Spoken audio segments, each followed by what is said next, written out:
Hey, good morning, good afternoon, good Evening!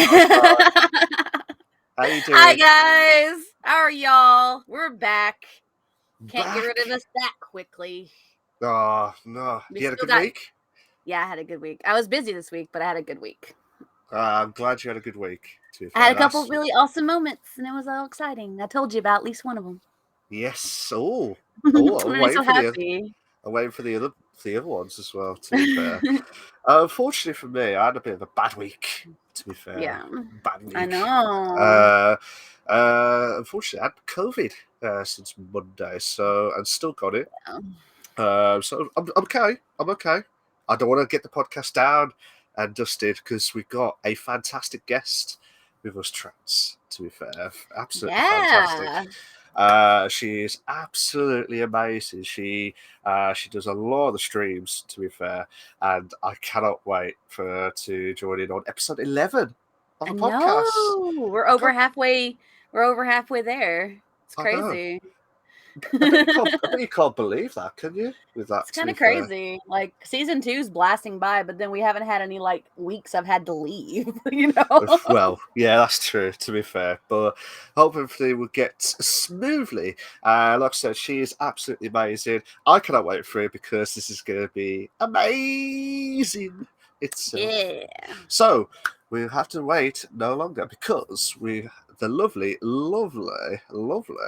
Nat Bram. How you doing? You okay? Hi. I'm good. How are you?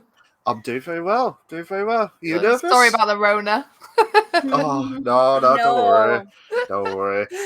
Keep plowing on, and that's all that matters as well. But Exactly. how are you anyway? I'm All good. right? I'm good. Yeah, been looking forward to today. You've been looking forward to it. Ooh. Yeah. Don't obviously, guys. I gave Nat a bit of an update to find out how it all works and stuff. So hopefully the nerves went from sky high to low sky. Or low sky. Yeah. Yeah. Or sky low, shall we say.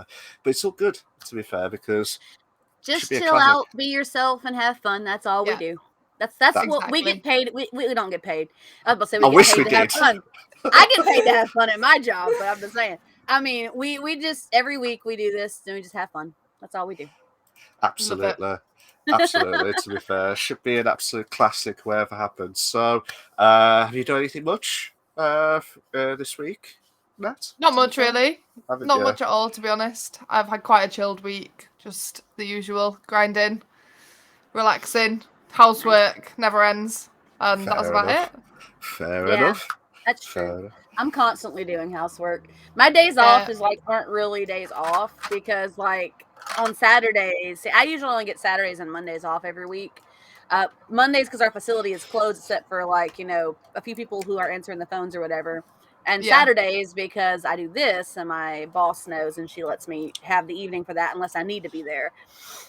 But I only get Saturdays and Mondays off, and Saturdays aren't really a day off because I gotta get everything prepared for the show. Yeah. Yeah. So I only Yeah. get Look at the Mondays off, stuff. and then I usually stream. So I Yeah. really don't get days off. And if I'm not doing that, I'm doing housework, laundry, dishes, whatever. Oh, fair dues, fair dues. And like I said, guys, I think this is going to be an absolute amazing episode, as it always has each and every single week. But I think this is going to be a classic wherever happens. Hello, Hopefully. hello, Anxious. How you doing? Hi, Anxious. How you doing? How are You okay? you? Welcome That's to my the bestie. podcast. Oh, class. That's my bestie. Hi, bestie. Oh, ledge. Bless her. I bet she's won't be anxious now to join the podcast. Yeah, I'm like, I'm anxious. No, she's anxious. I could just feel that this is going to be a classic wherever happens today. Hopefully. Fingers crossed. Fingers crossed. So, it's a yes or a hell yes. Always. She's It's took always my yes or no copyright. yes. She's took my copyright. No, there is no copyright. There's not even a copyright for our show. Come on. Did you trademark it? That's in the works. To be fair. But yeah, thanks. Nat, she's absolutely amazing on that one. We're doing good, Anxious. Thank you. Glad you're having a good one too. Nice one. So, what's going to happen in the podcast? If you've never been on the podcast, where the hell have you been? I know, I don't right? know. Don't know. Where have you been? But yeah, so Don't normally scare off our guests before we even get started. know. No, Oh, someone's shouting me. Hi, Wes. Nice to see you. Welcome to the Hello. podcast. So like I said, what we do in the podcast is we're going to have at least 4 segments today. Normally we have the first segment, which is the PC console news. So there should be like about 3 or 4 articles at least to talk about what's happened during the week. Second segment is the main discussion topic, which should be hopefully probably about half an hour or a little bit more of that one topic itself to hear everyone's thoughts. Segment 3, which I'll be doing this week, can't wait for it because this is going to be epic. It's the interview with the streamer of Nat. Which means I'm doing the news and discussion, guys. So, Absolutely. as there's been a lot of times this season, so. Absolutely. And then we've got not the side notes, I don't want to call it side notes, but it is normally, I have to call it another 4th segment now of the updates on GTRP. Which is it's its own segment. It's become its own segment. It's become its own thing now, Mel. There's not a lot to report today. It's not been much going on in the city. Hi, Stelly. Hi, Wes. Nice to see you guys. Hello. Thank you. All the love to you guys. All of y'all, including you, anxious for being here. Thank you, guys. Nice one. We appreciate it. And then the last segment of the evening is the Ask Us Anything. So basically, you could ask either me, Trans, or Nat, or all of us to hear what you want to say to us. Or we could ask each other questions. So it can be anything you want on the stream itself. But obviously, nothing too personal, guys. Please, that'll be fantastic. I'm drinking coffee, by the way, guys, for the time being. I've got sodas over here, but I've got coffee here, so... I was like, I need to have lots of drinks for if we get hydrates. Oh, yeah. So if you do a hydrate at any point during either my stream or Trans's stream, we all have to take an hydrate. But obviously, we're doing the normal drink, so we're sorry about that. If it's not alcohol, tough. It's all good. It's all good. Okay. So should we get started? Let's do that. That sounds great. I love it. So here we go. So the first segment of the evening is the PC console news. So this is, as I said, there'll be about 3 or 4 articles at least to hear what we're going to be talking about and what our thoughts are. And if you want to get your thoughts in as well, guys, if you're in the chat or hearing it from outside of the audio stuff, just let us know, and we'll try and get your thoughts in as quickly as possible. So Trans will do the segments 1 and 2. So over to you, Trans. Nat, do you have access to the notes? Did he send you that document? Yeah. Okay, cool. Yeah. Awesome. So you can follow along with the bouncing ball. There is no bouncing ball, guys. I'm sorry, I lied. I was looking for a bouncing ball. And why did you do this? I was like, I've missed a widget. Oh no. Anyway. He sent me a dud. No. At the top of our news today is actually the most recent news, surprisingly. The top of the news segment is our most recent news. Today, yesterday, actually, E3 2022, the digital and physical versions have both been officially canceled. This comes from IGN. They originally reported on this to begin with from the original article. The article I saw it from was actually from The Verge, and then it credited the IGN article, so I used that one as the basis information.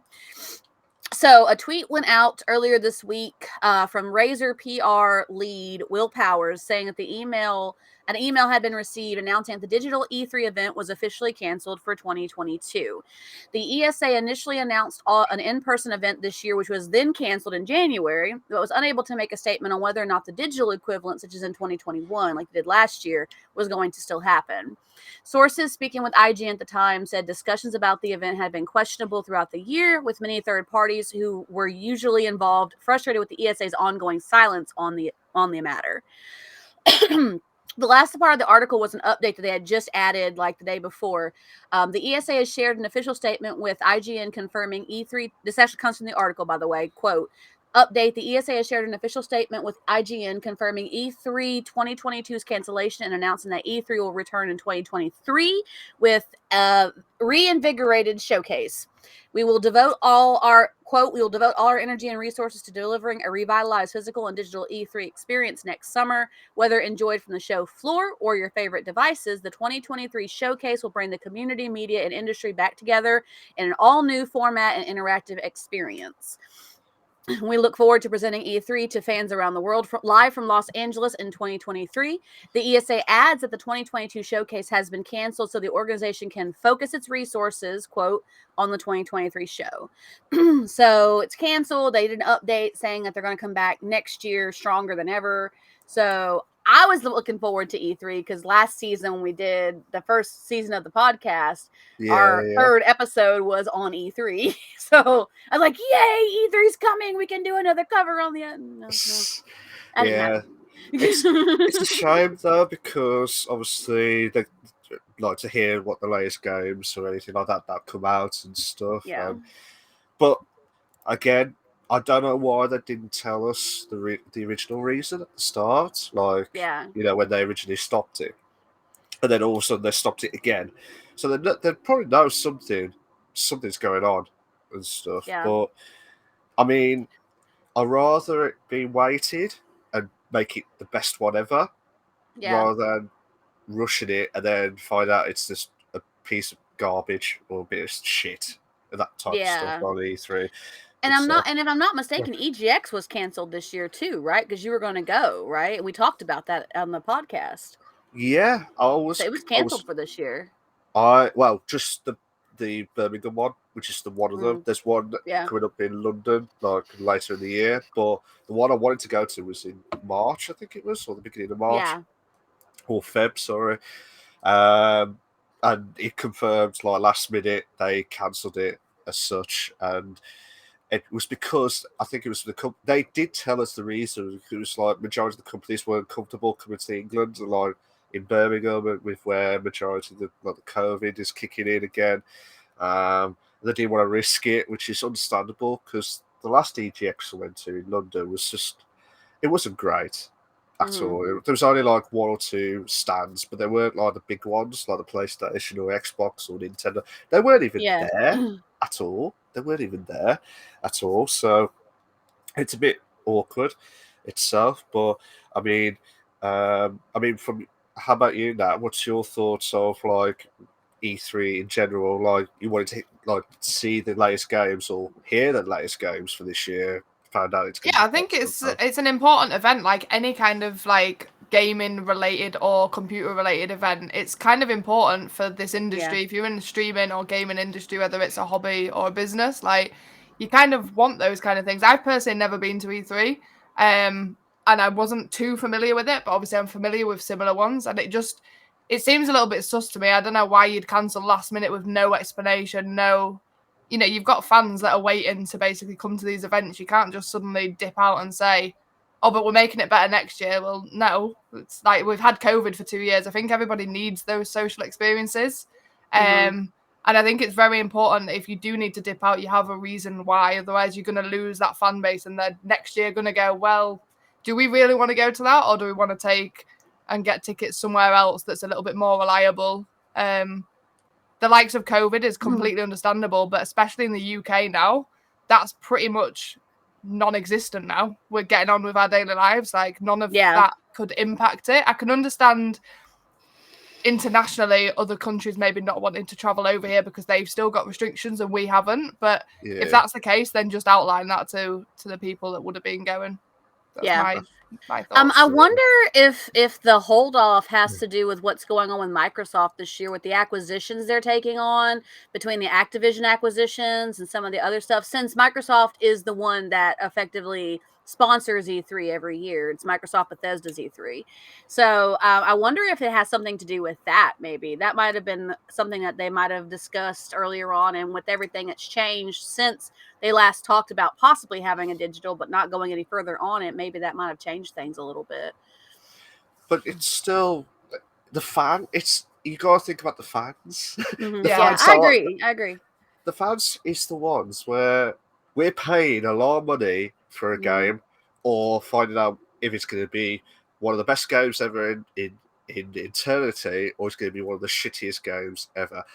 I don't know, but that's what the companies need to understand. It's the fans that been looking forward to it. They want to find out what's going to happen, and I mean, it's just annoying because if you don't know the answers, they'll be like, well, we'll forget 2023, we'll forget 2024. we're never going to do one again because of SIDS or blah blah blah. But they won't tell until they communication.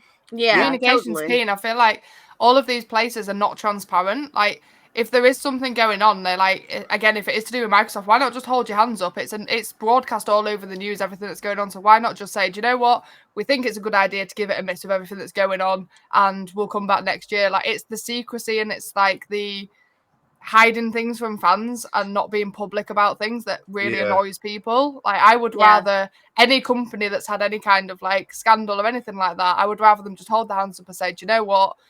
We don't think it's a good time. Our reputation's in the dirt. We'll come back next year and we'll prove to you all that, you know, we're serious about it. Don't just fob us off with that's, you know. Yeah, no answers. I mean, I agree with you. They should have at least said something or given some sort of reason instead of just, you know, waiting it out and saying, okay, we're going to have a physical event, and then saying, no, we're not in January, because we reported on that earlier this year too. We talked about that. How they had said they were going to put physical, and they said, no, we're not doing a physical event, but there was no more information on it. It was just pretty much they shut the door and left it alone and didn't speak about it, which is why in the article they were talking about people who are normally, you know, involved in the planning of these type of events. They were also pretty much in the dark as well with everybody else.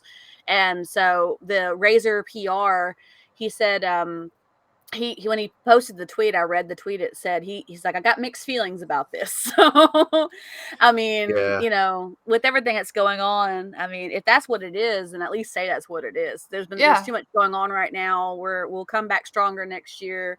You guys can expect to see us next year, and that's about, you know, all they could done with it. At least tell the fans and the people who are wanting to see the games and who are waiting for the showcases and waiting to see what's coming up in the year, you know, hey, we're gonna have to hold off this year. We've got a lot happening. We'll come back stronger, we promise, and at least give them something, you know.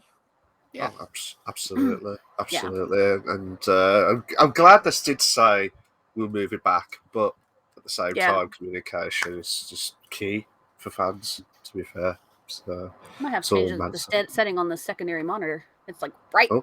I was going to say, it's like, oh, there's a brightness. Like the backlight on my face is insane. What the heck? And I could just see that's Angel type. Get lost. We weren't going to talk about that. Wow. Just threw me under the bus there. You've not seen me like wiggling to try and hide it, and now we're just, you know what? We'll just let it shine. Here we go. Yeah. Everybody have a little look. She's got her own little halo. It's great. Yeah. It's a wrong shape for a halo, though.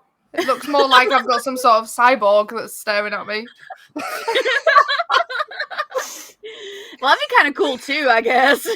In a way, I guess. It's friendly. Yeah. I don't know what to say with that. I think that just sums it up. It serves you right. Yeah. You tried to throw me under the bus and that backfired. Yeah. Do you want to carry on with the articles as well, Chance, for this? Yeah.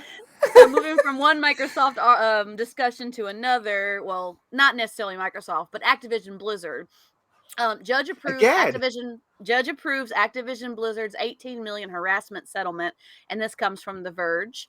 The two organizations struck the deal back in September, which we did report on, but it's now finally being signed after the attempt by California state regulators to intervene in the deal. From the article, as quote, as part of the consent decree, Activision Blizzard will establish an $18 million settlement fund, which will be used to compensate victims of harassment and discrimination. Employees who have worked at the company between September 1st, 2016 and Tuesday, March 29th can submit a claim for sexual harassment, pregnancy discrimination, or related retaliation, end quote. Yeah. The company will also require all supervisory employees. Now you got me all kind of tongue-tied. What the hell? Will require all supervisory employees to attend harassment and discrimination trainings, and quote, will expand mental health resources available to the employees.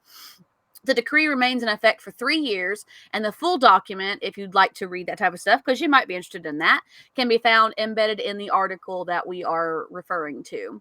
The DFEH said the decree could potentially harm its case against the studio, which is still ongoing, by the way, and tried to intervene by asking for a stay on the case, which was denied by the judge.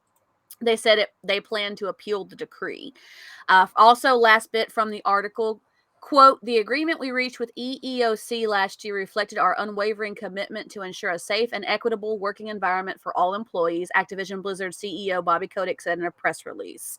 Our goal is to make Activision Blizzard a model for the industry, and we will continue to focus on eliminating harassment and discrimination from our workplace. The court's approval of the settlement is an important step in ensuring that our employees have mechanisms for recourse if they experience any form of harassment or retaliation, end quote. Blizzard. Have you got your tongue twisting sorted now, Trans? Not anymore. I'm actually usually really good at tongue twisters first. Thank you very much. I can't believe you said We pregnancy. proved this. We proved this last season, Mal. I'm actually pretty good at tongue twisters. I'm surprised you said pregnancy description. It's a discrimination. What are you trying to say? I don't know. I thought that's news to me. I'm winging it here, guys. We're holding it together by a thread right now. Not really. Absolutely. My thoughts. I've said this every single week. I mentioned about Activision Blizzard. Yeah, just have to wait and see how everything goes. But Blizzard, I always say they sort their shit out, which they did with Microsoft at the time. But I just feel like they should have sorted this out. I said this at the start. I've said this before, didn't I? Translate with this. Mm-hmm. They should have sorted this out like ages ago. It's just not fair for the employees and everyone that was worked there during that time, and they're getting nothing out of it. And now they are getting the settlement, which I feel like it should have been a lot more because of the damage of the credit. Now you're the one with your tongue tied. Yeah. Can you all get your tongues under control? Come on. Hi, Vanilla. Vanilla goes, depends on how you twist your tongue. I love it. Hi, Vanilla, buddy. So good to have you here. My people are showing up at the time I accidentally said at 3:30. So, yay, y'all are here. Thank you, guys. Hi, Reese. They'll probably think, how dare they start the podcast this early? On time this week. What the hell? Well, on time as well. But yeah, get my tongue twisting moments wrong, shall we say. But from that perspective of Blizzard, I mean, people who love the Activision Blizzard, like the Call of Duty stuff, that's fine. You know what I mean? And I know, I was going to say this to you now, I know you love Call of Duty. But I'd like to hear your thoughts of Blizzard in general. First, we have a hydrate from Reese in my chat, guys. Oh, okay. No worries. What was saying that? From last night. Crush. My orange crush. Crush. Okay. Okay. Sorry. Okay. So basically, you love Call of Duty, don't you? Nah, with your streams itself. Yeah. But I'd like to hear your thoughts of Blizzard, like as a perspective from yourself. And you hear these news about it, doesn't that put you off a bit as well? It's a tough one because obviously I'm female, so any form of harassment, sexual harassment, anything directed towards females is unacceptable. It's as simple as that. And especially from a company perspective, like I think it's a little bit too late to be saying we're going to send everyone on courses, the supervisors on courses of how to deal with this kind of thing. Like, is that not the bare minimum of a company? Like, that should be in your embedded morals of it's a no-go. And, the fact that so many reports were made and they were just disregarded and they were basically shrugged off is disgusting. Like, this stuff happens. Sadly, it is the way of the world. It will happen in companies. It shouldn't, but it does. But it's how you deal with it as a company. And I feel like for all of this to be coming out of such a huge company, that should be nailed down. That should be something where if anybody comes, it is taken extremely seriously. It is squashed before this happens. But from a gamer's point of view, personally, I play the game for the game. I don't play the game for the company.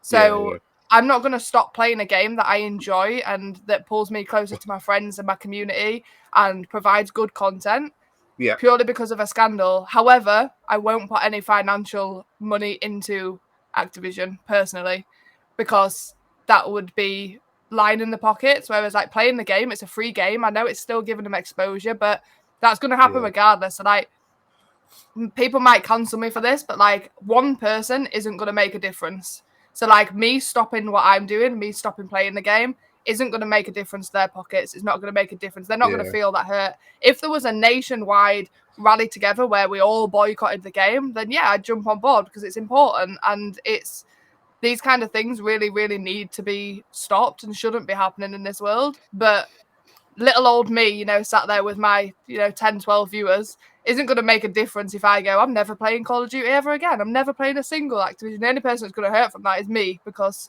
I'm then down a game that I play a lot and my community enjoys a lot. So it's a hard one. It's head against heart at the end of the day. My heart says, I'd love to cut it off and be like, I don't want anything to do with it. But it's how it's dealt with, and like you say, it took far too long for the compensation to be put in there. But if this wasn't such a huge company, would anybody know? Like, how many small companies have these scandals? But because it's a small little company of like 10 cafes, it doesn't get blown up all over the news. So it's like it happens everywhere, and it is disgusting, and it shouldn't happen, but it does. So it's like you can't boycott every single company that something like this happens in. Otherwise, you're never going to do anything ever. Lucky Luciano. Hey, Luciano, by the way, all the love to you. Thank you for joining us. As said, they only care about good PR if they can achieve that with these initiatives. When they are satisfied, they don't care about tackling the issue head on. That's a good point. Honestly, I mean, unless a zero tolerance policy is, enacted, it's going to keep happening. You can give people harassment workshops all you want, but until a zero tolerance policy is completely enacted and actually enforced for harassment and any of that stuff in the workplace, it's going to keep happening over and over again. But I agree with what you're saying, Nat. Yeah, if it was a small company, would anybody have known? Would it have been something that, was brought up? Probably not. But because it's Activision Blizzard and because they have such a massive foothold on so many popular games, it was brought to the surface last year and has been ongoing ever since.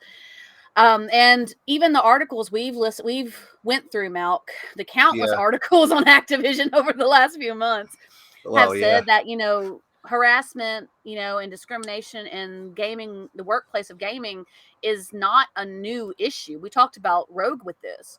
It's not a new issue. It's something that's continuous. And until, a zero tolerance policy is enacted with that company, it's going to keep happening. And sure, Kotick might say, oh, we want to make this better. We want to make it better. And yeah, they might make it better for a little while until something else happens and then just comes to light again and saying, nothing was really changed.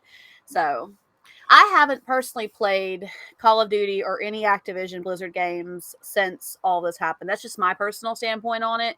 I didn't feel comfortable, supporting them when even when I was still playing Call of Duty. I didn't feel comfortable supporting the company with everything that's been going on, because that was just my personal view. And everybody has their own opinion. They're all, entitled to their opinion, But I agree with you. Unless like a massive boycott of like millions and millions of players goes into effect, it's not going to make a difference, and the company's just going to keep going and going. So I mean, I'll be interested to see what happens now. I feel like it's been such a hugely like worldwide broadcast thing. Like, it will be very interesting now, and it sounds awful, to see how many other big gaming companies, because it's already started, there's employees from other companies that are going, well, actually, I had this done and I didn't think it was a big deal, but now I know it was wrong. So it's like a snowball effect of like, where is it okay if it's only one person, because it happens a lot of the time, or is it only because there's so many people clubbing together about a whole company? And I don't have any doubt that, and again, controversially, people won't like me saying this, but like the very, very, very, very, very top people who run these companies might not even be aware of it, because there's a hierarchy. We did talk about that. The people that it's reported to and that dismiss it, the bosses probably don't have any idea. So then when it's brought out like this, I have no doubts that they are standing there and go, whoa, we need to make this okay. But it's a bit too late. You send people on a workshop. These are probably the same people that have dismissed the allegations that are going to go to the workshop. They're going to tick the boxes. They're going to say, yeah, we know, it's wrong and we're going to do better, blah, blah, blah. They won't. They're just going to be able to say, well, I did a course, so I know what is and what isn't harassment. No, it doesn't work like that. We got a few more people joining us. Kel says hi. He's been here. He's just been busy at work. All the love to you, Kel. RTK as well is with us. All the love to you too, RTK. Vanilla still here with us. Rooftop Korean goes, most of their recent games are mediocre at best, so you're not really missing out on anything by boycotting them. Vanilla says the sad thing is punishing a game won't punish those who deserve it. They'll just scuttle off somewhere and all the decent workers will be out of jobs, which is a good point as well. I mean, it should be like prosecutable. It shouldn't be a case of, hey, us as a company are going to pay $18 million. Like, what has happened? What I want to know is what has happened to the people that actually were the people that did the harassment, the people that thought it was okay to make sexual comments towards someone in a professional. Like, I'm the worst person to ask because I am such a resilient person. Someone could say something that would probably classed as sexual harassment and I wouldn't take it that way because I'd either A, tell them, yo, don't speak to me like that. That doesn't fly with me. Or I would just laugh along with it and it would be okay because I've built a rapport with that person I work with. Like, I've worked in pubs, so, you know, you're used to it. I had all my little old regulars, you know, that were a little bit perverted. And they used to make little comments if I was 40 years younger and you just laugh it off. But, like, realistically, and it is down to what you perceive as being acceptable and isn't acceptable. But if somebody reports that they've had something that is unacceptable, take it seriously because they should feel comfortable in their workplace. It's as simple as that. Well, absolutely. Yeah.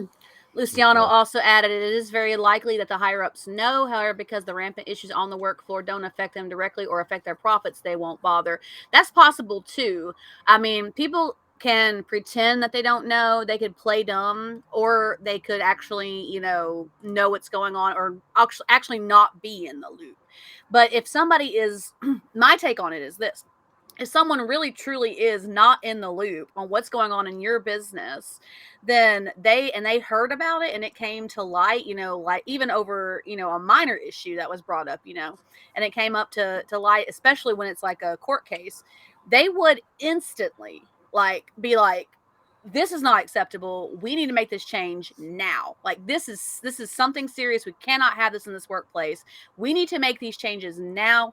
And they would waste no time in making as many changes as they could to their business, because it's their reputation on the line and their money that's on the line, because the business isn't making money. They're not going to make money. So, I mean, it's their reputation, their business on the line. So, if they truly didn't know about it, they would most likely jump in and say, hey, this is not cool. We can't have this happening. We've got to make these changes. We've got to make these adjustments, and we got to do it now. For example, do you guys remember the Starbucks upset with I think it was racism? Comment was made by Starbucks, race at Starbucks, and somebody, I think they didn't bring it to court, but they reported it. Yeah, it was years ago. Oh, okay. But Starbucks instantly, as soon as it came to light, Starbucks is like, no, we're not having this. And they literally shut down their facilities for like days to do a whole new retraining and to deal with the problem and fix it. And they reopened eventually after a little while and said, okay, we've got all this ready. We're going to try and make it better now. I'm not saying it went away completely, but they actually acted like right away to try and make a stop to it as quickly as it came to light. And it may hit publicly. The news. Yeah, and publicly. And as soon as it hit the news, like within days of it hitting the news, all Starbucks were instantly closed to do retraining and to go over the issues with their people and to try and fix it and put it in a straight line. They instantly went to work on it. So, I mean, it really depends on how the company handles it, But as you rightly said, the higher bosses, then, as I said, they don't know. It's just going to take a while for them to clear everything down, as such, and just to get everything back to normal. Vanilla says Starbucks is that company you fear to piss off. They have the caffeine to get shit done. I will drink to that. But it all boils down to accountability. Nobody, as humanity, nobody likes to be accountable for their actions. And I think anything that happens below you, even as far as to go in Twitch, my community is I would say it's a resemblement of me. Do you know what I mean? So if they go out and they go in someone else's stream, they behave like an asshole, they get pulled into line. It's like, bro, don't do that. You've come from my community. If I've raided someone and you start acting a certain way or speaking a certain way and offending people, you represent me and my community and our community. So you get one warning unless it's something really bad and you're out. I don't care if you supported me for 14, 15 months. It is as simple as, and as a company and the head of a company, that is exactly what you should be doing. You should be saying, look, I didn't know about this, but it's still on me. It's my company. It's my job to make sure that I know these things. And nobody wants to hold their hands up and say that. And that's what's wrong with the world, in my opinion. I would respect them a hell of a lot more if somebody stood up and said, you know what? This is squashed. They're fired. They're fired. They're fired. We will never have anything to do with them again. I'm really sorry to the families. Here's a settlement. It won't fix anything, but, you know, I hope it'll, you know, give you some faith back in me that this isn't okay. And then, like I say, implement a zero tolerance. It happens again, you're out. Simple. Yeah. Can I hire you? Get that sorted. Everything like that. Now I'm for president. Yay! Yeah. Sorted. I'd support you. I'm not even in the UK. I'm just gobbing and opinionated. Just super opinionated. RTK, so remember, fellas, it is morally correct to cyberbully CEOs of major companies. Yeah.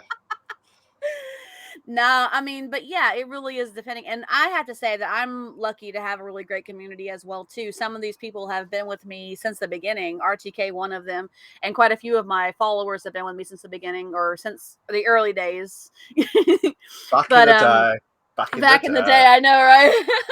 Like 5 years ago. Yeah. But they've been with me since the beginning, and and I've made it clear, like I have like 5 rules in my chat, and that's it. But I make sure that those rules are followed, and like my mods are not afraid to put the ban hammer down. Oh, we love a good ban hammer. We do. But like you say, it's the fundamentals, you know, like we have a very open door policy of like, you know, a lot of sexual innuendos, like a lot of flirting, a lot of banter, that's fine. But there's a line that you don't cross. Anything to do with being discriminative to genders, race, religion, everything and anything. Like people should be comfortable to be whoever the hell they want to be without being judged or especially commented. Everyone has their opinions on things, which is right or wrong. But don't be stupid enough to voice it and upset somebody. It's as simple as that. And that's the way that we tend to roll in my community. Everything else goes pretty much. That's why we got. You guys have my rules, don't you? You guys in the chat, y'all have my rules. I think there's only like 5 of them, but they're very specific rules. Like I think one of them is agree to disagree. One of them is we may be mature content, but we're not immature, so we can. We're immature. We are immature. I'll hold my hands up there. We are.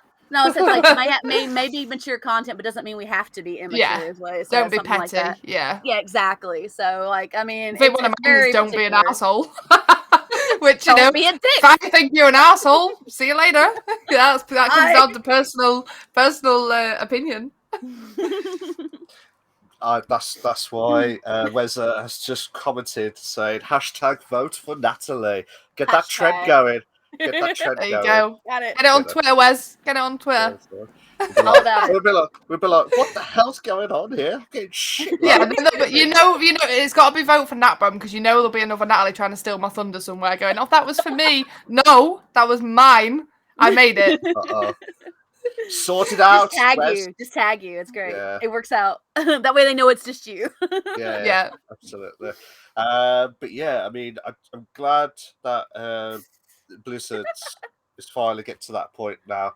To be fair, like as in try and get everything. Hopefully, there's a light with Microsoft stuff now, but I do feel bad for the women's side as well because they don't want any of this shit at all. Like every single day, and especially in the workplace as well. And I agree with what you two are saying. Like you have to be very comfortable with like other people, like what they do, and what Nat said spot on is there is a line.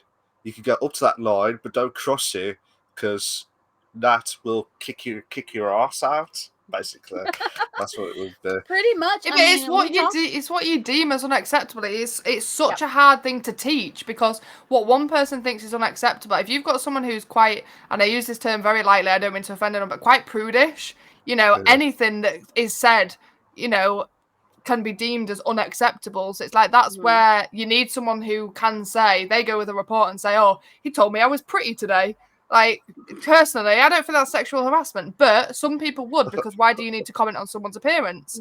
But for me, I'd be like, oh, thanks, hon, and I'd go about my day. Do you know what I mean? Like, but there's a line that people don't understand. Like, it's down to what you've been brought up as being able to handle as well. Like, what some person thinks is harassment, some people just thinks is a compliment. You know, there's a line. If someone calls you pretty, is that okay? But if someone calls you sexy, it isn't. And it's kind of like, well, they kind of go hand in hand. So just because it has sex in it, it's the weirdest thing about it too is in the United States. I know that it's true because we had to take our sexual harassment course on it.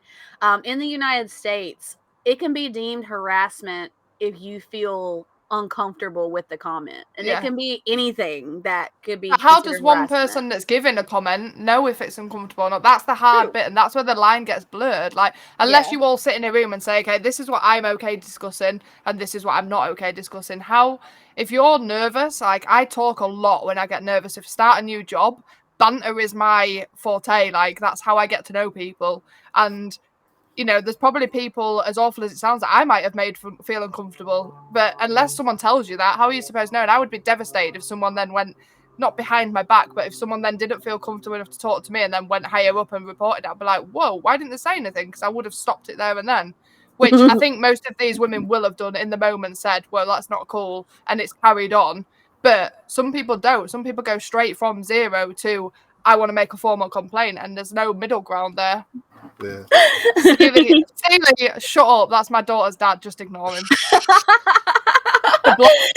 Luciana was in a chat, and Kel said, not immature, jokes on you. I'm always immature. Kel, you hold yourself pretty well. I'm not going to say you don't. Vanilla says, that's the pure ambassador. I'm inclined to agree, and says, not worked in a pub. Don't tempt her to put a foot down. Don't push me. Shit. Let's go straight to the article, quick. Let's go straight to the article. With me while I quickly message Steely and tell him to shut his mouth before he gets... +1. +1. I'm all about it. Okay, so anything else on that particular article, or do we want to do the last one for this week? I am all good. All good. All good. Awesome. So last one we have is yet another one about sexism and bullying, but it's a different company, so it's a little bit different. No, I honestly did. This is what I found this week. I'm not even kidding. They've gone, well, we'll get the most opinionated person we could possibly find, and we'll give her the real nitty gritty stuff, and we'll see if we either get her cancelled or we get Ali trended on Twitter. I'm all about it though. I'm seriously all about this. Seriously. State of Decay studio Undead Labs faces allegations of sexism and bullying. This comes from PC Gamer. We love you, PC Gamer. Surprised we didn't have more from them this week, but that's who we had this one from. State of Decay 3 was announced in July 2020, but a report from Kotaku the other day says the game remains in pre-production due to struggles with mismanagement, burnout, and workplace toxicity after its 2018 acquisition from Microsoft. So this kind of mixes the two. So the Kotaku report is from 12 anonymous interviews with current and former employees. So as a disclaimer, it should be noted that the feedback, although upsetting, may not tell the whole picture of the studio's current state or history. Since the Microsoft buyout, Undead Labs doubled in size, but when Jeff Strain, the studio founder, left in 2019, a leadership void had been created. Microsoft took a hands-off approach, which was good because the company culture was not changed, but bad because it led to the ultimate detriment of the company, according to a former employee. There's a lot from the article on this one, guys. I tried to make this as short as possible, but there's a lot from the article. From the article, our collapse came from within, and we could have used Microsoft's help, the former employee said. Strike teams were created by developers to try and test new features, but there was little communication and oversight, and team members were moved from team to team, so there was no consistency and direction. A former employee said the QA concerns were ignored by management in favor of showing artificial progress, quote, in the game. Also from the article, milestones consisted of a pile of disjointed features that were less about making a fun video game and more about checking off a list, a former developer told the site. 9 of the former employees also had complaints about misogyny, bullying, and discrimination at the studio. Employees were told of a, quote, studio in transition that was making diversity, equity, and inclusion a top priority, when in reality, women were ignored, dismissed, interrupted, talked over, and blamed, even in small matters, and even women in director-level positions.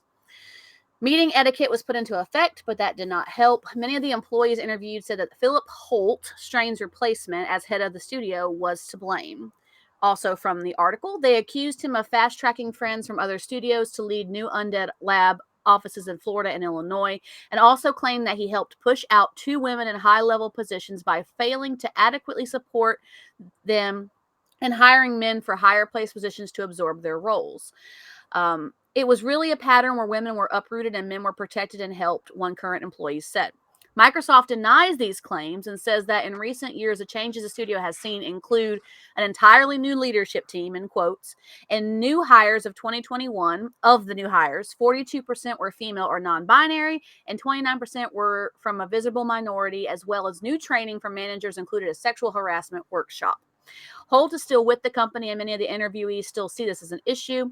Many of the current and former interviewees say they felt positive about aspects of the studio. Some said there is room for improvement, but it's generally a good place to work. One current dev said the changes may mean that State of Decay 3 can finally start making progress forward. Last thing from the article, quote, interestingly, Strain, the founder of Undead Labs, has been vocal about the game industry's need to increase workplace safety and inclusion since his departure.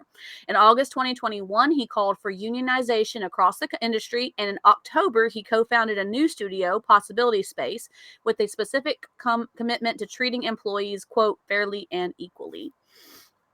So, Wow. Yeah, that was a lot.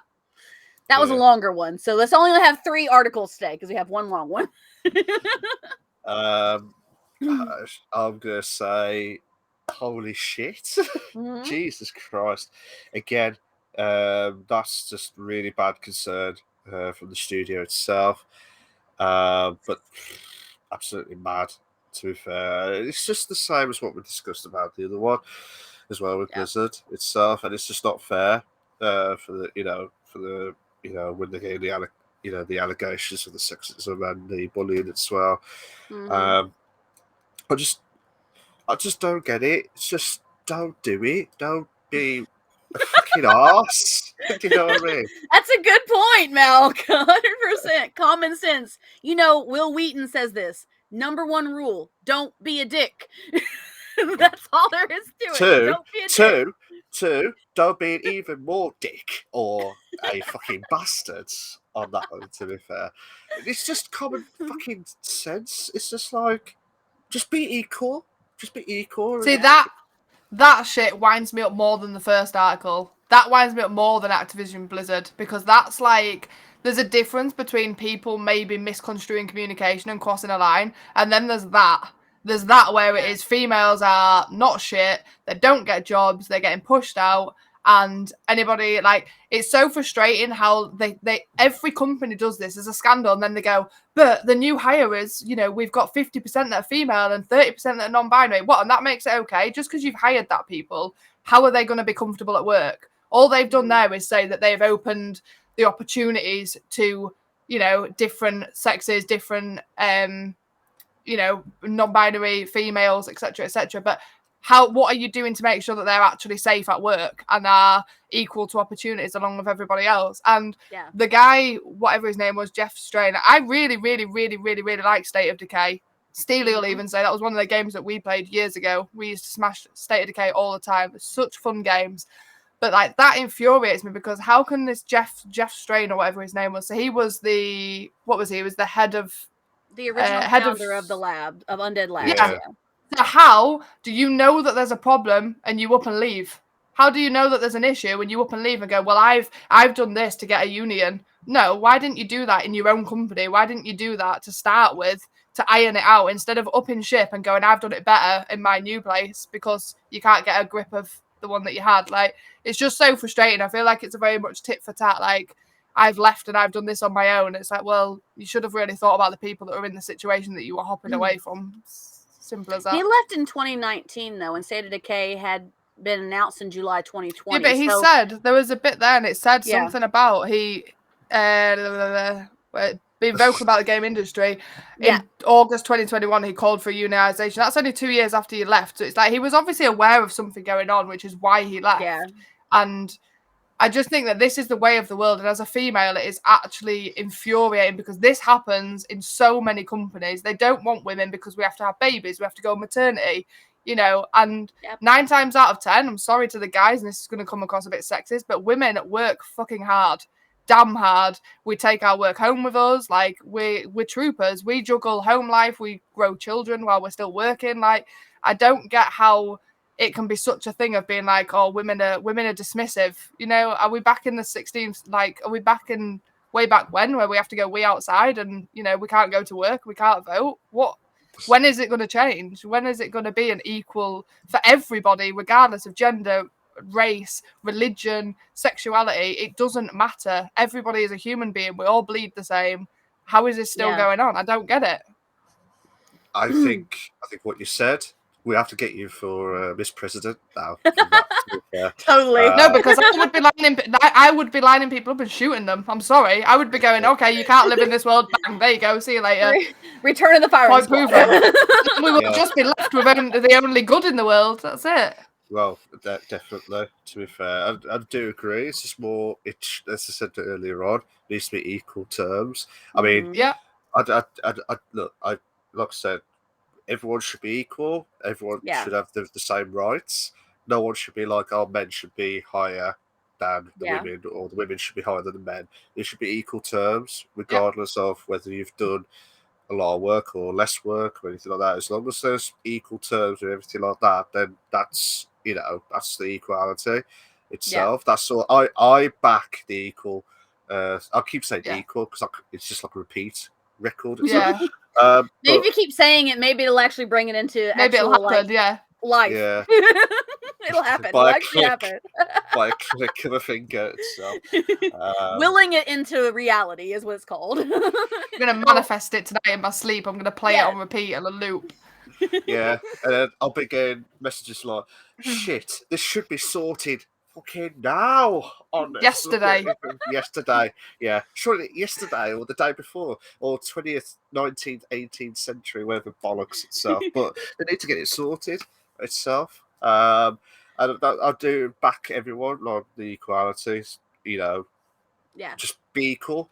Don't fucking mess up like what they've done. That's too. But they do it all wrong. They do it all. Yeah. All they're doing now, is saying, we've employed more females, we've employed more non-binary people. Like, what are you doing about the people that were knocking these people down in the first place? Until they are made examples out of, there is bad in the world, and there is people who are racist, there's people who are sexist. There's always going to be them people, and until they are held accountable, put the name on blast. I know it's like data protection, blah, blah, blah. No, it should be this person was an arsehole. He's been sacked. He's ongoing court proceedings. I don't get it. It's then people are probably still working in that company now, and they've probably had a slap on the wrist and told, don't do that again. Oh, I promise I won't, and it'll still happen. And the thing about giving your friends jobs and blah, blah, blah, that's the way of the world. It's not what you know, it's who you know. And that is the sad reality of it. And it shouldn't be a thing, but it is. I've worked in companies where, they're a bit pally-pally with someone who's applying for the same position and they get it. And fine well that you can do the job better than them. And it is purely cliquey. Everyone wants a happy workplace. Everyone wants to work with the pals and have a laugh. But realistically, until somebody's actually doing something about it, it's going to carry on. It's always going to be there. RTK said the bar is so fucking low, which I understand where you're coming from on that, RTK. Vanilla says the concerning part is that the women with higher positions were pushed out of their positions. As far as we know, the 42% women non-binary workers now probably have much lower positions, which They've is a probably good got all female cleaners. But because they're under their employment, they're probably getting paid half the wage of what the guys do. 100%.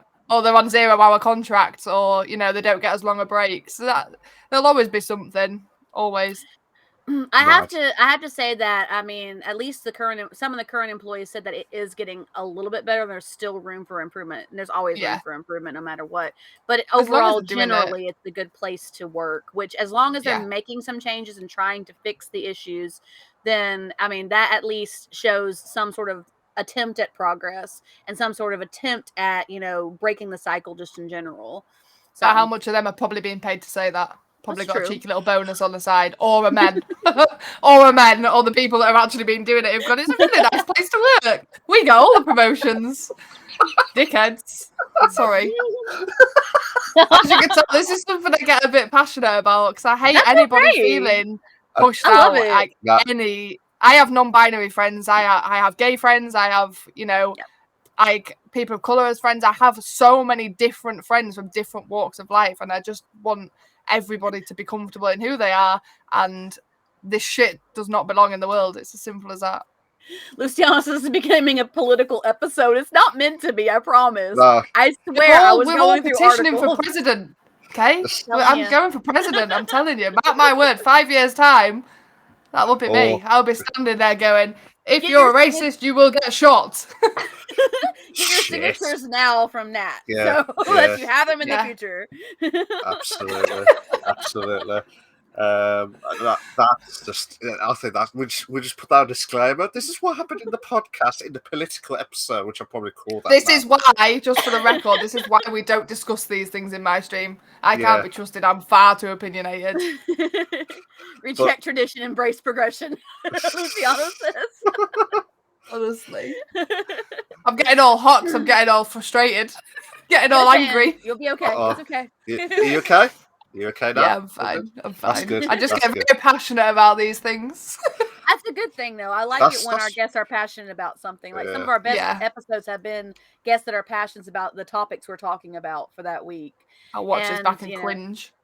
We'd be like, power to the people.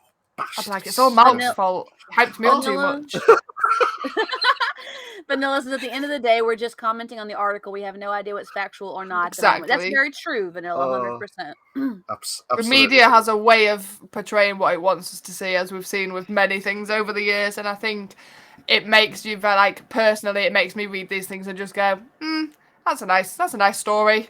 And I find it very hard to take any actual stature from them because I just think the media, obviously these are reliable sources, which is absolutely fine, but I still think, who are you interviewing? And the fact that it really infuriates me, and I get not everyone's comfortable, but it infuriates me. It's like, how many anonymous, why are you anonymous? Why, if you genuinely want change, why are you anonymous? Because you think you're going to get sacked or you're going to get pushed out? Like, maybe. If anything, you're going to be more protected because you've got it there on pen and paper. So if anything happens to you, you can go, oh, I spoke up and look what happened. So it's, people are wet wipes nowadays. Nobody has the balls to, everyone wants change, but no one's happy enough to do something to actually get change. And that's what infuriates me. Everybody hides behind their anonymity and nobody knows who I am. Just come out with it and say who's an arsehole and who isn't. Good point. Take the consequences. I mean, that's the only way that anything is going to actually get better is if people speak up and say, yeah, this is a problem and I'm this person and I can vouch for this problem. And I can vouch for these people being the problem. So, I mean, that's a big thing. With the guy still being with the company, though, that might be their concern. I mean, some businesses have a no retaliation, and I think it's supposed to be federal here in the States. You guys correct me. I'm pretty sure it's law. I'm sure it's law. If you speak out, it's whistleblowing, isn't it? You're not allowed to then punish someone for speaking out. Yeah. Luciana says the anonymous people are usually the ones against change, though. That's a good point too. If they might be concerned about their job, they might be, just telling their stories from their viewpoints, and it all comes down to, like, the truth is in the gray area, right? I mean, you got one side here saying this happened and one side here saying this happened. Yeah. The truth is really always in the gray area of the Send someone undercover. Get on undercover bosses. That's the only way. That is the only way you will get the true answers. Is someone going in as a little mole and going, you're a dick, you're a dick, you're a dick. I've seen it. I've video recorded you with my little eye thing in my tie. And that's the only way that you will get because you'll always get tit for tat. And those that are high up and respected will always be listened to more than the cleaners and the ones that are shit shoveling and doing all the nitty gritty stuff. It's always going to be like that, sadly. Yeah. Of course. Guess what happened with the undercover stuff? It happened at Blizzard. And look what happened. They had the undercover and they broke it up, which is really good. Yeah, because that's where it originally happened. They should always have. You should have a little team. Every company should have a little team that no one knows about. They're moles, basically. They get paid a little bit extra on the side, a bit of Christmas bonus. You record it, you come tell me what happened, you give me physical proof, they're gone. And it should be then allowed to be used in court. Because there's all this can't be used in court because it wasn't, there's all sorts here where like certain things can't be used in a court of law because it wasn't consented to and all that shit. No, if you're being a dickhead, it doesn't matter if it's consented to or not. There's a video recording of you being horrible to said person for said reason. There's your proof. Off you pop. Shouldn't be protecting the bloody data protection and all that shit. Go away. This is start your own company, Nat. You should start your own company and have your own team of moles to check out what's going on in your company. Yeah, maybe I should just start an actual company that just provides moles. Vanilla says NDAs scare me. Sometimes it makes people unable to speak up. That's a very good point. They might have had to sign an NDA, so they might have had to be anonymous when they made this announcement. And NDAs are a big thing. I've had jobs where I've had to sign NDAs because they shouldn't be legal coming out or whatever. Yeah. But yeah, it shouldn't be allowed. It should be a case of why do you need a non-disclosure? Like, what are you hiding that you can't disclose? It's as simple as that. Like, if I went for a job and someone went, "Oh, just sign this non-disclosure agreement," unless it outlines that it can only be about like product or, I don't know, if it was about like a recipe, for instance, that you didn't want someone to get, fair enough. But if it's about work and it's about employment and how the actual like management works, I ain't signing that. Not a prayer. Not happening. Because I would walk away and I would say, nah. RTK is a labor union of spies. I like it. We should make it happen. A little army of spies. A labor union of spies. Great. I love it. Good plan. Nice. Make it happen, RTK. Just us three. We'll just group together and we'll just go from one job to another. Our CVs will look appalling, but we'll change the world, so it don't matter. Yeah. I'll work for free. I don't need paying. They'll be like, what? And I'll be like, ha. That'll be it. Sorted. Oh, just pay me in food and I'm fine. Pay me in food and I would work anyway. Simple. I love food. Me too. We'll have to talk about that in the Ask Us Anything part as well. What food? Okay. Because I think that'll probably come back, wouldn't it? Remember that food episode? A lot of food is acceptable to me. Thank you so much for that follow, Wes. I just saw it. Thank you so much. I appreciate it. All the love to you. Welcome to the Trance Nation. You are amazing. I'm glad you're here with us hanging out. Thank you for the follows, guys. Got a million of shit. It never pops up during the podcast because we're going through the cloud, so it never shows. Yeah, absolutely. And I forgot to say, actually, if you've done any redeems on my channel, like the voices, they don't work on the podcast, it's only from like my own streams, but I know that Anxious has just done one with the Jim Carrey one. There's alrighty then. But that's what it should be.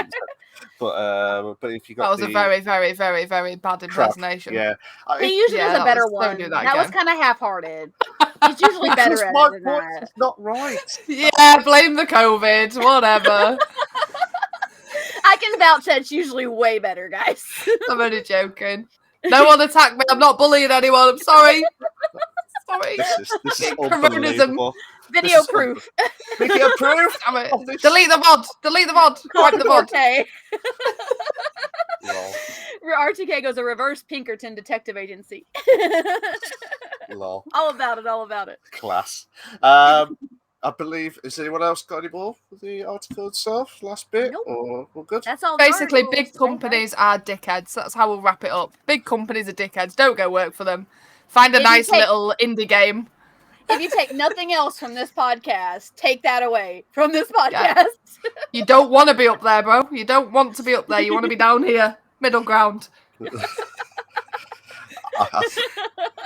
They'll be listening to the podcast thinking, shit, better not have any. All these people that are putting applications for these high companies are going, can I just take that back, please? Yeah. I didn't mean it. I retract it. Yeah, retract it. Or be a mole. Power does corrupt. That's a true thing. That actually has been proven that power can corrupt. You gotta let it not corrupt you. It's very hard willpower. Yeah. Ledge. Oh no. That was the first segment, which is like an hour. Try to get that right. An hour and 7 minutes of the stream. Well, we started 10 minutes after, so it's actually like 10 minutes off of that would have been 56 minutes. So quick maths. Yeah, I think that's good. I'm good at the math. I'll say it again. From the first 57 minutes of the first segment of the PC console news is completely done and dusted, to be fair. So it was absolutely epic. And to top it all off, big companies are dicks. That's what I've been told. That's how we'll wrap it up. Deserve to burn. Yeah. Vanilla. Sims lives matter. Lol. So what's going to happen next, guys, is the main discussion topic, which we got one article that may link. I'm hoping not, because we already ended it with that last statement. Hopefully not. It might be a different topic anyway. It's a different topic.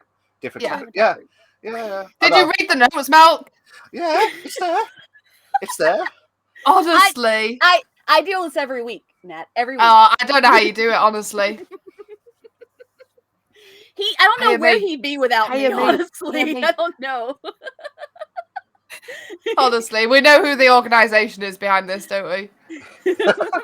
I am not commenting anymore with that because she does do all the work with the notes, to be fair. So fair play to her with that. One wouldn't be without the other. So that's true. We both make the show. Yeah, that's very true. That's true. Anywho, let's get back to the main discussion topic. So Trans will talk about the main discussion to hear our thoughts. Well, to our thoughts of what's going to happen on this anyway. So Trans, I'll let you do the honors. Okay, so this originally was going to be one of the articles I was going to cover in the news segment, but then I read through it and I was reading through the article and I was like, this makes a better discussion. So I wanted to actually make it into more of a discussion topic instead of a news segment topic. So it kind of plays into a totally different thing, which I think we kind of all need after that intense conversation with the news.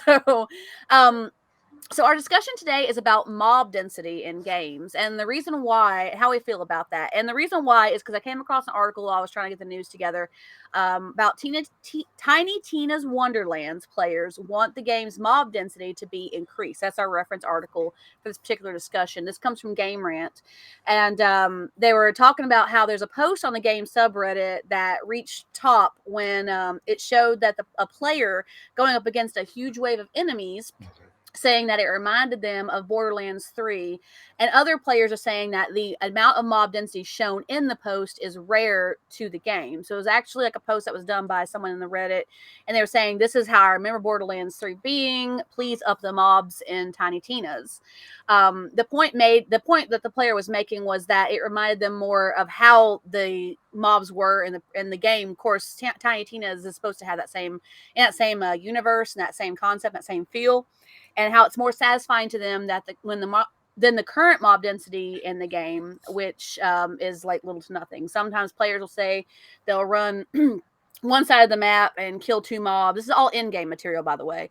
Run to one side of the map, kill a couple mobs, run to the other side of the map, kill a couple mobs, and it's just a lot of, waiting for mobs to show.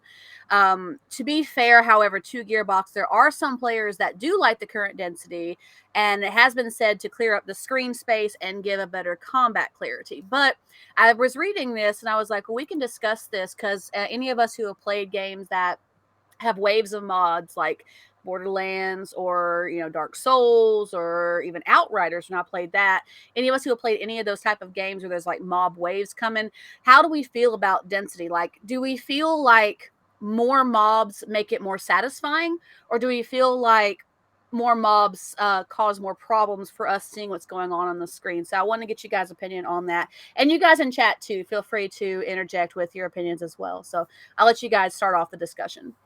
I'll let Nat decide. Let Nat discuss.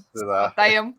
Yeah. I honestly think variety is the spice of life. I think I've watched some of Tiny Tina's Wonderlands, and as much as you do get the mobs, I didn't get the impression that it was from the developer's point of view. I didn't get the impression that it was supposed to be similar to Borderlands. Mm-hmm. So I feel like if it's advertised by the developer as wanting to be similar to Borderlands, then yeah, you should be having similar sized mobs and, trying to kind of base it off the same kind of theory.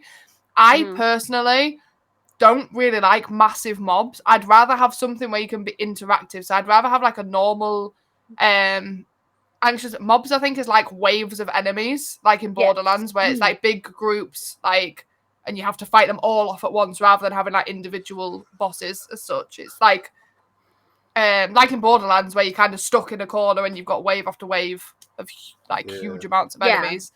But for me personally, I would rather have something where you can interact. Like, I kind of like a game where you can kind of go to a section of the game and choose that mob, choose to then have the wave after wave after wave. I don't really like the games where you kind of wander around and suddenly you've got 1,000 people around you and you're like, whoa, leave me alone. I just want to get over there. So mobs can be stressful, but as far as content creating's going, like, they don't provide much content really. Like, as far as posting content on other social medias go, playing them can be quite fun, but I don't think that they're as enjoyable as like having a big boss that you have to go and fight, basically. So I think having a balance of the two, you know, people saying that it's very rare to have a mob of that size, like on the subreddit, I kind of understand, but if that's what the game's meant to be made, I think we live in a world where people are never satisfied. People will always say, I want more mobs, and then someone else will be going, I don't. I'm really struggling with this. Like, so maybe having like, going forward, game developers could have like different settings, maybe like an easy setting and a hard setting, because in the old retro games you always had easy, medium, and then like super hard. And I feel like all these games today, like Elden Ring for example is one, it's impossible, it's bloody solid. So like, I would like to have an easy mode and then a harder mode so that you can familiarize yourself, and those that are experienced gamers can then pick the harder setting. That's where I stand on it. Well, also, like I said, this is all based on the in-game content that they were talking about. There's a couple locations in the in-game content that they're complaining about, and this is one of the things that they're talking about. Now, personally, I'll get a couple of the comments in chat in just a minute, guys. I'll get to you guys in just a minute. I played Outriders, and when you jump from level to level in Outriders, because you get each level depends on your difficulty, and you can jump to the next tier. So I played Outriders like all the way through, and there are times when like going from like tier 2 to tier 3 was like a huge jump.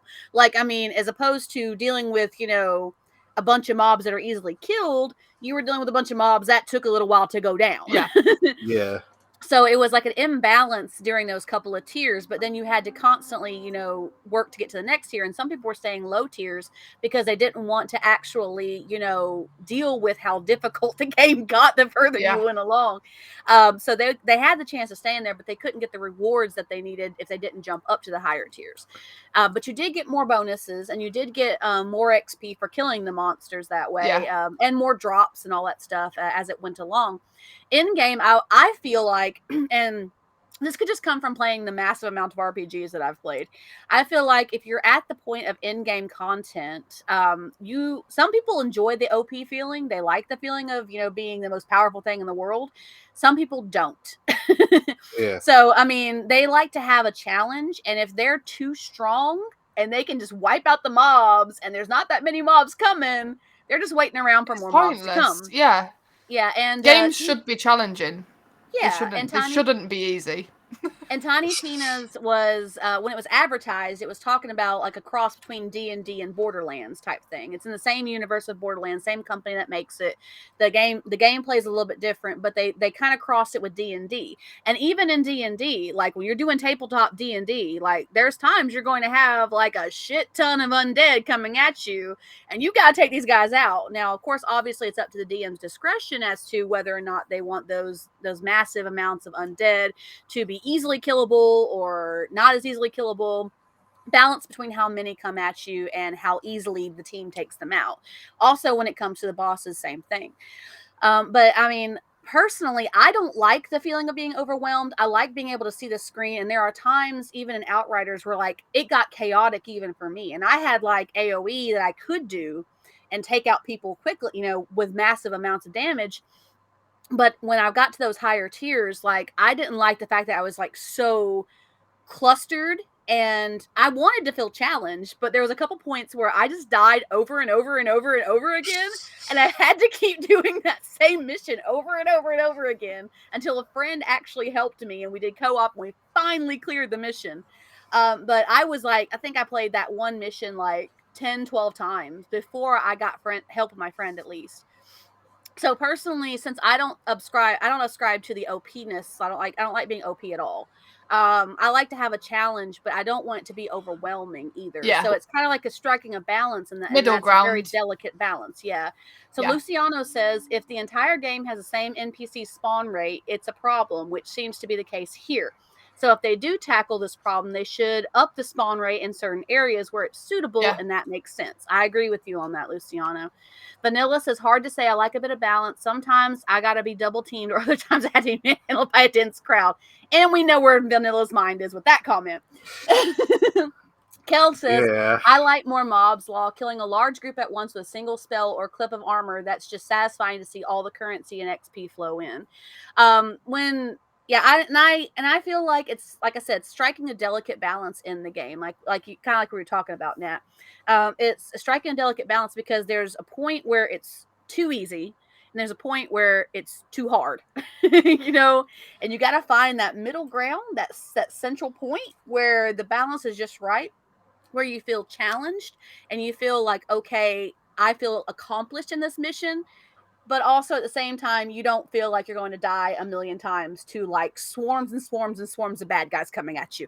I feel like Luciano's nailed it there, to be honest. I feel like if they could have it, if it's like kind of like an open world game, if they could have certain areas that you can opt to go to, and it has maybe like a little warning that says like, warning, this is a tough mob, and you can avoid it if it's an open world, and you can go around it, or you can avoid it if you want to. I feel like that would be perfect because you don't have to change the whole game.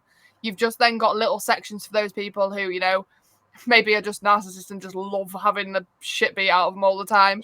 And you can go and you can do it, and you can constantly evolve. It's the same with like the likes of Elden Ring. Some of those bosses are near impossible, but because it's open world, you can kind of go, I'm not dealing with that guy. I'll come back to you next week when I've got, I've upped my level a little bit. And I feel like that's the way to do it, is to have little sections on the map where it's like, this is going to be tough. Are you sure you want to go into this? And if you don't like it, you can opt out and you can walk the other way and go to a bit of an easier mob. That would probably be the way to do it, in my opinion. It'd be like abilities or like extra stuff like to add on before you get to the mobs and stuff. So you at least you got you have to be at level 10 or level 20. Yeah, level based. Level based ones. Bloody hell, Vanilla. Jesus Christ. I just keep seeing these comments. Yeah. I love those comments. They're the best. Basically, like, it should be based on level as well, I think, anyway, personally. Like, didn't they used to do it like on like World of Warcraft and all the other stuff as well, where they did like different levels? Like, sometimes you have to level up a certain amount to be able to like go into a certain dungeon or a certain enemy, or that would probably be a good way to do it.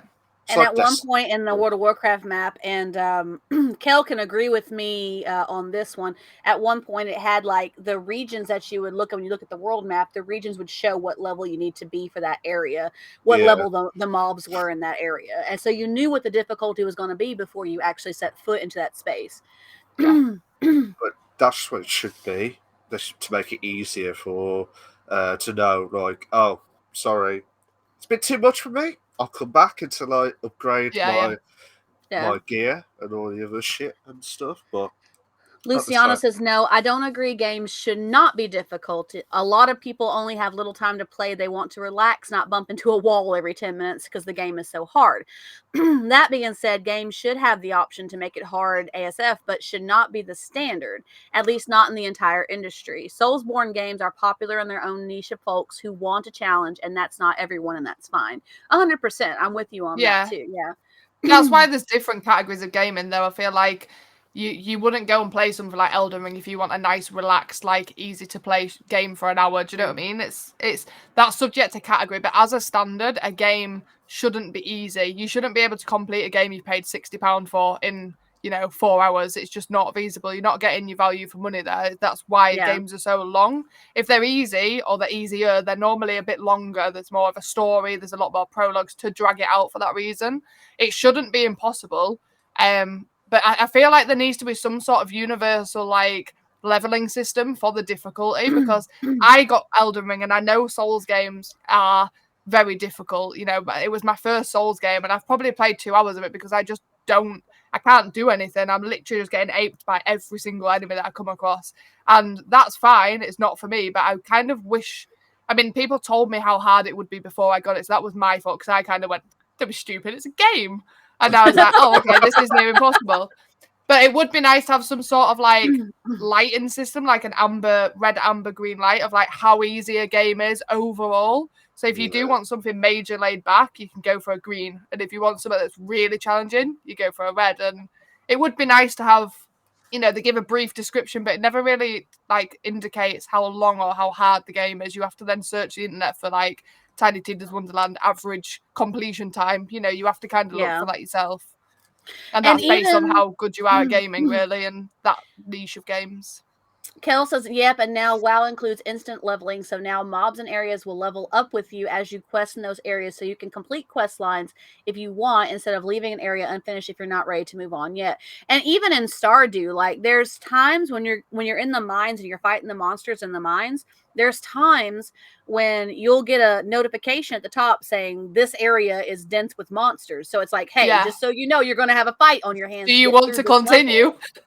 And you can come back, and it doesn't always be the same area each time. Yeah. It's all RNG. So if you decide to leave the mines at that point, and you're like, I'm barely surviving as it is. Yeah. I don't want to chance it. Even if it's only level 5. Even level 5, like, is the mobs get crazy on level 5, even at that point. There's these little flies that come at you, and they're the most annoying things, and I hate them. Even the flies in game annoys me. So hard to hit. Go away. Get on the floor. Put your feet on the floor, and then fight me. These bugs fly at you from different parts of the caverns in the mines, and they'll come at you, and you'll hear them come, and you'll hear the buzzing. But when they come at you in multiple times from different angles, you're constantly swiping at them to clear them, and they take a lot to kill at that level. So unless you've got a really OP sword that you picked up because you had enough gold to get it from the Adventuring Guild, you're not going to get jack shit done in that room. So, I mean, but it does give you a notification, and it also has like a visual screen thing where like it goes green when there's a whole bunch of mobs to notice that there's a whole bunch of people here. You got to fight through the monsters. But and that way you can say, okay, I can't handle this level today. We're going to leave, go to sleep, come back, and maybe we'll take it on tomorrow. Maybe we won't be luckier. It won't be as full of monsters next time. So, I mean, it kind of gives you the chance to continue on that particular level and keep going through the mines if you want, or take a break from it, come back and do it again. Because you might get a whole nother setup with a whole nother matter, and you might not have to deal with the dense mobs in that particular level. So, I mean, Vanilla says, so essentially Souls games are a BDSM club. If you enjoy it, you enjoy it. Enter it at your own risk. It should come with a health warning. Like, people that I know that are... I don't know if either of you have played Elden Ring or watched gameplay, but people that I know that are very, very chilled have broken things on that game. Like, that tests you. Like, I don't have the mental capability to be dealing with that kind of stress. I'm sorry. My life's already a bit stressful. I just want to have a nice time. And I thought I was going to ride around on my little horse, and I was just going to have fun swinging my sword around. And then I think I was stuck for like an hour on the first boss. And I was like, do you know what? I ain't got the time or the headspace for this. Like, I am done. And then I was like, well, that was a waste of 60 quid. I will come back to it eventually, but I don't know when. What's really crazy is like all the articles that we've talked about, because we've covered the release of Elden Ring since E3 last year. So all the articles that talked about Elden Ring said that it's still a Soulsborne game, but it's the easiest in the series up to this point. Well, I mean, I remember watching Nicewig, who obviously I normally watch play Apex, and I mean, he was stuck on this boss for 3 hours. And like, credit to him, he didn't back off. He was like, I am doing this boss. And he'd get it to like that much health, and it'd take him down. I mean, how he held it together on stream, I will never know, because he looked like he was ready to erupt from the inside. Like, it was... And he was like, this is so hard. He was like, why is it so hard? Like, the developers are sickos. And it was my community wants me to get it. My community wants to get it to see me rage quit it. See, I'm not very good at the movement. It's very much, you know, you have to like flippy, what's it called, like roly-poly and like swipe and then roly-poly back. Dodge, I'm not about that. I just want to smash something. I just want to you know, give me a club and just... That's why you get a big old warhammer, like a massive two-handed warhammer. And just go to town. You do that, and you can't get near them because they've all got these swipey tails or horses or like, oh my god, it was... Yeah, that was it, Margit.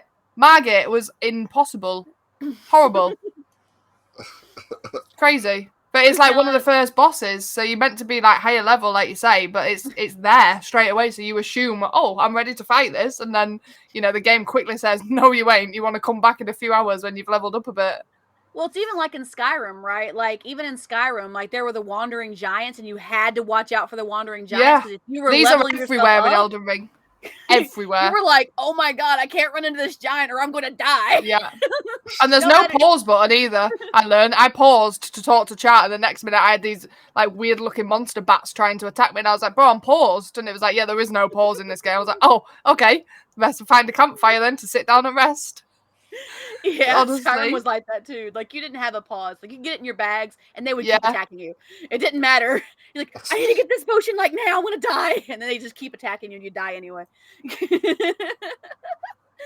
So Luciano said, I bought Elden Ring, but I haven't touched it in a while because a session can only be fun if you at least play more than an hour. But I made a promise to myself to become a true gamer by finishing this game as my first Soulsborne You got it. I believe in you, Luciano. Watch a lot of guides.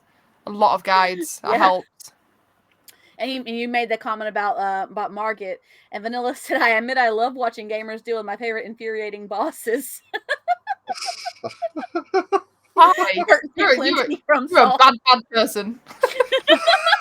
It's not like, struggle. This is Vanilla. Yeah. Yeah, you're meeting Vanilla now. Good. Lucy, the irony in the name. I watched a lot of vids on cheese tactics and how to make it easier for you, and it helped me dramatically. I'm level 39, but I'm not challenging Margit because he's a scary fellow. He's like, and all the monsters terrifying. Have you seen the hands? But there's like a pair of hands like, isn't it? It's like a spider, but they're just huge ass hands. Like, if I ever saw hands that big, I am running. It's just one. You're squashed. Nope, I'm out. Wow. I haven't gotten Elden Ring. I've been wanting it. I love the game. I wanted to play. Wait till it's on the offer. Hard. Yeah, because I was a bit disappointed in paying like £60 and it being that hard because I've just not got the time or the patience. Like, it's there and I will eventually play it. But I would say maybe see if you can get it on special offer or something like when it's reduced a little bit. Yeah, and like I said, with Outriders, I dealt with that too because it just kept getting. There was a couple places that just kept getting pummeled. The monsters just kept coming at you. The people just kept coming at you, and it was like so hard to even focus on killing one of them because you got 10 other ones over here coming at you, and you're trying not to die. And like I said, it took me and my friend doing co-op to actually get through it. And we finally, and the reason why is because he was a lot higher level than I was. But of course, it does. I think it's level cap for you when you play with somebody who's higher level than you. But because he had the stronger abilities and because he had already built his tree, we pretty much were able to finally start going through the game significantly and making major progress. And we wound up ending the game in general together. So it was really nice. But yeah. Luciano says, my biggest achievement is beating my first Elden Ring boss in one try, though my spirit summon wolves did most of the work. I don't know how strong you guys' bladder is, by the way, but I'm just going to run to the bathroom one second because I've drank too much Coke. 2 minutes. Kel says, well, the way I feel Zola in the Soulsborne series to people is it's like a homebrew D&D campaign where the DM just absolutely hates you. You mean one of Matt Mercer's impossibly difficult monsters? Is that what you're talking about, Cal? Because I know you're watching Critical Role right now. I mean, to be honest, I've never played Elden Ring. I've seen people commenting about the game itself, and I mean, I was thinking of getting it because it's something different to what I love with the sport itself, but I just could not believe there was no pause button as well. That's what shocked me. I was like, how the hell do you pause a game when everyone else pauses a game? You pause a game? It's just not right. But, well, it's like I said, and even in Skyrim, it was like that. Like, you couldn't really pause the fight. You could get in your bags, which would normally pause the fight, and the monster wouldn't attack you for most games. And you're getting your bags, and this dragon is still attacking you while you're trying to get something to kill the dragon with. Yeah. Or try and find out some more guys just to say, how can I get from A to bloody B? Itself. Like, I mean, I had multiple times where I was fighting a dragon that was just pummeling the shit out of me. And I had to get in my bag to get, like, you know, a potion or something to keep me from dying. And I barely made it because I was a sliver of health when I hit that potion, and I had to hit another one instantly afterwards. It was crazy. So I get it. Absolutely mad. Luciana says the no pause mechanic can be very annoying. Absolutely. 100. No, sorry, not 100. 500% freaking answered itself. It's just stupid. It's just common sense. You've got to be able to pause. We're all adults. We're all, it's definitely an adult game. I can't see a 12-year-old playing that game because, God, their whole house is going to be trashed. Their parents are going to sue. You'd be surprised. You need to be able to pause. Anything happens, you've got to, or have the ability to rest a bit closer together because there's sometimes quite a big gap between them, and you think, 5 miles till the next fire. Yeah. Vanilla says, if any of you want a good time, watch people fight Lady Freed from Dark Souls 3. Luciano says, some Soulsborne purists may disagree, but having no actual pause and a pause moment is not a good thing, and you can't put that under the disguise of being challenging. It's just stupid. Yeah. But yes, anyone who's obsessed with Souls games will say the opposite. It's not supposed to be a pause button. Well, have a setting that you can turn it off then. God. Absolutely. It's it doesn't affect the game. You can't pause mid-boss and go, actually, I'll just change the setting. No, you just need a breather sometimes, or a second because the dog's eating something it shouldn't, or the kids, smearing paint all over the wall, or, something. Something will happen. For the record, my kid doesn't smear paint all over the wall. She's 7. She's quite well behaved. That's good. That's good. That's good. Or you need to get a snack or toilet break. Yeah, you need a wee. Getting slammed by Maggot with a big ass tail and. Wes says, I'm not getting Elden Ring because I'm so stubborn, so I know I won't be able to sleep if I'm stuck on a boss. It's true.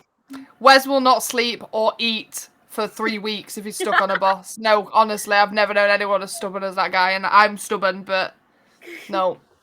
Kel, no pausing, we die like men. What the hell, Kel? Wow. Bloody hell, hey, Kel. Look, okay, I just finished watching The Magicians, okay? And one of the main characters in The Magicians is Margot, and her phrase is ovary up. So, there you go. There we go. I love Margot. She's so great. She's amazing. God save I don't Vanilla. want to pause during a good time. It's not a good time though. Imagine getting like beat downs, and imagine if you were getting like somebody physically kicking the shit out of you, and you could go, "Can I just take 2 minutes?" Like, how much nicer would that be? You could just gather yourself, have a little drink, a little snack, and then be like, "Okay, continue." Luciano, I don't think Vanilla will deny that one bit. Vanilla was all about the gimp suit on Xander, so I don't think that Vanilla will argue that at one moment at all, Luciano, so it's okay. Vanilla will be calling Margit daddy in a minute. Yeah. Oh, God. Bloody hell. I've made it an hour and 35 minutes without mentioning anything resembling daddy, so we've done well. Hey, first one for the season for your episode. Yeah. Good job. Yeah, an hour and 35, an hour and 36, kicking in, and be like, there we go. Again. I like Xander in the suit, not me. Lol. Did you guys see Did you guys see that? Did you guys see Xander in the game at all? Were you guys there? Have you guys seen any of the streams where I played? And I haven't played a lot with him, but I'm talking about y'all. I'm talking about the chat. But I mean, Xander's a good looking dude. Not gonna lie. I mean, everybody. Well, not everybody. I'm not gonna say everybody because there are some really jacked up faces in GTA.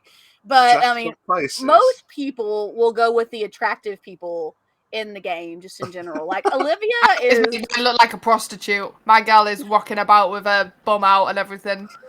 I'm living my life via GTA. That's me. Olivia is hella sexy. Like, I'm not gonna lie. Olivia is hella sexy. And since you got all the mods, you can change the face a little bit. But I made her that way for a reason. I wanted her to be beautiful. I was intentional. So Vanilla goes, Xander spent half the session without a shirt. My God. Very true. Matt is getting sus because I'm here. It's true. Let's go away. Who told you about the podcast? Get out of here. No, Wes is potentially the best Call of Duty sniper I have ever seen in my life. Oh shit! No shit. So that's yeah. Based from Sweden, so he's a bit weird. He says chicken instead of chicken. I don't know about that. Chicken. Can I have some chicken and rice? He's like, I'm just going to go get myself some chicken. I'm like, some what? Some chicken. I thought you said shitting or chicken or chicken. They just talk funny. Yeah. Love you, Wes. It's like an ongoing thing. He bullies me for I always say bro all the time. I say bro a lot too. I do. Yeah. Luciano, I made my Elden Ring hero a waifu. I stole a character creation YT video. God. Nice. Vanilla, since you all brought it up after the podcast, I'm watching people fight Lady Freed. Looks like there are some new victims playing. That is Wes's emote as well. It says bottled water because we don't pronounce our T's. It might be amongst Hispanics, but that's because the CH in Spanish. Yeah. Yeah.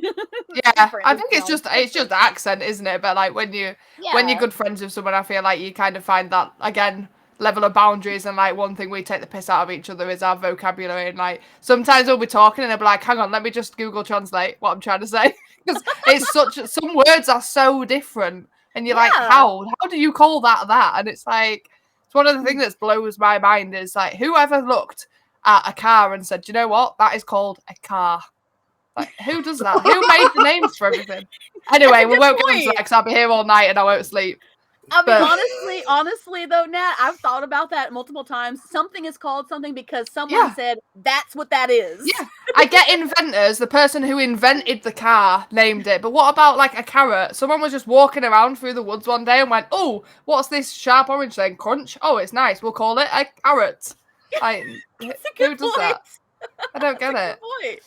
I've gotten into like sometimes I think about that just because I think about random shit, guys, random philosophical shit, and I'm like, everything is called everything because somebody thought to name it something.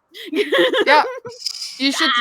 There you go. Car is called Bill in Sweden. Bill here is a person. We have a Bill down the street. Like, and that was a. If he was like, I'm gonna go get the bill. Like, are you getting the bill in a restaurant? Are you getting the bill that lives 3 doors down? Are you getting the car? How are you supposed to know? You get the cops itself when you send the bill itself. So. Vanilla's like, I thought car stemmed from motor car, maybe even hails from caravan. Linguistic is crazy. 100%. Yeah, I don't get it. I have quite bad anxiety and I have like crippling insomnia. These are the things that keep me up at night. And one of my friends used to send me this guy off TikTok and he literally comes like running in a room and he's like, wait. He was like, do doctors self-diagnose or do they go to other doctors? And I'm like, great, there's me for 3 days. I'm not sleeping now till I know the answer. And I had to contact one of my friends who is in medicine and say, can you self-diagnose? And they were like, no, you have to go to another doctor if you need any like medicine or treatment or anything. I was like, cool. And then I have to know the answers to things and it infuriates me. So please don't give me anything that we don't know the answer to of the unknown because I will be up for days. We won't talk about some of the weird linguistics then. Like, you know, where you park your car being a driveway, but you drive on a parkway. Yeah, like the whole America v UK thing makes me laugh as well, because obviously we speak English, so we speak the same language, but it's slang, isn't it? Essentially, like what you call things like garbage, trash, rubbish. Like there's so many different, and like my daughter watches a lot of YouTube and a lot of like American kids on YouTube, and she's always like, Mum, what are you doing on the couch? I'm like, it's a sofa, okay? We're in Britain. It's a sofa. And then she's like, oh, Mum, do you think my baby nephew needs his diaper changing? I'm like, it's a nappy. And she's like, well, why do they say it? I'm like, because they live in America. And I'm like, you can't be rocking about here, like, talking like you're from America because people get confused. She went to school and said, someone didn't know what I meant by a pacifier. I was like, that's because it's a dummy. It's a dummy, Esme. Dummy. I understand where the concept came from that, though. I do. Because Malk and I have had this conversation too, haven't we? About multiple times. We've had this conversation about the differences between our cultures, and I'm like, it's so weird how things here in America are so different than things over there. Some of the things are just completely ridiculous, and even sometimes when he says something, I have to like think about. I'm like, wait a minute. What's the American equivalent of that? Yeah. What's he talking about? Yeah. And sometimes the American word makes more sense, but sometimes the British word makes more sense. Like it's like what is rubbish? Why do we call it rubbish? Like trash makes sense. It's trash. It's you don't want it anymore. But like who went? No, it's not trash. It's rubbish. What?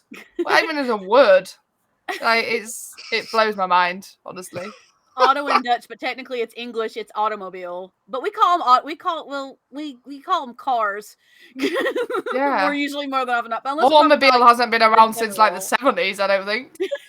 The early bird catches the worm, but the early worm gets eaten. Sun Tzu, Heart of War. Oh, that's so weird because I grew up watching the BBC, so I referred to so many American things by UK terms, and I started doing that too. Malk, you've had an effect on me. I've started doing that too. Like, I don't say couch as much as I used to. I now say sofa, and I call the love seat a sofa, which is weird because it's a love seat here because it's 2 seats as opposed to 3. But I mean, I still call it a sofa because that's what comes to my head first. It is a lot to do with society, and like your social circle affects a lot. Like Wes will say, like the amount of times that we've spent like recently together playing games, etc. Like he's picking up a lot of British things, and then like he'll talk to some of his Swedish friends, and like, what the hell are you talking about? It is called a torch. Oh, we're not having this argument again. It's a torch. God's sake. RTK, the naked man fears no pickpocketing. True. Philosophy. You can't get pickpocketed if you don't have pockets. That's true. Vanilla, so many of my classmates were like, what the fuck is a trash bin? What's a rubbish bin? Just a bin. Why don't you just take the first bit away and just call it, everyone calls it a bin, right? Which probably not in Sweden. They probably call it like a ball or something. What is a ball? What is a rubbish ball? What do you call bin in Swedish? In fact, I can Google translate it. You should. I mean, I understand why it's called a bin. That makes sense to me. But I still call it a trash can. I mean, you understand that it's called a bin, but why do you understand that it's called a bin? Because someone told you what bin means. Well, yeah. I mean, I have a lot of friends in the UK, just in general, and I see Malk every week. So yeah. That's a thing. Why are you giving me Spanish? I don't want Spanish. Hello? Hello? Americans have no idea what a bin is. That's very true. Apparently. But why is it? Why do you have to American make it? Spelling is the next argument. Luciano. Colour and colour. Colour and colour. Favourite and favourite. Yeah. Prioritise, or like with the Z, or what is it? No. Organise, like with the Z. Yeah. So one that blows my mind. Why does a fridge? Is it a D or a G? I'm pretty sure it's a D. It's Why DG. does a fridge have a DG and refrigerator doesn't? When a fridge is a short version of refrigerator, it makes no sense. I'm in America. Look, we've lost Malk. Look, he's lost. Google refrigerator. It's not spelled like you'd think the fridge was in the middle. Yeah. Yeah. That just blown his mind. Yeah. I think it's one of those words that's like misspelled all the time because of that. Yeah. Because we called a fridge when it's short as DG and fridge. No, Shadow. Put the D in. Oh, I'm not gonna say. Frige. I was like frige. I like it. It's now the frige, Luciano. It's missing the D. Wes says it's yeah, that's what a bin is. That's what a bin is in Swedish. Like, the words are just so long. Like, I feel like saying hi, how are you is 4 times the length in Swedish. You just make more work for yourself. Why? On that note, and RTK can agree with me on this as well. When you say hello, frige with a Spanish pronunciation, or French, it could be frige. You never know. But you saying hi when you're saying it formally, because when you say it formally in Korean, it's annyeonghaseyo, which is hello. Annyeonghaseyo. Annyeonghaseyo is how you say annyeonghaseyo. But when you're saying it short, it's still just annyeong. But it's still longer than hi. You say onion? Yeah. What? Sounds like it. Onion. Annyeong. No, onion. Oh, but it's a bit more. Onion. Onion. I'll tell you. I will forget. No, I'll forget this. I'll butcher it. On like Anna. On. Onion. Oh, onion. Onion. Sounds like onion to me, just with a funny accent. Yeah. Thank you, RTK. Onion. I'm saying onion now because I yeah, heard that. me too. Give it a high five. You are 100% right, Kel. Yeah. It is 6 languages in a trench coat pretending to be one language. It's like those stacked up people trying to be a tall person in the trench coat. 100%. Absolutely mad, to be fair. But yeah, and it's still longer than saying hi, but that's the equivalent of hi is onion. You saying Why not just say onion? hi? You're saying onion again? You are saying onion. You are. am I don't care I don't care what you tell yourself. You're saying onion. RTK, am I saying it properly? I should be saying it properly. I spent weeks learning this. I should be saying it properly. It doesn't read how you say it though, because that to me is an yeong. An yeong.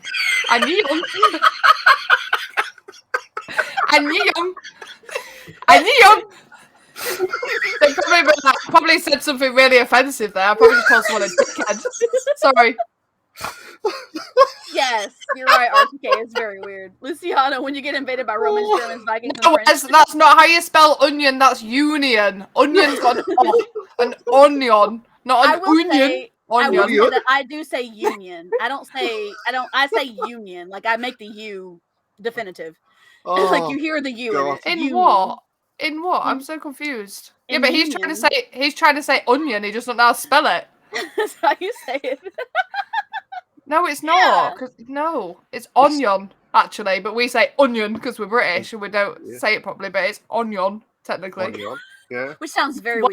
Why do I say onion? You can't do it without doing a funny face. One thing I will tell you, if you try and I found this out when I was learning Korean, I still have a long way to go, but I found out that, okay, for my band geek, stay with me, okay? Your embouchure needs to be smaller. Like your mouth needs to be open. The mouth, like when instead of having like where you're enunciating and have a wider placement of your mouth, it would be smaller, so it's more closed. So embouchure is I have a big mouth. Your mouth. Are you trying to say pouting? Like No. Like instead of if you try and over enunciate, like if you say onyong, it sounds wrong. But if you close your mouth a little bit when you say it, onyong, and you close your mouth, you just look like you're a ventriloquist. You look like you're not speaking. I can't do it. Is more closed mouth. That's just in general. I found that out. Japanese is just the same, except they got 3 alphabets on top of that or something. I'm lost. I speak one language, and that's English, and that's like I'm thick when it comes to anything else. My boyfriend speaks like he can conversate in quite a few of them, but he understands parts of 7 different languages. But he can conversate in most of those. I barely understand all of the English language, to be honest. There's so many different bloody variations. Don't even send me to London. Jesus Christ. They all talk roadman there. I don't know any of that. I have to tell you the Midlands phrasing. No. As well. No. No, it means yes, it means no. So technically you would like to hear it as well next time. Hey, Dom. Hi, Dominique. Hello. Hi. Hello. I'll be right Welcome back. Welcome to the podcast. Second. We're just talking about words. Linguistics. Yeah, we've come right off topic. I don't know how this has happened. We were talking about bloody State of Decay, and now we're talking about onions. Onions. It happens all the time on this show, Nat. Like, no question. Like, seriously, it happens all the time. That's how it should be. It's great. I love it. I love the flow of conversation. It's amazing. Oh, good. Are you back, Milk? That was really cool. You didn't even leave. You literally didn't even leave. I think your arm was still in focus when you came back. Yeah, I just got oh my God. strawberries and stuff now. So it was just Who's bringing you snacks? I need me one of them. Oh, there's no one here. It's just me. It was like, it's just like, I can't just move at the podcast. I can't reach. Thanks for reminding me how bloody lonely I am. I thought this was a nice, safe space. I have friends all over the world, and Irish heavy accents. I used to watch like Irish people try videos on YouTube. Irish accent is very heavy, and I have to like listen to it a few times. I had to put on a caption just to understand it. Same thing with Gaelic too. Like it's like people like when I was looking at, because I was trying to study Gaelic at one point, and I didn't really get very far on it. But Scots, when they have people in Scotland, they have very heavy accents as well too. And I have a couple friends that I play with. But they have their own language. Gaelic is a different language completely. Because I always thought it was just Scottish people that I couldn't understand, and it's actually a different language. There's Scottish Gaelic and there's Irish Gaelic. 2 separate. No, Dom, you're from Newcastle. Why are you, man?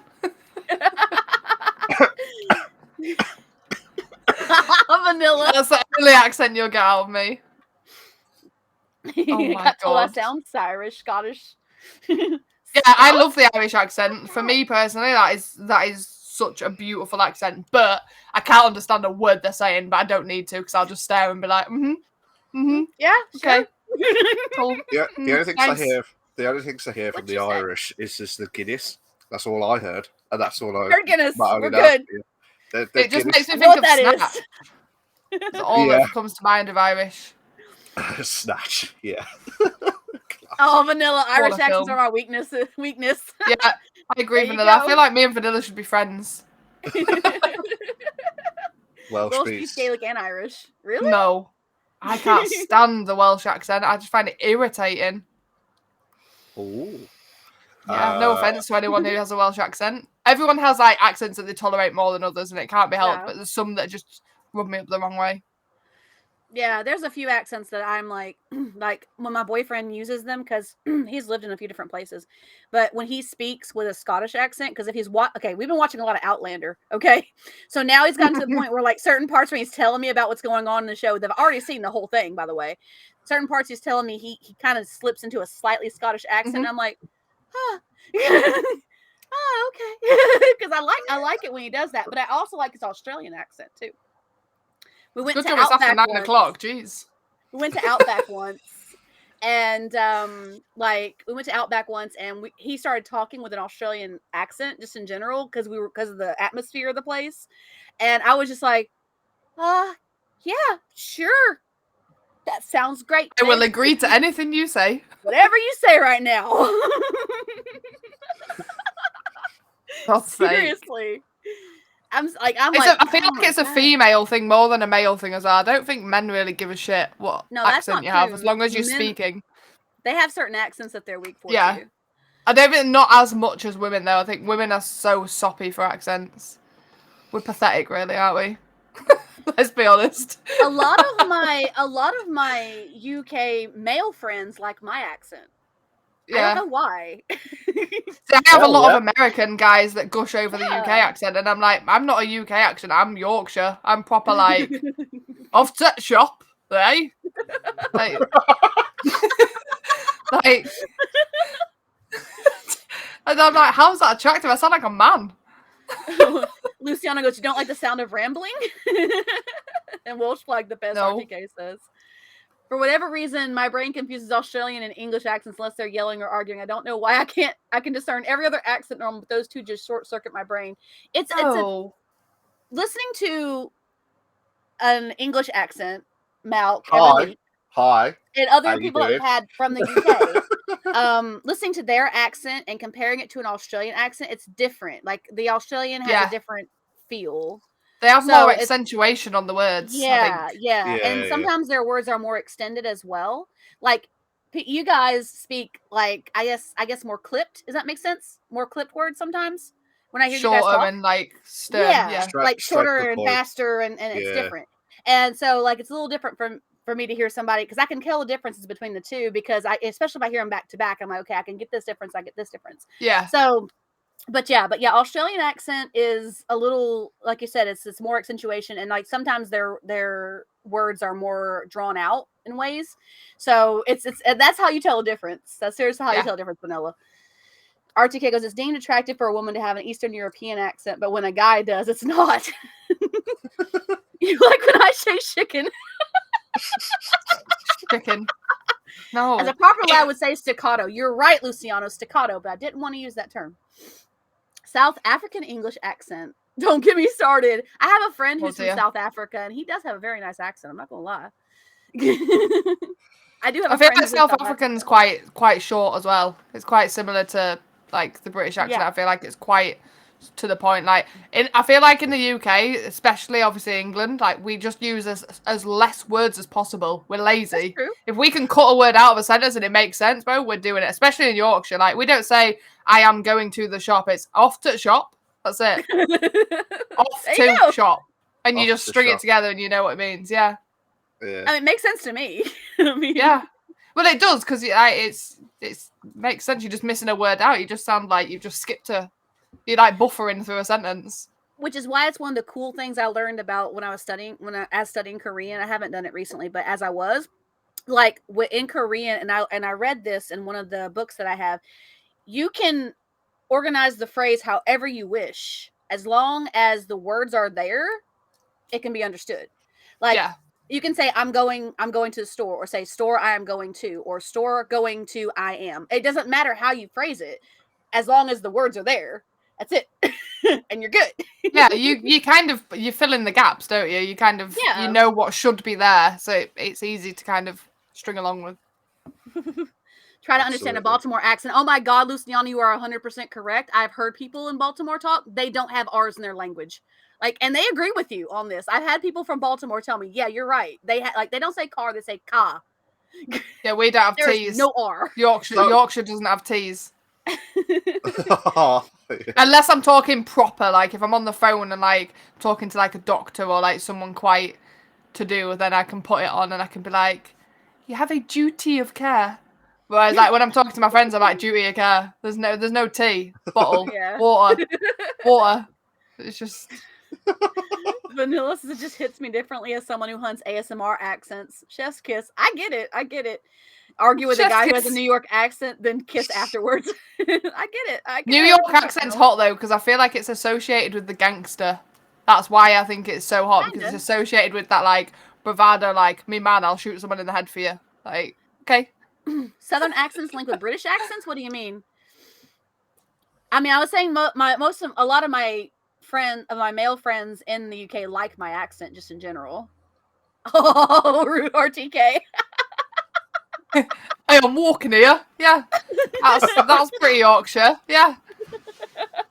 Oi, that's another Yorkshire thing. Oi. That was A. I'm walking here. Yeah. Oh, that's New York. Hey, I'm walking. Yeah. I just think of is it Scarface? Tony Montana. Yep. That gangster thing. Nice. I get it. I get where the connection comes. Yeah. Okay, we've gone off track a lot. So we had a great conversation though. I'm all about it. It's I love it. Great. It's great. Hey, it's me. It's great. Hey, it's you. It's me. It went from the main discussion topic to language barriers of understanding of what onion is. Onion. Yeah. I am. What a kid. I didn't read that. I didn't read that as walking. I'm just gonna say that read differently. You missed an L. Could be an L and it could be another letter that was something else. Yeah. And trust me, it's probably Wes. It's probably not walking. I just caught it, Nat. I just caught that. It took me a second, but I just caught it. Like my mind filled in the gaps. I feel like Mark's lost. I think he's trying to work it out. No, I know. I know. Okay. But I'm not saying one word with that afterwards. No. I mean, honestly, I don't know, Luciano. I mean, I really don't Luciano, know. I'm English and I don't have a clue. I am so bad with history. Like, I don't care about the past. I'm just like forward facing. But probably. Most likely. It's a good possibility. Especially Everyone's considering linked that somehow.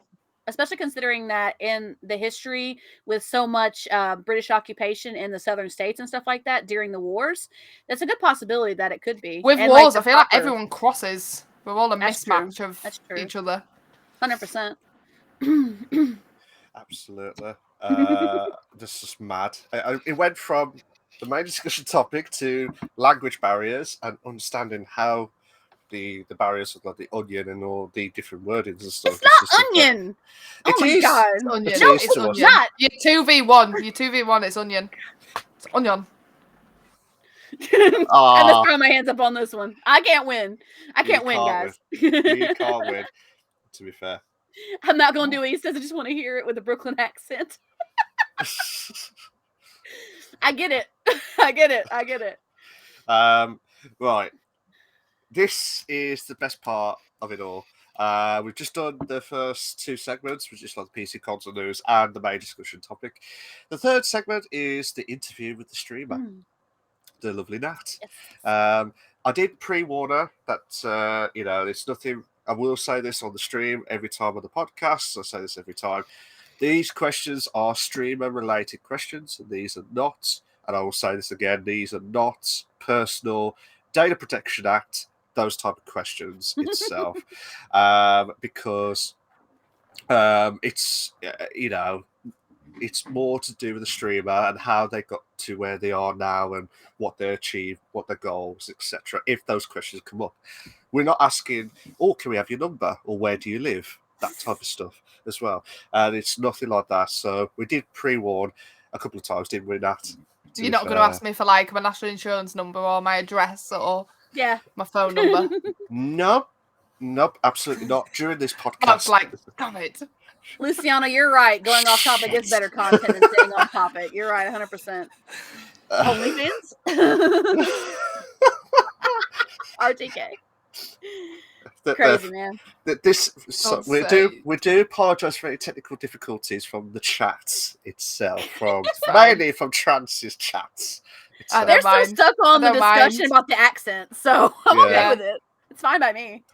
So, are you all set, ready to go, Nat? Yeah, as ready as I'll ever be. Cool. So, the first question, so what we did was we got Nat to pick 8 numbers out of 15. You might have heard these questions before. These are not the newer return questions. These are the brand new ones. The original ones, the original ones, yeah. So chances are very good that those of you who've been with us for a while have heard these questions before. But they're always different because it's always a different streamer. But the answer will be different. Yeah, absolutely. Exactly. Okay, so first question is, what game made the biggest impact on you when you were younger? I mean, I feel like we're gonna get deep. We're gonna get into the nitty gritty straight off the bat. Carry on. We've got all night. We've got all night with this. So. Actually, we don't have this is probably gonna be an unpopular one. Chances like, I couldn't wrap it up. This will probably be one that won't be talked about much because it wasn't a huge game. For me personally, it would probably be Time Splitters. Because, again, going into a bit of deep background history. So, like, growing up, we had a bit of a rough upbringing. My mum had us very young. She had me at 17, and by, like, 22, had 3 of us. My dad was an arsehole, so she was then basically on her own raising 3 kids. So, when she reached a certain age, obviously, she never really got to live, her going out life, as we all probably do in our 20s, because she was tied down with 3 kids. So my uncle was a few years younger than her. So basically, when she started going out and living her life, when we were a bit older and a bit more self-sufficient, he looked after us a lot at the weekends so that she could go out and obviously have a good time with her friends. And I always remember, like, she'd go out, we'd all be like put to bed. She'd go out, and as soon as she'd gone, my uncle would always be like, come downstairs, and we'd all sit and we'd game, and we would game until we heard the taxi door go outside, and we'd all scalper back upstairs. And she always knew. She pretended like she didn't, and we thought we were really sneaky because we'd been up till 2 a.m. playing on the Xbox with my uncle, or the PlayStation or whatever. And then that was where my love of gaming came from, because it was always my safe space. It was always like your warm place, your fuzzy place. And from that, I think my mum realised how much we all enjoyed gaming. So every year, because there was 3 of us, Christmas and birthdays must have been so hard. I have 1 child now, and I know how financially difficult it is and the pressures of society to, like, spend a fortune. So every year at Christmas, we got a joint present, and it wasn't the latest console, but it was always like one behind. So we always had from the PlayStation 1 to PS2. Then we swapped to Xbox. We had the original Xbox and the 360. We had the GameCube. We had the Nintendo Wii. Like, we always each year got like a newer console, and we'd either like sell the other one to then fund it, or sometimes we'd keep both.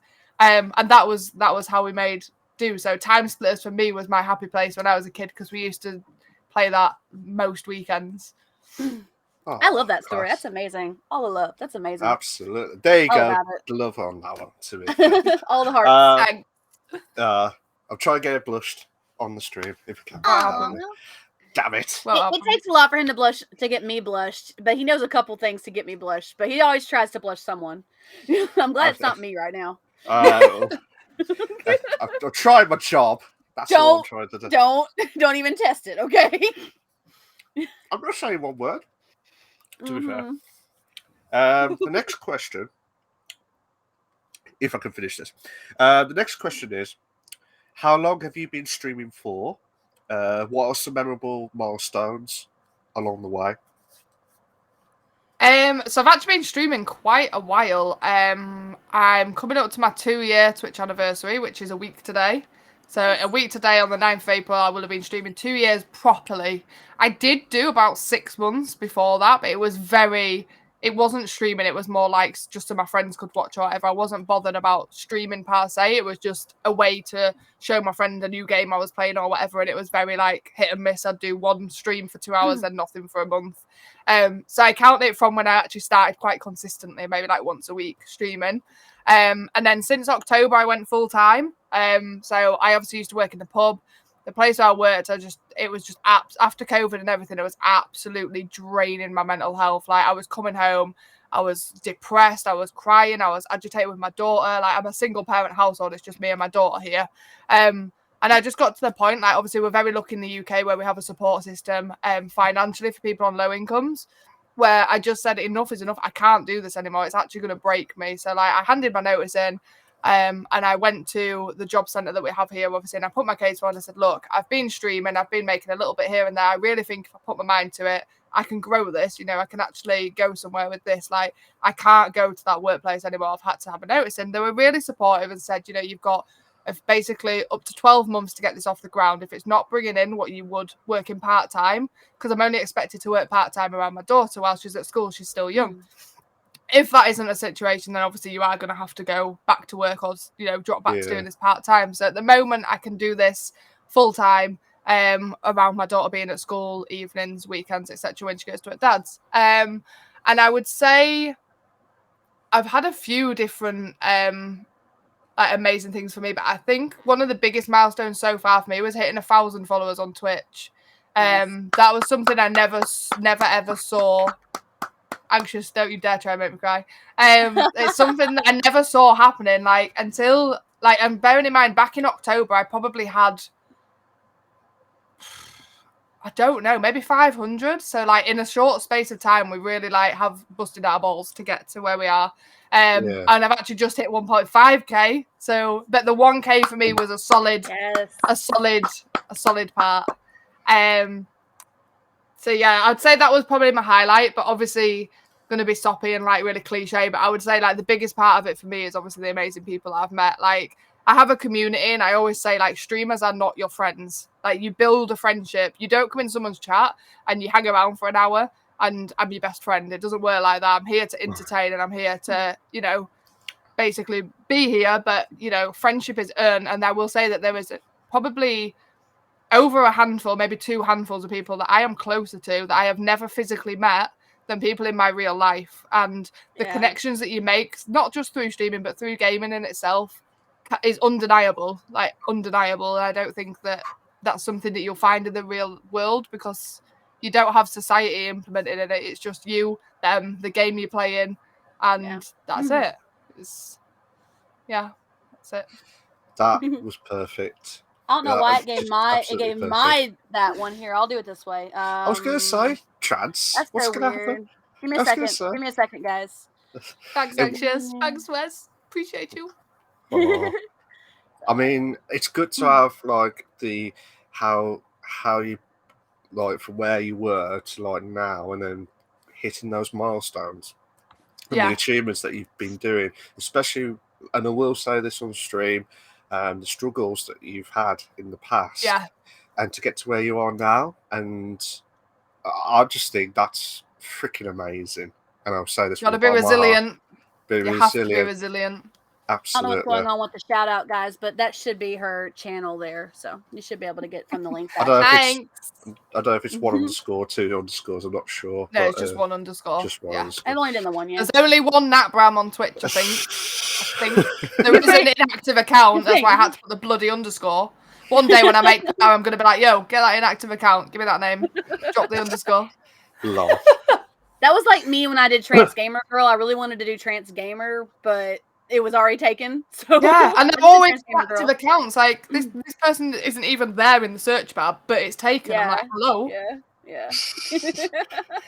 But yeah, like I said, fair freaking play for where you are now, and keep. It's not easy. Like it isn't easy, and I like again, you deal with being a female industry, you deal with, you've got boobs, you get easy views. Oh, you're pretty, you get easy views. Like, don't give me that. Like, I absolutely, like, Wes is one of the people I've sat in Discord till 3, 4 a.m. with Wes and then got up at 6 o'clock to get my kid ready for school and gone to school, dropped her at school, come home and I've streamed because I've been up editing or I'm going through clips or, I'm scheduling posts. Like, so many people come into this so easily and go, well, it's easy, you just click go live. No, it's not. It's discoverability, and it is like I have like 6 different social medias as well as my personal social medias, by the way, because I don't obviously intertwine the two. I keep them separate for safety reasons. But it's not an easy thing to do, and with that comes hate, it comes trolls. I got hate raided on Wednesday, which wasn't very pleasant, but we shrug it off and we keep going. It's like you have to be resilient. So many people don't pass the first hurdle because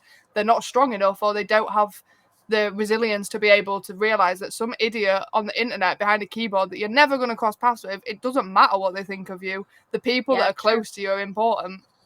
So you've got to keep going with it. Absolutely. I have to say that when I first started streaming, I think that trolls affected. I mean, those of you who've been with me since near the beginning, you guys can probably vouch for this. Trolls affected me to a point. I mean, I might have held on to it on stream, but afterwards, it was a problem. But then I got to a point. I'm like, I don't care what they think. I used to get comments all the time, like, "Oh, you're fat," or "Oh, da da da da," or "You're ugly," or whatever. And I'm like, all right, that's fine. My boyfriend doesn't. That's think your so. opinion. Yeah, exactly.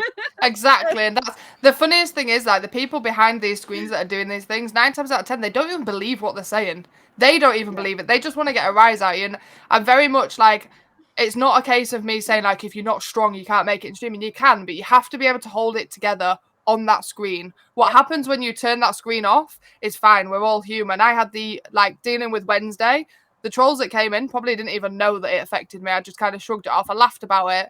I stepped away and I obviously put a message in my Discord and said, like, guys, you're going to have to give me a bit of time. I've just had a really bad panic attack. It was very stressful. It triggered, my anxiety really bad. And my community were amazing, but it's like, I am never going to sit there and let them see that they got to me because I feel like it just powers them more. If everybody has that power, even if you swap straight to your B out back screen and you break down, that's absolutely fine. But don't let people see that they affect you because they are not entitled to that power and they don't deserve it. It's as simple as that. Yeah. Absolutely. And they just need to be shot, those trolls, to be fair. And just more needs to be done to be tracking down who's behind them and actually making sure it's prosecuted. Because if you did that in real life, if you had a group, like for instance on Wednesday, it was 1,400 messages I got. 1,400. That's more than I've ever had in my chat. All basically, it was all to do with my appearance, saying I looked like a horror show, which, like, whatever, I don't care if you think that. But if you did that in real life, if you had 1,400 people stood around one person shouting obscenities at them, you're telling me the police would walk past and not do anything, or like the authorities? Like, it's unacceptable. Just because it's online, it should be the same. There's enough technology now to be able to track these people down through the VPNs or whatever and other IP addresses and ban them from the internet. You should never be allowed to get internet in your home ever again. Like, you shouldn't be able to have access to online if you can't be trusted and you can't be mature enough and to grow up. Absolutely. And prosecute the people that organise it. Simple as that. It's the only way it's going to stop. There was some worse ones with not only with the hate raids as well. I don't know if you remember trans, like I think it was last year or something, when there was like different things going on with like different sexuality and all the other stuff. That's still happening. It's still happening. The hate raids are normally racial or gender based, but they come to someone like me and think, oh, well, we can't play the race card. We can't play this card. We can't play that card. So we'll go for appearance. I don't care. I don't care. You can say whatever you want to me. Your opinion of me. And even if you mean it, and even if it's something that I'm self-conscious about, I'm a very confident person, but I still have insecurities. Even if you touch on that insecurity, I don't care what you think of me because I don't know you. The people that mind don't matter, and the people that matter don't mind. And that is the be-all and end-all of it. And you're irrelevant. Absolutely.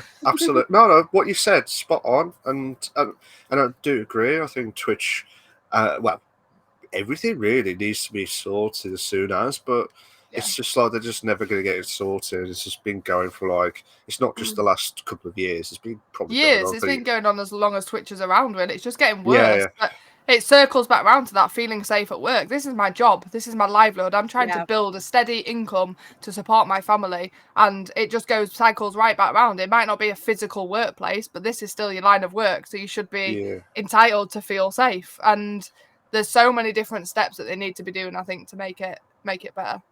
Absolutely.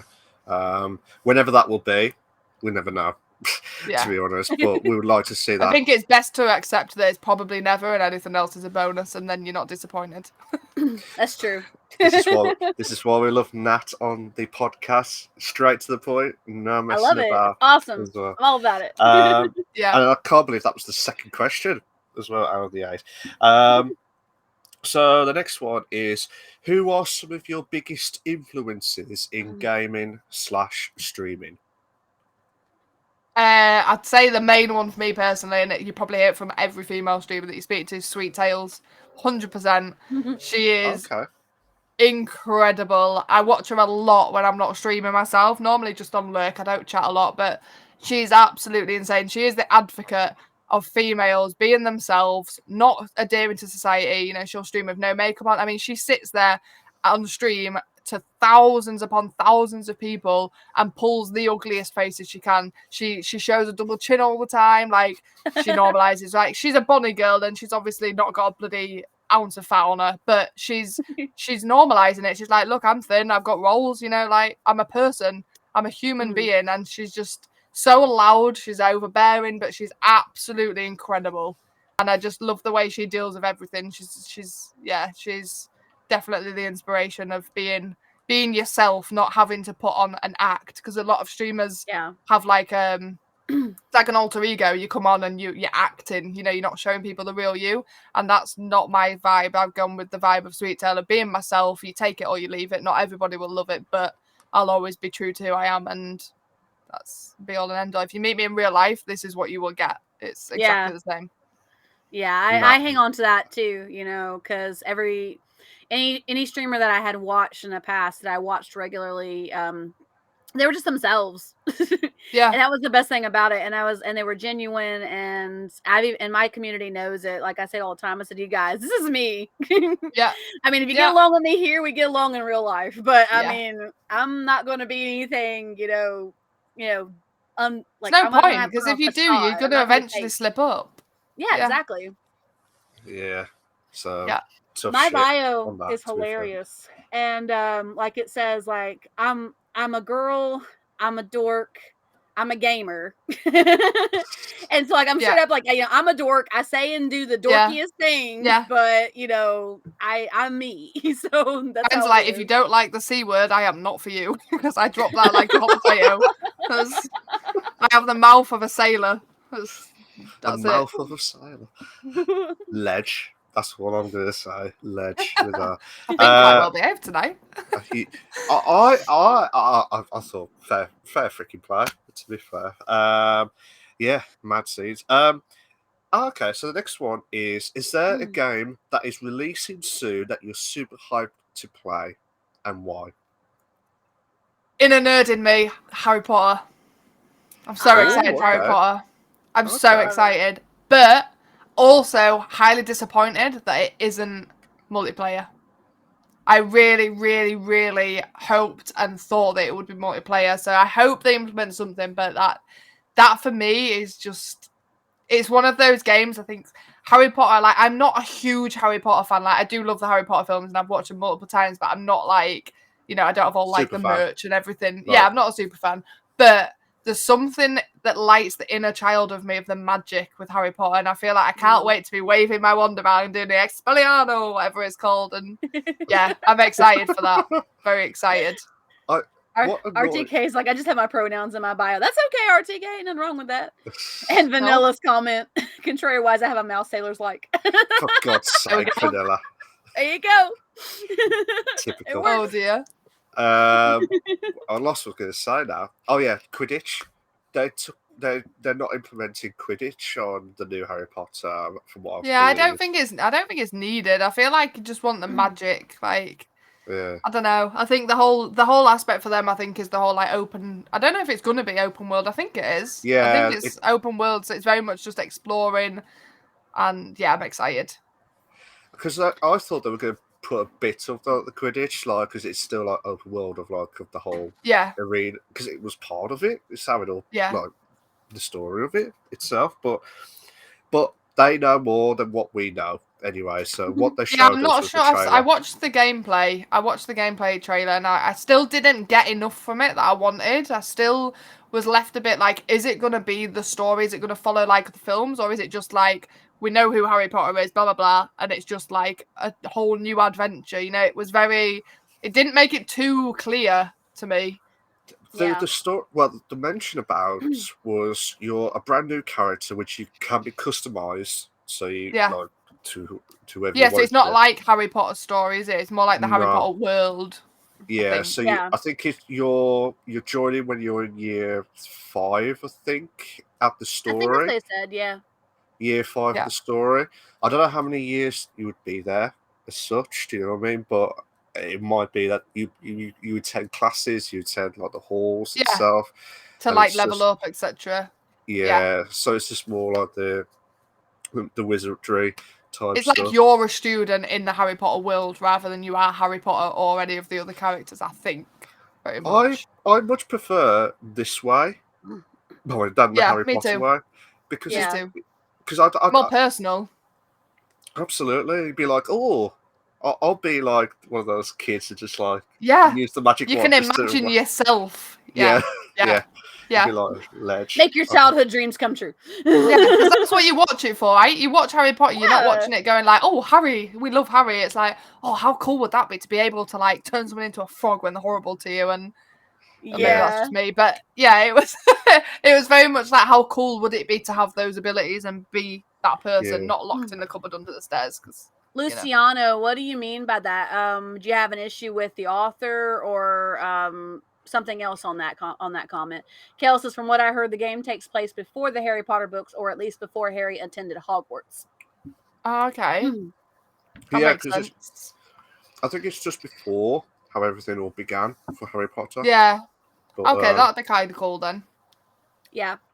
But that, I mean, are they going to do like what the Fantastic Beasts themed type stuff? Was that a bit too much behind as such? Yeah, I don't know. I'm not sure. Do you know what I mean? Pretty sure they've still got this. I'm pretty sure they're going to still have like similar characters, aren't they? In Harry Potter. I'm sure I saw some of the characters from the films there. So poor Harry getting roasted. I love Harry. You're a wizard, Harry.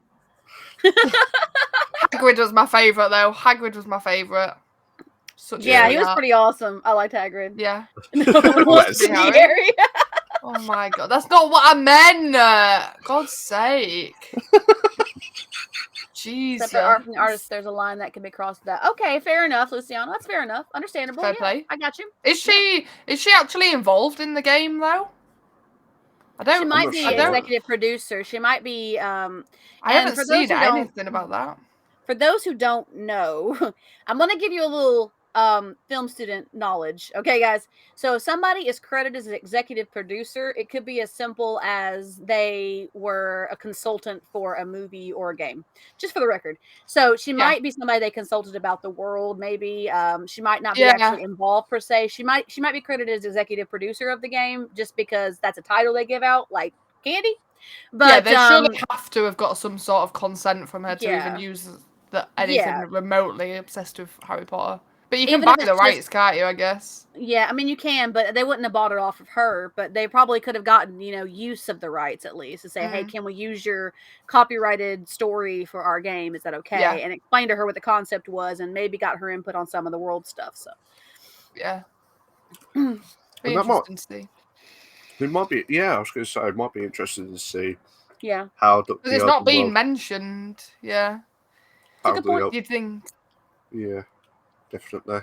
But yeah, just hopefully that the open world scenes itself will be a little bit better. Hi, Anna. How are you today? Hello. Good to see you. Hey. All love to you, Anna. So happy to see you. Anna's one of my in-city friends.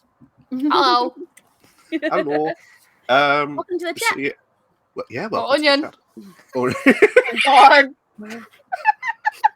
You do know you can get rinsed with that now, to be fair. Yeah. I think it's independent from her, but I personally don't care about it since she responsible for the HP universe. Okay, that's fair, 100%. Fair enough, yeah. Yeah.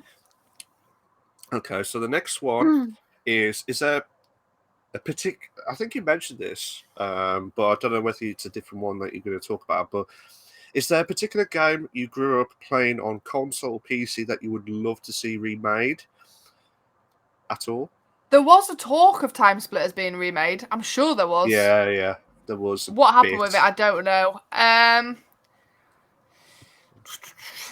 don't know, because I'm quite a stern believer in things being left as they were. I'm quite traditional in the sense that, like, these retro games should be retro. I don't think they should be brought into the new generation. I don't think they should be, like, revamped. If you're going to do it as a sequel or, like... I don't know. I mean, they've done it with some things, haven't they? Like Mario Kart and Mario, they've constantly been evolved to like keep up with the new generation. But I don't know. I think some of your favourite memories, I just don't think you want them tainted because they'll just get ruined. The remasters are never like they should be. So I don't know. Not really. Yeah. On that note, though, like when Chrono Trigger was remastered for the DS from where it had been for the Super Nintendo, I think it was, they actually didn't mess with the storyline at all. They just remastered it and updated it and like made it where the technology fit the DS, and they kept the storyline the same. They didn't change anything else. So, I mean, if they did if it's like a remaster of the game and just holding true to the element of the original game, I mean. That's a different concept of the studio, though, to be honest. I just think if you want to play them games, you should just get the console and play them. I just don't. Absolutely. Yeah. I loved Chrono Trigger. That was such an awesome game. Know. That's just my personal opinion on them, and that pick up now, even if I had the console, and I'd be like, the only thing you're holding on to for me personally is the nostalgia. You know, it's the feeling of takes you back to when you played it the first time. But the actual playing through the game, like you say, things evolve, and I just think. I don't know. Some things should evolve with time, and the other things should just be left to be vintage. Anna said, anything Harry Potter related, the rights are needed from her, to be honest. And RTK said, Final Fantasy seems to be doing fine with the remake of 7. They made some adjustments to that storyline, though. Like, they made, they added pieces that had been cut out and new parts of the story, and they made adjustments to some of the characters and some of the scenes, so... Some people love it, and I'm all for it, but for me personally, I don't enjoy remakes. I just like them to be left as the originals, and that's just my opinion. I understand that if they do get brought out, I'm not going to slate them. I just probably wouldn't play them unless they were either cheap or free, because I don't want it tainted. I'd like to just keep that nostalgia where it is. But some people love the remakes, which is why, and the demand for them, which is why they keep doing it. That's absolutely fine. It's like Crash Bandicoot. The new Crash Bandicoot was solid. It was so hard. I was like, oh my god, new Crash Bandicoot, love it. I played it. I was like, wow. How did I used to play this? It wasn't this game, but how did I used to play Crash Bandicoot as a 12-year-old and smash every level? Now I'm struggling. Hey, gamer. Welcome to the chat. Good to see you. Welcome to hanging out in the podcast. It says, normalize adults taking off for their birthday or a random Tuesday or any damn day they feel like taking off. Normalize a healthy work-play balance. Normalize day offs. Normalize vacations. You got to help your employees and yourself take care of themselves and those around them if you want them around. Very awesome point. Thank you so much. I appreciate it. I do that. I take days off all the time just because I feel like it. I just don't feel like streaming.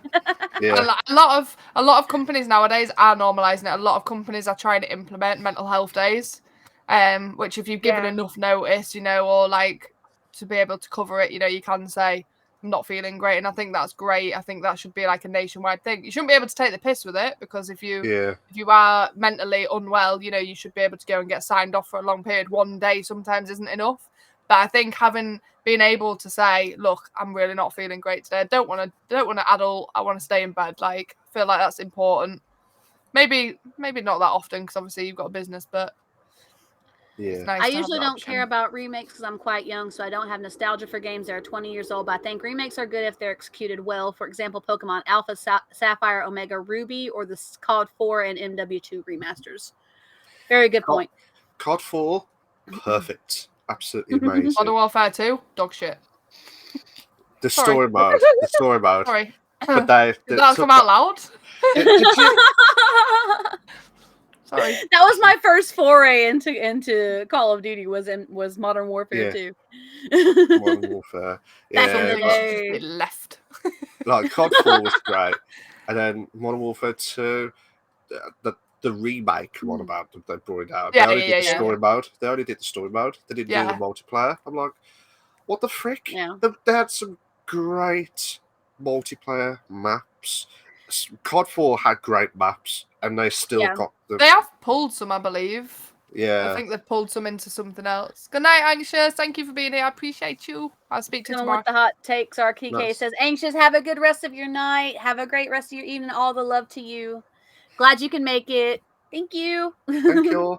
But yeah, I mean, COD 4 was great with the remaster. They'd got it pretty much similar type. So I know there was some that was missed off, but they just tried to bring back the old nostalgia, if that's how you pronounce it. I'm crap with words at the minute, but you know what I mean. That's right. Nostalgia. You're good. You got it.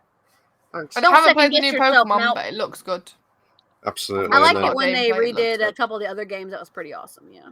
Like some of them are brilliant, don't get me wrong. It's just there's not a game that I would yearn to be remade, was like the answer to the question. Don't get me wrong, there will be some and they'll probably be remade and I'll go, oh, I used to love that. I'll give it a go. But like there's nothing that I yearn to be remade, to be brought back to life as such. I just Yeah. Oh, yeah, definitely. It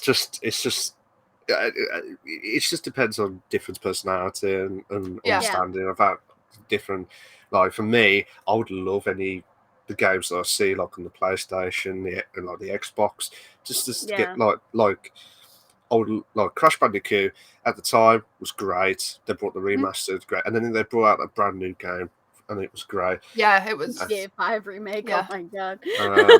GTA 5 will be around forever until GTA 6 is released. In 10 years. You do know GTA 5 will be on every single PlayStation that's ever, well, not in the past, but going forward, going to be everyone until probably about PS10, which will probably be about 50 odd years, and then we'll finally be able to get GTA 6, and that time you'll be waiting at least 100 years for that one, to be fair. I'll be an old lady by then. We're always better. True. Absolutely. So, we've got 3 more questions left. What are some short-term goals you have as a streamer and also long-term goals? Ooh. Do you know what? I'm gonna do it. I'm gonna pull it up because I have got goals that I set myself on Twitter at the beginning of the year. I was prepared. I wasn't, but I can't remember. I would have done the same. I always retract back. So I set some goals for this year at the start of the year as like New Year's resolutions, etc. One of them was just to keep continuing growing a safe and friendly community with no judgments, especially for mental health and obviously anyone who is different for whatever reason they claim themselves to be different. I wanted to reach 3K on Twitch, which the way that we're heading is looking very possible, which these were quite unrealistic goals, by the way. Some of them, like the numbers ones, were quite unrealistic. The other ones were relatively realistic. 50K on TikTok, which I'm currently at 17.5K, I believe. Nice. Make a YouTube, which I've done. Nice. Complete my first subathon, which is coming up on Wednesday to mark. Nice. I did have one planned, and then my computer broke. I had to send my PC back. I was heartbroken. I had everything laid out. My kid was in London, and it all just fucked up. And I was like, no. Obviously, as a parent, it's very hard to do a subathon because I don't want to be this person that's like, I've capped it at 8 hours. No. So I have had to cap it at 24 hours because I will be getting my daughter back. I need to have some sort of rest, but it is planned for Wednesday. At least 3 charity streams, which I've already done one. We did one on the 6th of March for Women's Aid, which is a UK charity supporting women and children that have fled from domestic violence. There was 10 of us, 10 UK female streamers that all pulled together. I was approached by the girl that was organising it. I single-handedly raised over £200, I believe. And as a collective, how much did we raise as a collective? It was a lot. I'm pretty sure it was like, we had a goal of 10K, which we didn't quite reach, but I'm pretty sure it was over £2,000. So we absolutely smashed it. And that was just in one day between everyone in the UK. So that was cool. And just to regularly push content, which I've kept up with quite well, I believe. So they were my goals for this year. I guess long term, I would love to reach partner, get some sponsorships, secure this as being a full-time income, not just at the moment. It's financially difficult because I'm just trying to grow. The numbers aren't. It's not. Even though financially this is how I'm supporting myself and my daughter. Like, it's not something that I'm like, please guys subscribe and like I need the money. But like financially, it's tough at the moment. So I'd like to get to a point where it was not just like paying the bills, it was kind of giving us a bit to actually live life rather than just kind of scraping on by and having to sacrifice here and there. So like I would love to make partner, because I feel like until you make partner, sponsorships are quite hard. Affiliations are easy to get your hands on, but like worthwhile sponsorships are quite difficult. So that's hopefully the end goal. And we'll just keep doing what we do. Basically. Nice. Just don't change whatever you do. Just keep going what you're doing. Never. Like one of the things that we love to do as well is like obviously my numbers since going full time are slowly increasing. Like we're averaging about 18 to 20 viewers now, where back in October I was averaging like 3-4 maybe. So like the incline is there. So like we now love going, like as much as we've got our normal community that I love to raid out to, like maybe once a week we try and do it where we literally just go pick complete randomer who's on like 0 views or 1 view, and we all just go in, say hello, follow. I never put any pressure to be like, follow this person. I'm always like, if you connect with the streamer, you like what you see, drop them a follow. Absolutely. And there's nothing more humbling than being able to go into someone and who's probably sat on 0 viewers for the week that they've been streaming, and being able to go in and be like, hey, and the reactions are so sweet. I love to see it. Yeah. One of my friends does that. He streams late night. But when he gets ready to end his stream, he usually raids. If he doesn't always raid, I think he always does. Every time I've been in his stream, he's done a raid, and he will look. He'll filter the results on Twitch to somebody who's playing the game he's playing, and he'll look at somebody who's got low viewer count or who's just starting out or who's 500 or less followers or whatever, and he'll watch their stream for a couple minutes on his stream to see how they react to their community, and if he likes them as a streamer, his community of like 20-30 viewers will just pop into their channel and just give them some love. And I love that he does that, because it's really good about how he spreads the love to everybody when he gets through to end his stream. So it's really a good thing.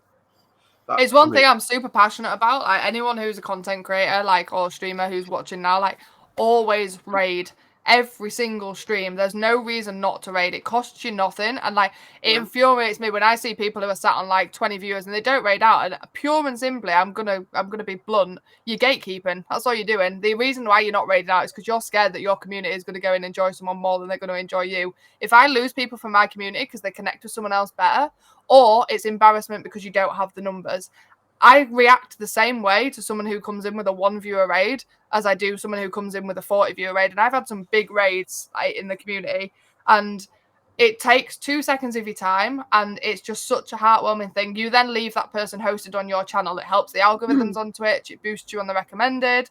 Same with hosts. Like, if you want to support someone, you can't support them financially, that's absolutely fine. There's no pressure there. But host the channel, share their social media posts. Like, that support is worth its weight in gold. Like, your time is something that you can't put a price on, and being in someone's chat and just dropping them a quick host can literally just boost them up the recommended, and then you get new people coming in.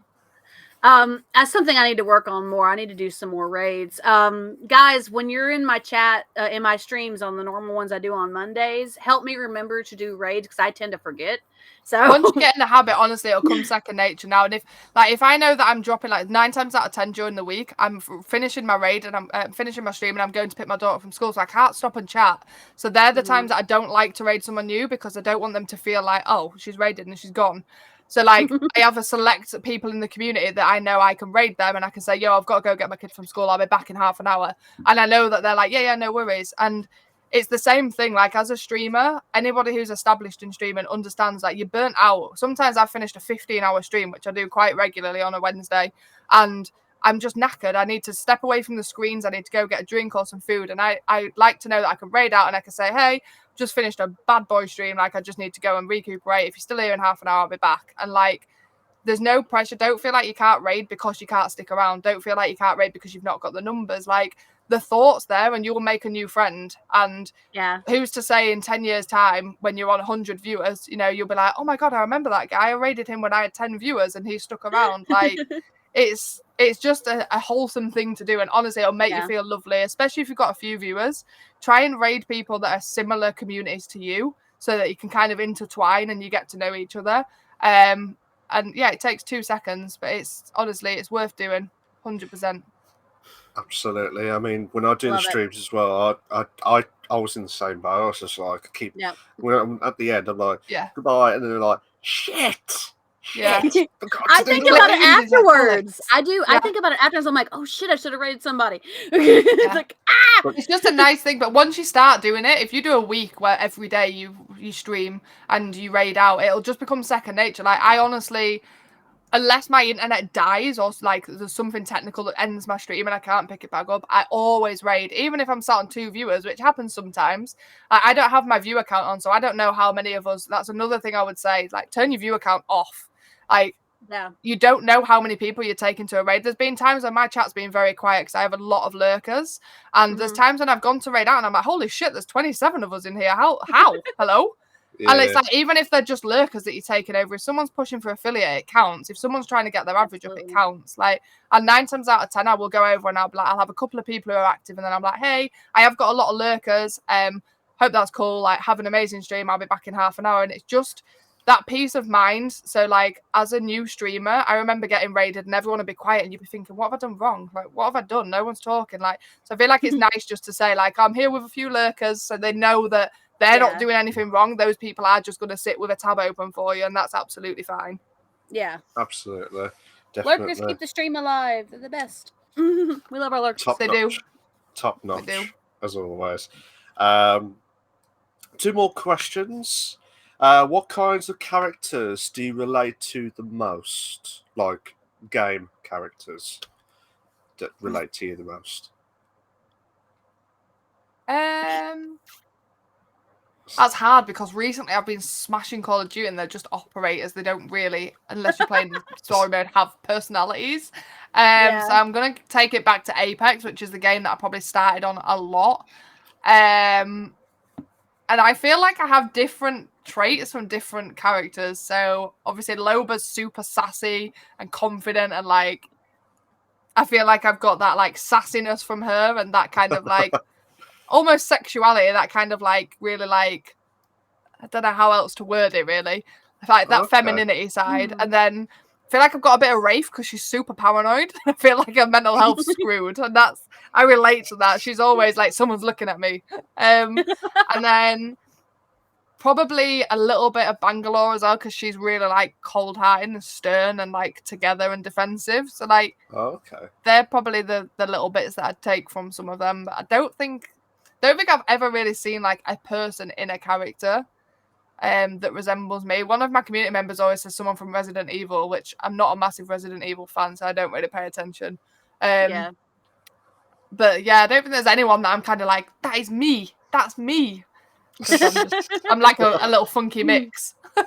RTK says there was a system on Mixer where every hour they highlighted a random streamer for an hour, which gives them 10,000 views or something at least. And I discovered some great streamers. I still watch to this day on Twitch now, though I can't really watch them anymore due to my schedule. That's fair though, RTK. I mean, Mixer was amazing for that. I never streamed on Mixer, but I did watch people on Mixer, and I used to see a couple of them get that, and it was like you say, like a little, showed you like a notification that they were being like boosted. I feel like Twitch solidly is a little bit, again, at the risk of pissing some people off, Twitch is a bit more, it rewards people for the growth. So like, you don't have to be on 200. Like, I've been on the recommended a lot of times, like on the recommended streamers for people, and sometimes only on like 12 viewers, so you don't have to have hundreds of thousands of viewers. But I feel like it rewards the people that are getting the hosts. The hosts are huge for pushing the algorithms.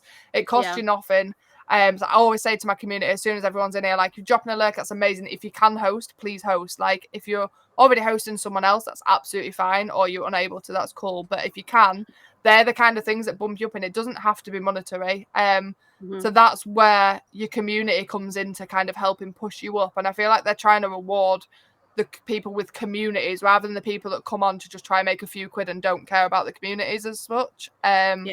So, like, but Mixer was really good for that, because I feel like there's so many people that I know that sit on lower views than me, and I'm like, how are you not absolutely killing it? How are you not up there with the best of them? Because they're either insane at the game, the personality is amazing. Like, people make it for different reasons. You're either a game crutch and you crutch on the fact that you are really, really good at one game and you stick with that. That's absolutely fine. Or it doesn't matter what game you play in, or if you sit there and just chat and your community come through because they like you as a person. So there's multiple different ways, and I feel like that's the difference between climbing your way up there and just sitting at the bottom, and it is down to discoverability 100%, and that's the one thing that's the hardest on Twitch, is getting recognized and getting out there 100%. I love it when I get the Small Streamers Connect raids or the Binks raids. Those are amazing, because there's people who come in and be like, oh my gosh, you know, I had once, I think I was advertising playing GTRP. I was playing in a game and I had a whole bunch of people just came in, and I had so many people saying, oh my gosh, it's so hard to find someone who's nice playing 5M. Yeah, it's like, so toxic. Yeah. And that's it. That's the kind of niche you go for. Yeah. So you like that would be the advice. If you're playing GTRP, make sure you've got like a right friendly game title, you know, like asking people how the day is, because people will look for that and they'll be like, let me find someone nice that I can watch that isn't a toxic piece of shit playing this game. So it's you know, you work with what you go with. Like, I've gone down like the route of being like, I'm quite a naturally flirty sexual person, so I've kind of gone with that banter, you know, like in my community people come in, some of them probably think, what the fuck is going on in here, because there's innuendos flying around, there's daddy being thrown around, there's, you know, everyone talking about how horny they are, and it's like, it's just a fun vibe. And like, I feel like I've gone down the route of like, females especially get over sexualized so much that I've just rolled with it and gone, do you know what, I'll make something of this. It's gonna happen, so let's roll with it and see what happens. But there's still boundaries and there's still lines that do not get crossed, or you will be thrown out on your ass. That's true. That's true. Mad scenes, to be fair, and absolutely mad. One more question, and this question I absolutely love the most. Trans will know, because she has heard it many times. God damn. What is it? What is it? What is it? His favorite one. What is it? Do you have any suggestions for potential streamers? Yeah. I write a book. I feel like such an asshole doing it, because I have people that come into my community and, you know, or like people in my community that have suddenly picked up streaming that have supported me since day one, and obviously I do everything I can to like help them and advise them as much as possible. I also hate doing it because I feel like I'm like, hey, I'm a streamer, I know what I'm doing, because I don't. I'm not huge, and I feel like some people that can't take advice go, the fuck, you've only got 20 viewers, who makes you know it all? But I've learned a lot from sitting back. So I'd say a huge thing that people overlook, someone said it earlier about the only thing that they had in their chat was in their description was their pronouns. I don't know whether or not they're an actual streamer or if they're just like a Twitch member that enjoys watching streams. But for me, a huge thing is your profile. You have to get your bio done, and you need your about me done. You need some nice panels. You know, you need something. If I click on your profile, tells me about you. I'm not going to go watch a VOD if I don't know a little snippet of who you are, what games you enjoy, your schedule. That's a huge thing for me. You can create panels for free on Canva. Utilize the free software that's out there. Canva's got a free one and a paid option as well, but the free one has more than enough. I've made my community, I've made them panels for free. I've made them logos for free. As if I don't think anyone looks fine. No, if you're just a viewer and you don't stream, that's absolutely fine. But it's like if I was looking at someone to raid, so it's more based at streamers 100%. Because as a viewer, you get to know the streamer. But as a streamer, if I'm looking at someone to raid, I don't care if you look amazing. If I click and you haven't done your about me, I will not raid you. It's as simple as that, because what you're telling me is you don't take pride in your profile and you don't take it seriously enough to tell me a little bit about yourself. I want to know. I don't need to know your name or anything like that. She was screaming at me for this. Yeah, Wes was a prime example. Wes is disgusting at Call of Duty. And how much has it helped you, Wes? Have you not been skyrocketing? It's a huge thing because a lot of big streamers are the same. If you don't take pride in your work, how is someone else? That's like handing me a blank CV. You're going for a job and you just give me a blank CV just with your name. How am I supposed to know? That obviously Raiden again, hosting, and you need to learn Twitch etiquette. That's a huge thing. I have no problem. Anyone in my community will tell you, people in my community can advertise as much as they like. If I ask someone what they're up to today and they've made a point of getting to know my community, I don't care if they say they're streaming it later on. If you're a brand new chatter and the first thing that you come in my chat and say is, hey, just drop an alert because I'm going to stream myself, get out. Get out, because all you're doing is you are coming into my chat for your own gain. I don't care if you stream and it's something that once you familiarize yourself, I'm going to click on your name. When I see your name popping up a few times, I'm going to click and be like, does this person stream? I'm going to check you out. I might come over with a cheeky raid. I'll ask you what games you play. But Twitch etiquette is you don't self-promote unless you're asked, basically. And it's not a case of being like, this is about me. It's just a case of basically you need to prove to someone that you're there because you genuinely want to make a connection and you enjoy them, not because it's something that you're going to gain. I have no time for people like that because they're the kind of people that will never come back again. They're just there to hope that you're... my viewers know fine well when someone cousin does that. No one checks on them. No one clicks on their profile because everybody sees straight through it. And content, pushing content out 100%. Get on every platform you can be on. Schedule posts if you know you're going to be busy with work. Take the time to cut your stream a little bit shorter and concentrate on the content because it's a huge part of being discoverable. And just be yourself. Work out what you want to provide as a stream and stick to that. Don't feel pressured into changing or playing a game that you don't really want to play just because chat says that you should. Like, you have to enjoy what you're doing. 100%. I've played some weird games. I played one the other day, Granny Simulator. I was trying to kill my grandmother and she was kicking me and tasering me. As a toddler, by the way. I was a toddler. But we had such a laugh that nobody cared that I was trying to kill my granny and I was throwing knives at her head. No one cared because we were having a good time. And that's what it's about. It should be like a nice space for people to come and be picked up if they're having a shit day. They'd be my top 3 tips. Vanilla, I want to stream one day. I feel being a good viewer, following etiquette will help that down the line. Definitely. Yes. Absolutely, Vanilla. If I could go back now and learn what I know now before I started streaming, I would have not streamed as soon as I did. I would have spent longer being in the communities because somebody who's a staple part in your community and spends the time and everybody knows and loves, the second that they say, oh, hey guys, I'm actually thinking about starting streaming, you know the second you go live, you've got so many people from that community that are going to come and support you. You're going to be hitting affiliate straight away. Too many people start at the arse end, not knowing anybody, not knowing anything, and just think that they can just click go live and people are just going to find them, which they might, but it's very rare. It's like if you can establish yourself first, like Vanilla's saying, and you know different communities and stuff, and you're in the Discord and you know them well enough that you can drop them a DM and be like, hey, I'm actually going to start streaming. Like, are you around this day? Just to like give me someone to talk to, because it's kind of lonely when you first start out. And the amount of people that I know that have started recently, a guy called Brewski, for instance, and I mean, he's nearly affiliate already. He's over 200 followers because he's just got that many people that already know him and have seen him and go, oh, he's a sweetheart. He's always never talking about himself. He's always asking how everyone is. And that's 100% the way to do it if you can. And have content ready. I think when I started, like way back in the day, I was lucky. Back in the day. I was lucky enough to have a lot of people who I'd already, connected with on streaming channels. Yourself as well, Ted, and a few other people that I made connections with. So when I started streaming and Ted realized I was starting streaming, he's like, Angry Tay is like, we're gonna get you to affiliate. So I think I hit affiliate in like a month. It was crazy. I was like, oh my gosh, I couldn't believe it. It was crazy. But I had already made connections and I've been hanging out with them. So another one, please, for the love of God, do not get suckered into follow for follow. Please. If someone says, hey, I followed you, can you follow me back? I had one the other day, right? This guy followed me on Instagram. This is no lie. He was a bodybuilder. It worked out a lot. He was married, blah, blah, blah. And he messaged me, he followed me, I checked his profile and I went, it's not really something I'd be interested in. Like, I'd never worked out in my life. Like, it's not. And he messaged me and he said, hey, Natalie, I'm Neil, yada, yada, yada, yada, yada. Like, checked your profile out, great content, yada, yada, yada. Can you drop me a follow back? Because, I'm not following for nothing.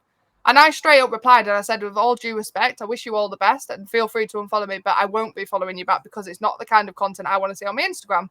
I follow other gamers or people in my community that don't game that I, want to see a bit more about them. Bodybuilding isn't my thing. Like, you look like you do really well with it, but, and he was just like, absolutely respect that. That's absolutely fine. He didn't unfollow me to my knowledge. But I was just like, this thought process of someone follows you, so you follow them back. If someone follows me, I click the profile. 9 times out of 10, I've either had a massive influx of followers and I've not had a chance to click on them all, or I've clicked your profile and your content just isn't my cup of tea. It's nothing personal, but I'll only want to see on my... I don't want the people that I want to support getting lost amongst a load of shit that I don't enjoy. It's as simple as that. Same with TikTok and... same with like interaction based. Like if it's someone that I know that's really important to me, even if it's something I don't particularly enjoy, I'll hype it up because I'm there to support you. Other than that, I like your stuff because I like your content. So don't get suckered into it because you'll end up with dead follows. I've probably got loads. If I actually removed my inactive followers, I'm probably like way less followers than what I actually am. Same. But that's where it comes from. People, I have so many people when I'm live who drop follows and don't even speak in chat, and they never come round. And it's like, that is purely people who followed expecting me to follow them back and somehow like look at them and go, oh my God, your content's amazing. No, I don't have time for that. I don't have time to support the people I want to support half the time. Never mind anything else. I mean, I'm not gonna lie, and Mout can vouch for this. If I like you, I'll give you a follow. Especially like we've had some viewers who have been on the show and I've given them a follow. I don't always have a chance to get into the chats, but my follow is usually, if I have a spare moment or whatever, and you're live, I will jump in and say, hey, 100%. And so, but I don't, and I have people that come into my chat too and say follow. I'm like, no. For a start, it's against Twitch's TOS. If you read Twitch's TOS, it is against Twitch's TOS. So not only can you get banned for it, you can get your whole account banned, but it's completely pointless. It's completely pointless because, again, all that person's doing is for their own gain. It's as simple as that. Like, just don't do it. You'll just be left with dead follows. I always react to that with, if you like me and you want to follow me, that's absolutely fine. I will only follow you back if I like your content. And 9 times out of 10, if you're even suggesting follow for follow, I'm just not even going to bloody bother checking you out anyway. Luciano, he's very busy. He's got a pretty high staff position amongst that city. So he stays busy. Like, no questions, like, he stays busy. I know because I've been there and I know what he does. So I know that city. So he does stay very, very busy. He had his old PFP, I think maybe, but he had a new one that he had made. But when he came back, but he does stay busy in that city. Yeah, you're right, Luciano. He does. Absolutely. That is segment 3 of the interview with Nat. How did it go? You enjoyed it, Nat? Yeah, good. I waffle a lot, so I apologise. That's okay. I can't just answer this the is question. your time. This is your moment. This is the podcast to enjoy as well. This segment's if all about needs you. Anything, if anybody in my community can vouch me, they will tell you that I will do anything for anyone. So if anybody needs anything, any advice, any help, I'm not a guru of Twitch, but I'll be happy to divulge it. I don't gatekeep anything. I have a section in my Discord where I'm currently putting together like free websites you can get free stuff from, for your streams, etc. So. Waffles. I love waffles. Damn it, Manila. Now I want waffles. Damn it. Yeah, me too. And I can't get waffles because it's goddamn 5 past midnight. Great. Going to cry. I've had some strawberries, so that's filled me up a bit, to be fair. I'm going to go make some bacon sandwiches afterwards. 24-hour IHOP, guys. Come on.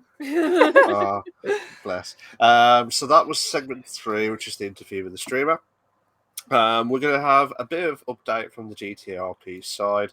I don't think it's much. I don't think there's not much.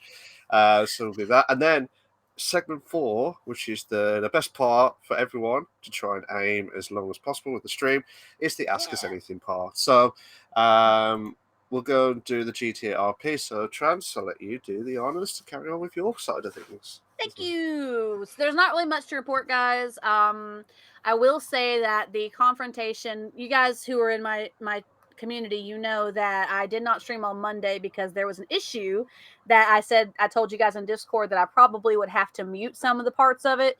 At least, luckily enough, for now, that confrontation in and out of city is at least resolved for the time being, thanks to Xander coming in and having a conversation with the people who we had to talk to. But aside from that, we recently had some recent updates in our city, and I am going to start working on getting more materials to the shop. Shop's still open. I had to fire one of my employees because of in-city issues, but one of my employees, I'm down to like a bare bones crew, guys, and it's mostly me. So I haven't been in city a lot this week because I told most of you guys I was going to be really busy this coming week because it was spring break here in our county in the States. Ooh, the drama. It was pretty dramatic. I'm not going to lie, Vanilla. We weren't sure how we were going to deal with it. Plus, Xander hasn't been in city very much because he's got a lot of real life stuff going on as well, too.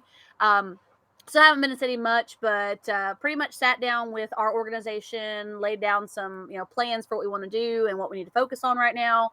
And so they're working on that and just trying to pop in when I can and do what I can while I'm there, which is not very much at the moment.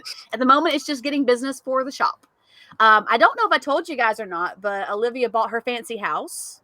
So they have a really nice house outside the hills now. So that's really nice. Yeah, I think you did. Did I tell you guys that last week? Okay. So yeah, it's really nice. So I'm working on paying back the person who helped me catch the rest of that money and all that stuff. So that's pretty much all there is to it right now. Not a lot going on. The big news is just that the organization drama that we had going on is currently at a standstill, at a ceasefire. So we're okay for the time being. For the time Everything's being. Stable. For now. Yeah. For now, yeah. Back in the day, there was no problems. Now, in today's day, that's it. That's what happens, man. That's what happens when people try to push people into wars in the city. Is what it is. I'm not going into it because it was crazy. Sort it out. Currently, we're okay for now, so we're actually starting to get back to normalcy with our day-to-day. Some of my other people that are in the organization have still not been in the city, so it's been kind of slow going right now. But as soon as we get people back in the city and we're able to start focusing on our organization, things will pick up, and hopefully we'll have more to report to you guys next week. So we'll see. Hopefully, that's the quickest GTA RP news we've ever had for a very long time. It's been a very, very busy week in my defense. For me and Xander, okay? I can tell. I love how it sounds like real life. I was like, oh wait, she's getting materials for a shop. She works in a shop, and I was like, oh wait, it's in the game. Olivia owns her own mechanic shop. She owns her own mechanic shop. Yeah, she got married a few weeks ago. Maybe I should start playing it, and then I can get a boyfriend in game instead of in real life. Oh. Well, both have a nice house. Both me and the guy who plays Xander, we both have real life significant others. So we have our outside of city life, and then we have our in city life. But do you have like a secret boyfriend in game? Well, my boyfriend knows about my in game my character boyfriend. Oh, so you get to have a boyfriend in game too? I am sign me up. Sign me up. I can have multiple husbands in game and not get told off. I don't know about multiple husbands in game. There's no secret affair. No, Olivia's married, so she's married. She's now. Oh, the name changed, by the way, guys. Can I be a hooker? I can be a lap dancer. I can live out my dream. There's a strip club. That's all I've ever wanted to do in That's all I've ever wanted to do in GTA RP is go and be a lap dancer because I couldn't do it in real life. Yeah, I mean, there's a strip club in our city, so you can make money. You can totally do that in city. As a matter of fact, Olivia, she has her mechanic shop, and then on occasion, if it's needed at Xander's business that he owns, she'll help him out occasionally there. But she has her mechanic shop, and then when there's an event, I think there's one tonight in our city at the strip club. She works there too. So she's like mechanic by day, stripper by night. Let's go. Yep. Okay. That sounds like something I'd get down with. I'm gonna have to slide in your DMs, I think, and be like, "Hey, how does this work?" Absolutely. I deleted it. Yeah, I deleted it all because it's one of those things, GTRP is so hard to get into if you don't know anyone, because I joined the server and I remember just walking around aimlessly like, how do I get an ID card to like go get a job? And I was like, no one answered me, and I was like, excuse me, where's the police station? And then I went to the police station and got arrested. I wasn't even doing anything. I was like, hello? This is a fucked up server. So then I left and I was like, this is not for me. Anybody who's interested in joining GTRP, you're welcome to join the city that I'm a part of. That I will drop you a message. Absolutely. No, totally. there's no such thing as might. It's either yes or hell yes. To see this experience. Don't use my line. Everyone heard me use that line at the start of the stream. Please don't. It's trademark. Someone took the line. Don't take my line. Rude. Not Martinez, I got a husband. You wouldn't know him. He lives in another server. And Vanilla says, it's my strip club. It's not your strip club, Vanilla. I want a strip club. That's all the bitches. Club, buddy. Oh. Ledge. My friend runs the strip club, so. So that's kind of tempted now to like do the GTRP side now, which she's got an event tonight. Yeah, so it's I'm gonna get a girl with a big ass. Yeah, vanilla unicorn. It is the vanilla unicorn, 100%. Yeah. Ledge. It is called Vanilla Unicorn RTK. You're right. It's got Vanilla's name on it, so technically, yep, they own it. Yeah, that's true. That's it. So, we've just done the quickest ever GTRP news ever. Sorry, guys. Which very lucky with that, to be fair. So, we're on the last bit of the podcast, which is the Ask Us Anything. The juicy bit. The juicy bits. The fun part. Absolutely. Is anyone going to ask anything? That is the question. Do you ever have it where we just sit here and no one asks anything, and we're like? Sometimes we ask each other questions when that happens. Okay. And there's no those questions. We just ask each other questions. So, okay, cool. So basically, you can the chat. This is your chance now to ask either me. If any of my communities here, behave yourselves. Swear to God, or so help me Lord. Guys, Malk's about to say this, but I'm going to say it ahead of time. I'm going to beat him to this. You can ask any of us. I'm going to do it this time, Malk. I'm doing it this time. You can ask any of us. You can ask us a question. You can ask Malk, Retro Wolf Live. You can ask Trance Gamer Girl, myself. You can ask Nat a question if you have a question for Nat. Just make sure that you make a note as to who you're asking this question, or specify that it's for everybody. If you don't specify a name, we're just going to assume it's for everybody. Okay, that's how we normally do it. So the first one from Vanilla says, for everyone, what is one or two pet peeves you have as a streamer? Why does Mark look so lost? Do you know what pet peeves mean? No, I was just scratching my head. You was reading that looking so lost. I was like, it was great timing, though. You're 100% right now. It didn't look like he was lost for a second there. No, he was like, pet peeves? I was like, surely he knows what I mean, sir. Yeah. If you don't be embarrassed, we can tell you. I'll let you guys start first, to be fair. So you could go first, Trent. Personally, I tend to get frustrated with those people that like follow people. That's a big thing for me. Because if I'm going to follow you, it's because I either have been in your streams and I like you, or I've had you on a guest on the show and I like you. So if I give you a follow, it's because I actually like you as a streamer. I'm not going to just follow you, some random person. That's one of the things that kind of frustrates me, because I get a lot of that sometimes. Also, I would say the people that come in just being assholes, but we have mods that just don't care and will banhammer you in no time. So I think I'm nicer than my mods are sometimes. I'll give you a chance to straighten your act out. I'll give you a chance to straighten your act out. If you don't do it, then you're getting the banhammer. Just straight up. Like, okay? She will do it, guys. So don't I've done it. But no, so I don't really care about that too much, because we can usually handle them pretty well and lock them down. Also, the people that come in and just try and advertise, the bots that come in and advertise, grow your followers. One of my viewers, one of my followers. I've reported those people before. I said reported for I think it was spam. What was it for? For spam and something else. It was I can't remember what it was. Offensive language. It offended me. Yeah. I was offended. If I wanted to become famous, like I'm not already. How dare they? Doing all right without you. I don't need you. I once had one. No word of a lie. I once had one, and I banned the phrase so no one could spam it. And it once came in, and I no word of a lie. It flabbergasted me because it actually said something like, not as popular as you want to be, or not as liked as you want to be. Click here to buy me. And I was like, bitch, don't come in here disrespecting my popularity. I was like, chat, can we get a 1 in chat if you think that I'm cool?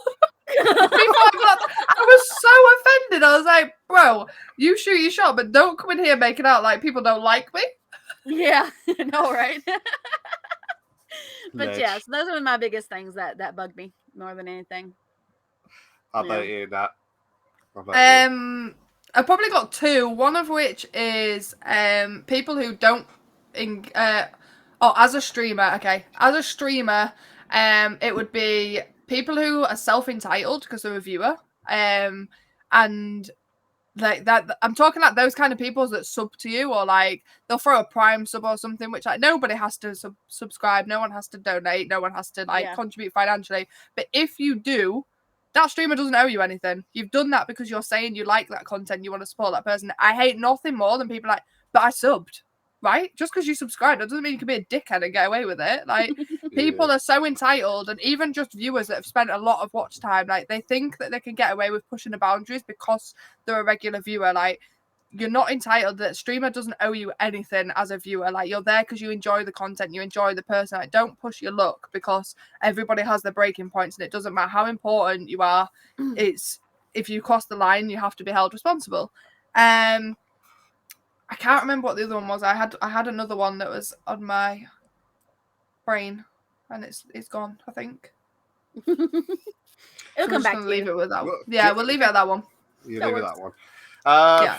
For me, when I started streaming, do you want to become famous and all the other stuff as well, like blocked. No one likes them guys. No, blocked. I changed the wording.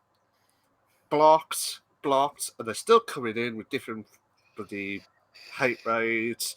I didn't get a bad hate raid, but I had one of those where they didn't care. I had one. I don't know if you remembered a few months ago when I was streaming onto YouTube as well. I had a random. Oh yeah, it was really weird one. It was a weird one. So weird. Yeah. I was like, okay. So I had to stop what I did with the YouTube side of things because obviously when I'm doing the Twitch with the podcast, it's a bit different.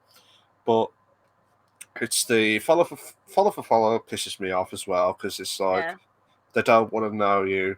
They just want to follow me.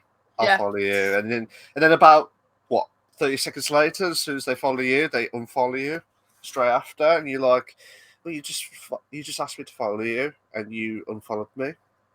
Answer me that question on that.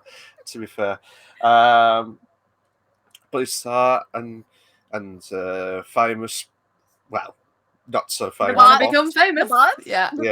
Famous bots. I mean, I will be honest. I didn't get that weird hate raid or anything like that, and I feel bad for not me. I didn't do anything with it, but I'm just saying, like, in the sense of. I feel bad for all the streamers who have had the hate raids like recently or in the past. I'm like, we're all here to have fun. We're all here to have a great time. If you've had a shit day, shit week, shit month, shit year, shit everything, shit on the pan or anything like that at all, and it's just like basically you just want to come in, watch a streamer, and be like, yes, class. This person's class. And I want to follow and watch, and it's brought happiness.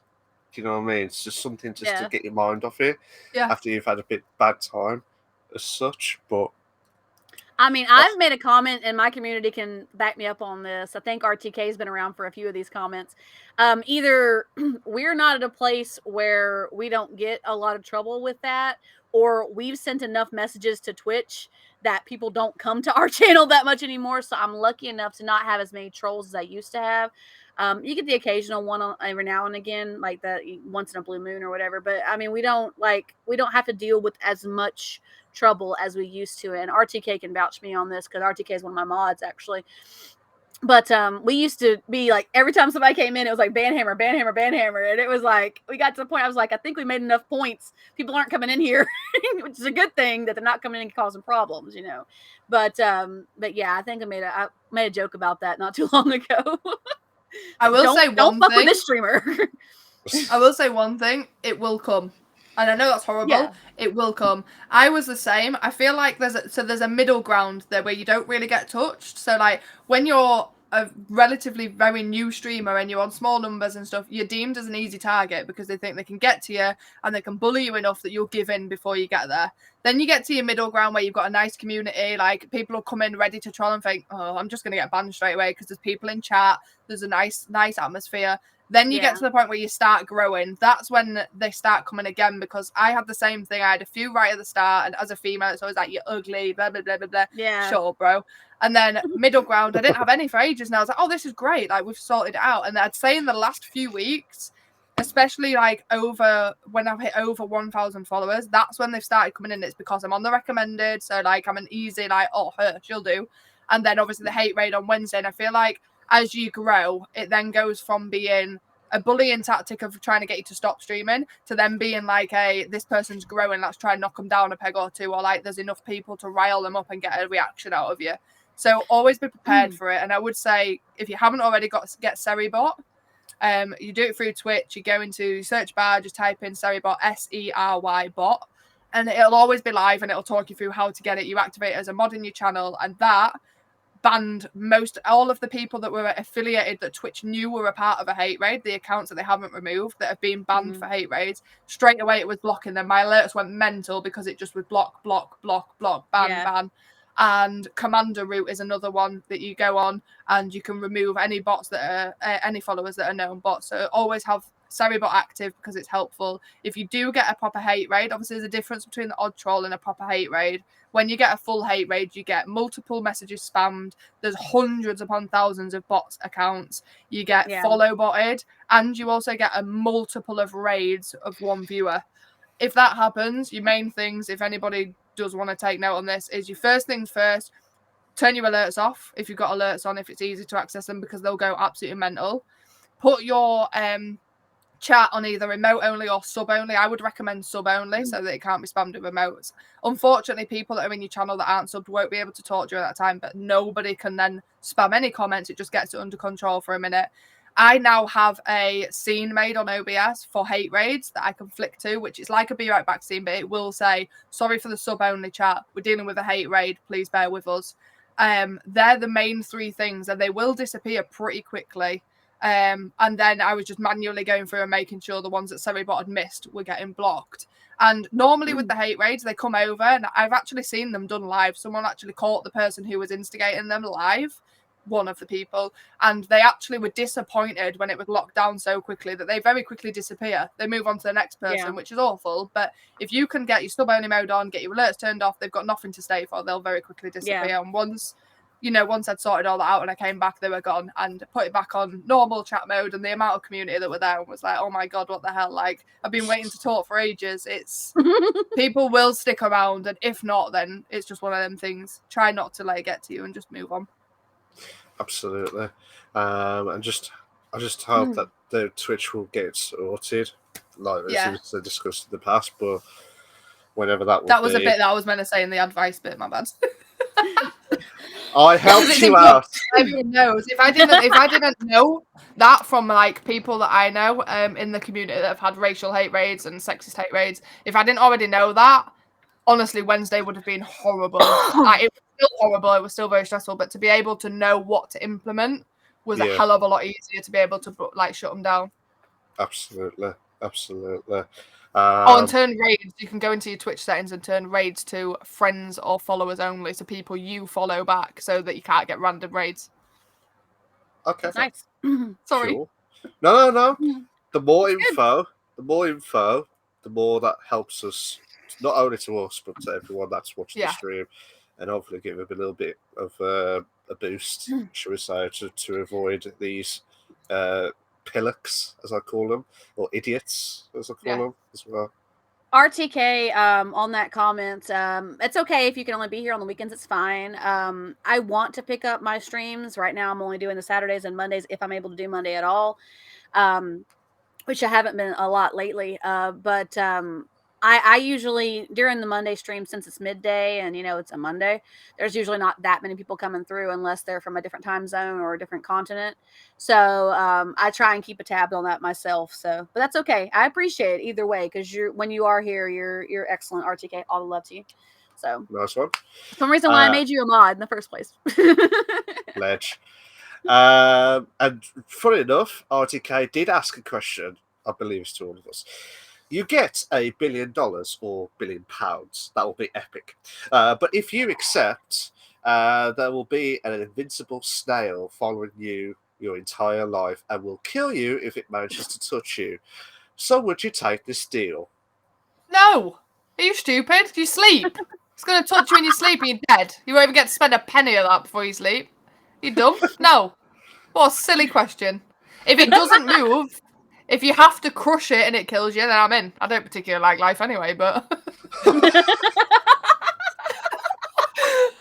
Other than my kid, obviously, but yeah, no. If it has to touch you, then no, because it's just going to slide up the side of your bed and, like, slime on you and and then you're going to die. Slime on you. How did she die? It was now. A billionaire snail. Imagine. Embarrassment on your death certificate. You was about to say birth certificate, weren't you? I was, yeah. You'd probably be reborn as a snail just to, like, really fucking hammer it home. Or a slug, a snail with no house. A homeless snail is a slug. Yeah, I'd have to put salt around my bed. There'd be no way. Yeah, but then if it gets anyway. Yeah, but if it gets hurt, surely you die. No? I mean, I don't think so. Oh, so it's only if it touches you. Oh yeah, I'd sleep in a cardboard box then. That's fine. That's fine. And if I'm queuing somewhere, I'd just have to like walk in circles so that it can't catch me. Yeah, okay, I can probably live with that. I thought yeah, there's ways around it. I'll take it. I'll take the deal. When can we do this? Where do I sign? I had to find a way to protect myself at night though. Even though the boyfriend sits on the outside, so if it hits well, surely you just shut the door. Just shut the bedroom door while it's outside. It'll be all right. Can't get in. It's invisible, so you don't know. Yeah. It's invincible. What about if you kill it first before it kills you? Because it only says if it touches you, if it manages to touch you. So what if you squat it with something that isn't touching you, like a squatter? It's dead, but it's invincible. You can't kill it. You can't kill the snail. Oh shit! Yeah. Okay, I didn't read the invincible bit. Okay. I'll repeat the question again as well. You get £1 billion or $1 billion, but if you accept that £1 billion or $1 billion, there will be an invincible snake following you your entire life and will kill you if it manages to touch you. So, final answer. Would you take this deal or not? If you can find a way around it, then yes, absolutely. As long as we can engineer a way around it, that's fine. I'm okay with it. I'll take it. This is like a Who Wants to Be a Millionaire. It's like a 50-50 moment. No, it's like would you rather questions. They're my favourite kinds of questions. I've got them for days. Really? Yeah. We had quite a few of those last week. I love those, and the sicker the better. I had some fucked up ones. Really? Go on. Would you? Well, for that question, yes. To be fair, without a shadow of a doubt, just get a cardboard or just block everything off. That'll be it. It's just simple as. All in fair ward. That'll be it as well. Oh, Vanilla says, take the money, pay someone to put the snail in a jar in the middle of the ocean, win. Big brain. I love it, Vanilla. Yeah, but how would they see it? How would they see it? Because it's invisible. It's invincible. You can also, it's not invisible. Oh, yeah, mate. I'll sign up right now. Because, yeah, I would put it in a jar. Because if it doesn't touch you, I thought it was invisible. So you wouldn't know where it was. Oh, okay. My bad. Okay. Please continue. Sorry. It's all right. Good job, Vanilla. Big braining that one. Nice one. I'll get my kid to stand on it. Kel says to all, if you could have any artifact or ability from any anime, video game, comic, book, what would it be? So, for example, in Kel's words, neon energy. I nearly said neon energy. Nearly said the wrong words. Neon energy. Hunter by Hunter. I can't say the words. Do you want to carry on with this? I got it. Yeah. For example, Nan Energy from Hunter x Hunter, Dragon Balls from Dragon Ball Z, Frostmourne from WoW, Magic from Fairy Tail or Harry Potter, etc. If you could have any of those artifacts or abilities from any anime, video game, comic, or book, what would it be? I probably just want magic. I'm happy with that. I'm very easy to please, guys. Make me rock magical and I'm good. Done. For me, is it just one ability or is it just many? Any artifact or ability? Yeah. Don't be greedy. Come on. I was about to say all of them. Invincible. Yeah, invincible. Doing all that. That was it. That was epic. Yeah. So I'll go with invincible.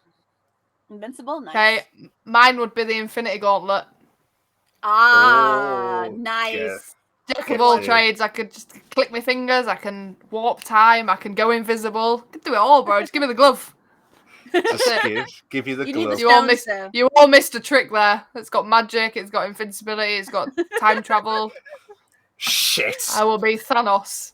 And I'm quite a sadist, so I would be like, bitch, don't push me. I will click my fingers.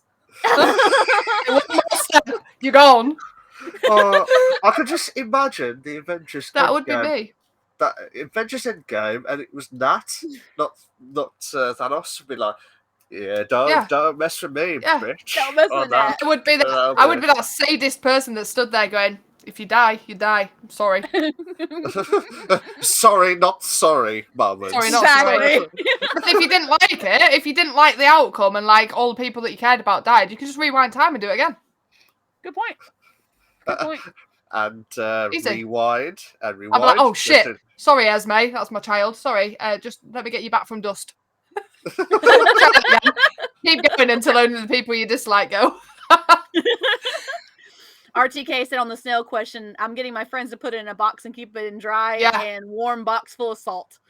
Yeah. Oh, Day Senpai, you made it! Just had to make sure I got here before you call it quits. Love you guys. Hope you had fun. All the love. So glad to see you, buddy. I'll catch you in City in a little bit. For those who don't know, including you, Nat, Day Senpai is the guy who plays Xander in the City. So hopefully Xander and Olivia will get some time tonight. So it'll be nice. You've got Daddy and Senpai in your name, so it's a win from me. Hello. It's been a long day. I know it has, buddy. I heard what you're doing today. It's all good. I told Malk that you may or may not be able to make it in today, but that's all good. I'm glad you did make it in. That's awesome. Can we talk about why Vanilla would pick a map of all the abilities and artifacts you could have? You're going to pick a map? The Marauders map. You get bored? No. The Marauders map. Yeah, but couldn't you pick, like, if you picked the Infinity Gauntlet, you could, like, stop time and go into another world and go get it. Like, come on, you gotta be smart. You can have everything. I could go and steal all the artifacts because I have the Infinity Gauntlet. It's OP. Loopholes. Yeah, I'm always about the loopholes. Whoa. That's great. I love it. What? I'm just trying to think if there's any questions. I've got a question for yous, both of yous. Oh, okay. Yeah, sure. What plans do you have for this year as far as the podcast and streaming go? Do you have any like goals that you've set or like where you want to be maybe like by New Year? Malk.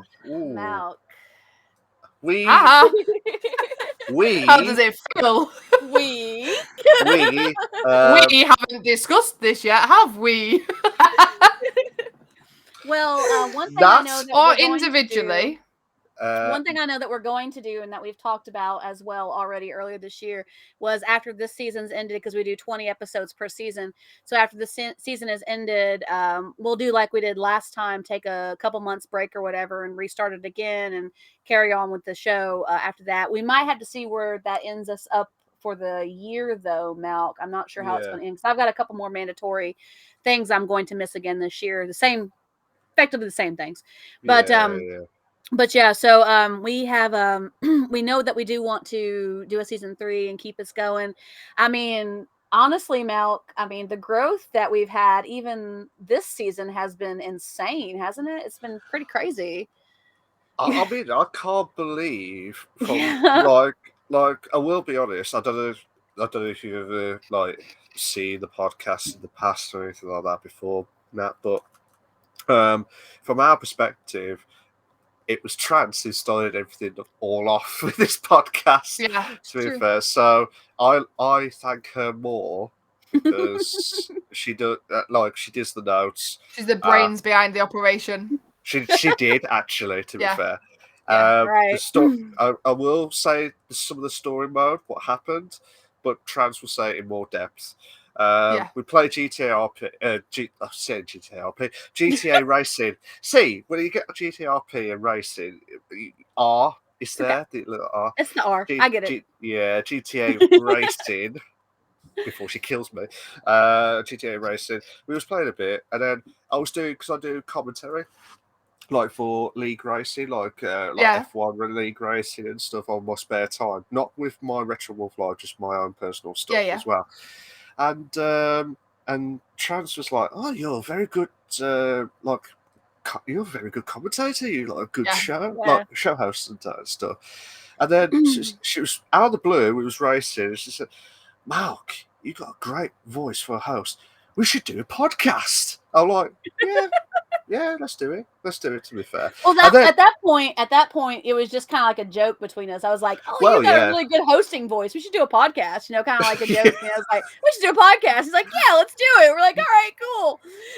So we weren't sure what we were gonna do with that, and because he was commenting on the race, he was doing the commentary on the race. I was talking, he had a really good voice for it, and so we finished that race. I'll pick up here. We finished that race, and I went to bed that night, and I woke up the next morning literally with a start. And everybody who's been on the show has heard this a million times. But I woke up with a start, and I just it was like a light bulb going off my head. I'm like, oh my God, we should do a podcast. And I literally sent him a message with 10 exclamation points that said, we should do a podcast, Malk. And so we started. She added more exclamation points afterwards. To be fair. Yeah.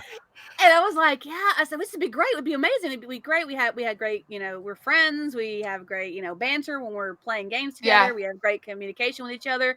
And I was like, this could really actually we could actually make this happen. And so we spent a month? Was it a month? Something like that? Planning? Well, we're planning, it was like a month. Me and Chance were like, we did not even know what the hell was going to happen because we did not know whether it was going to be exploding. I'd never done a podcast. I was like, hey. I've done wing it. That's the old terminology. Yeah. But I did a podcast ages ago, but it was ages. But I had to be, I normally stream without the camera. Never have never have the camera. But Trans kept nudging, pestering me as well. If you go, it definitely adds that personal perspective. I think it's quite important, to be honest. I know not everyone's comfortable with it, but if you're gonna do it 100%. Throw yourself out there. That's we spent a month in pre-production planning out how we were going to make it happen and what kind of format we wanted, how I wanted the show to go. One of the things that I was adamant about from the beginning is I didn't want it to be scripted. I wanted it to be natural flow because we have natural banter anyway, just in general. We've known each other for so long. And, we wanted to have everybody to have a good time. We wanted it to be fun. We wanted it to be informative. So we wanted to have a news segment, but that was the only thing that we actually would have notes on. And then we went into the discussions and we started having a couple of notes on discussions, but that's the only thing we wanted to see how the conversation would go from there. And we're like, we'll just give it a try. And so by the time we ended the first season, I know Reese was a very big instrument on this, and everybody else was so sad to see the show ending the first season.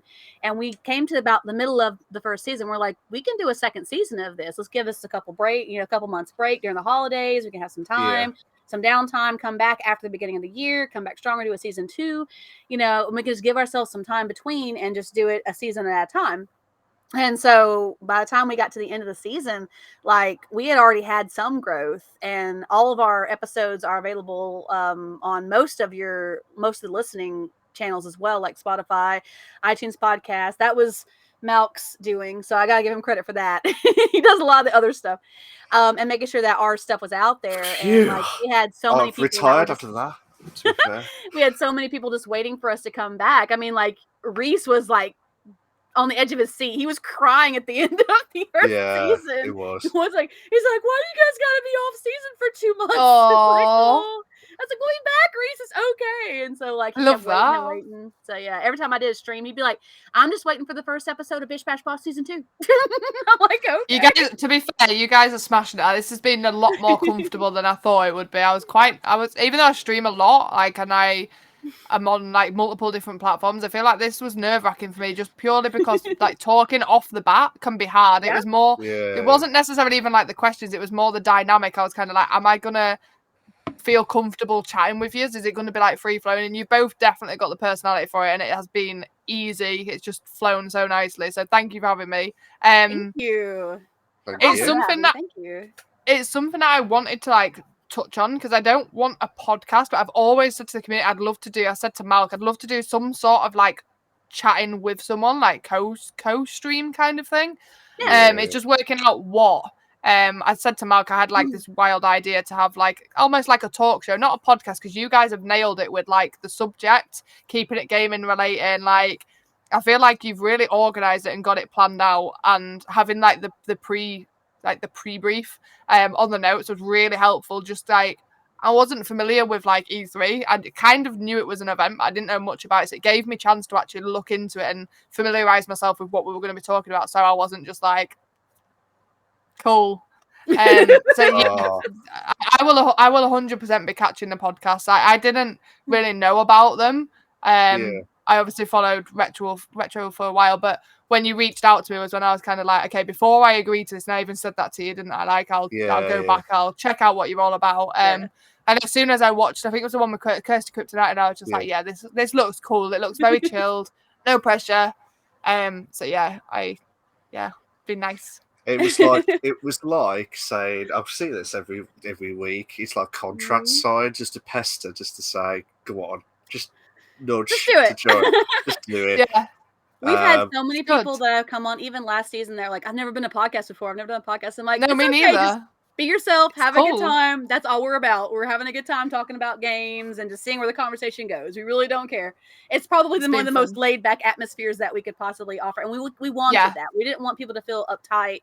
We didn't want people to feel like they couldn't interject on comments or whatever. So that's one reason why we have the note document available to our guests each week so that they can see, hey, this is what we're talking about. So you can get a heads up on what we covered, and you can just give your input on it. And we want to make sure that, whenever our guests come in, when they leave, they have a great time. And we've had so many people say, oh my gosh, it's already been such and such amount of time. It's gone by so fast. I was like, yeah, it's flown. I looked at the clock. I was like, holy shit.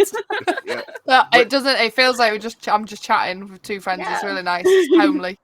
It's brought, I mean, when we originally did the podcast to start off with, we did not know how big it could be, to be honest, because we was just it's got potential to be even bigger, 100 million%. It's definitely something that would be fun to watch, 100%. That means so much. It's like a little pet project, I bow down and thank you for that. That was a great moment with that. Because it was just, as I said, we just want to make sure that the guests enjoy themselves. And funny enough, I'm sure Trans would agree with me on this, but the people who have never done a podcast or never joined in a just chat only moments like this in a discussion time, that's where you get the more popularity and more discussions to kick in. And I feel like it's more, you get more out of more out of the interview, more out of the streamer, shall we say? Yeah. And it just gives you more that. Oh, I've never knew how the streamer would interact with. Like, I did not know that they liked this game, and I've never seen the game because I only come in to like say, oh, like Nat does the Call of Duty, but I've never seen her do like Elden Ring or Like, I do all sorts. I'm basically a gaming hoe. I dabble in a bit of everything. I just dip my feet in there and I go, I don't like that. But like, honestly, all in accurate, Wes will tell you, we have played some fucking weird games this last couple of weeks because I have just been very much like, I was burnt out with Apex. I started on Apex and I was a die-hard Apex day in, day out.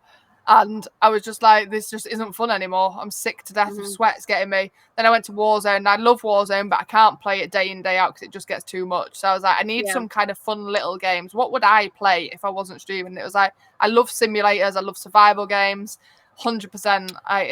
And I've just been like, do you know what? I'm just going to stream whatever the fuck I want to stream. So Yeah. Absolutely.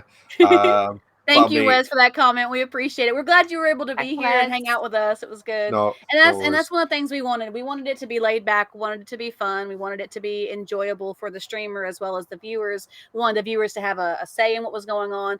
I try and get as many of the comments as I can because we have the audio version. So we want the people who are listening on audio to be able to hear what we're talking about on a comment or whatever if we can. So we try and include everybody so that they're not missing anything. Even if they can't catch the visual, you know what I'm saying? Yeah. But like I said, we just hope. I mean, we were so excited to do the season 2 of the podcast. Oh God, yeah. Because everyone was pestering us. When is it coming back? When is it coming back? Especially Reese saying, "When's it coming back?" So we've been talking, and at the time before we did season 2, like, here we go. Let's set a date. Let's do this. Sort this out.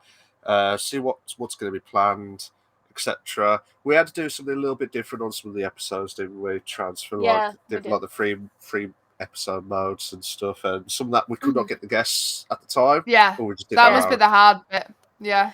We just make it us just hanging out and chilling and chatting about everything. We sometimes we'll change the format up a little bit. We've had a couple free form episodes this season. Yeah.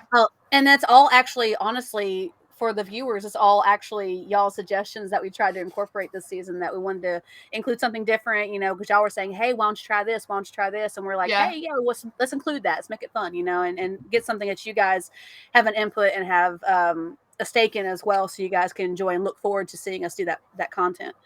Even if you dropped it to like once a month, having a guest once a month, and the other 3 episodes it just being you guys, and then there's not so much pressure to find people to like fill those gaps all the time with the streamer section. I feel like that would probably be quite a good thing to do if you are struggling or whatever, and then like if you can get extra, then you've got that as an additive. But I can't imagine I don't know enough people to get someone on the show once a week. Jesus Christ, I can't even find people to play with half the time. Other than Wes. Wes is always like, do you want to play? And I'm like, not in your sweaty lobbies. So I get sniped from across the map every time. I do it, and I grin and bear it, and I'm like, yay, friend time. I'm joking, Wes. I'm not. He knows I hate it sometimes. I'm over here with like my 0.6 KD playing in like 2 KD lobbies. I'm like, hello. I don't belong here. Take me home. Wes is like, what do you mean? He knows what I mean. Lol. But yeah, that's what we're trying to do. Trying to be as big as we can on the podcast. And He does beg. He does. Oh. Don't pretend that you don't. To play? She's calling you out, to play. Okay. Oh. I was wondering what was that next bit coming off from Wes's side of things. But yeah, that's what we're trying to do with the podcast itself. It's just basically just make sure that we enjoy it. We've had a few people that we've talked about it too. Sorry, not to interrupt or anything, but we talked about it too. Like, one of the things that we like to do is, if in the future we ever get a chance to go to like TwitchCon or a different convention, we'd like to have a booth for the Bish Bash Bosh podcast. Yeah, that'd be cool. For people who come and meet us, in person, as opposed to seeing us in the computer, even though we're pretty much the same people regardless. Yeah. And I can vouch for this on his end. He can vouch for it on mine too. But that way we can meet face to face with people and, say, oh, I watch your show every week, or have Reese come in and say, oh my gosh, you guys, so good to meet you guys. I mean, and we originally wanted to do it as just a chance to expose some people that we knew as streamers, give them a little bit more exposure, maybe have a few more follows. We've helped a couple people hit a couple of their goals through the seasons. Amazing. That was really good.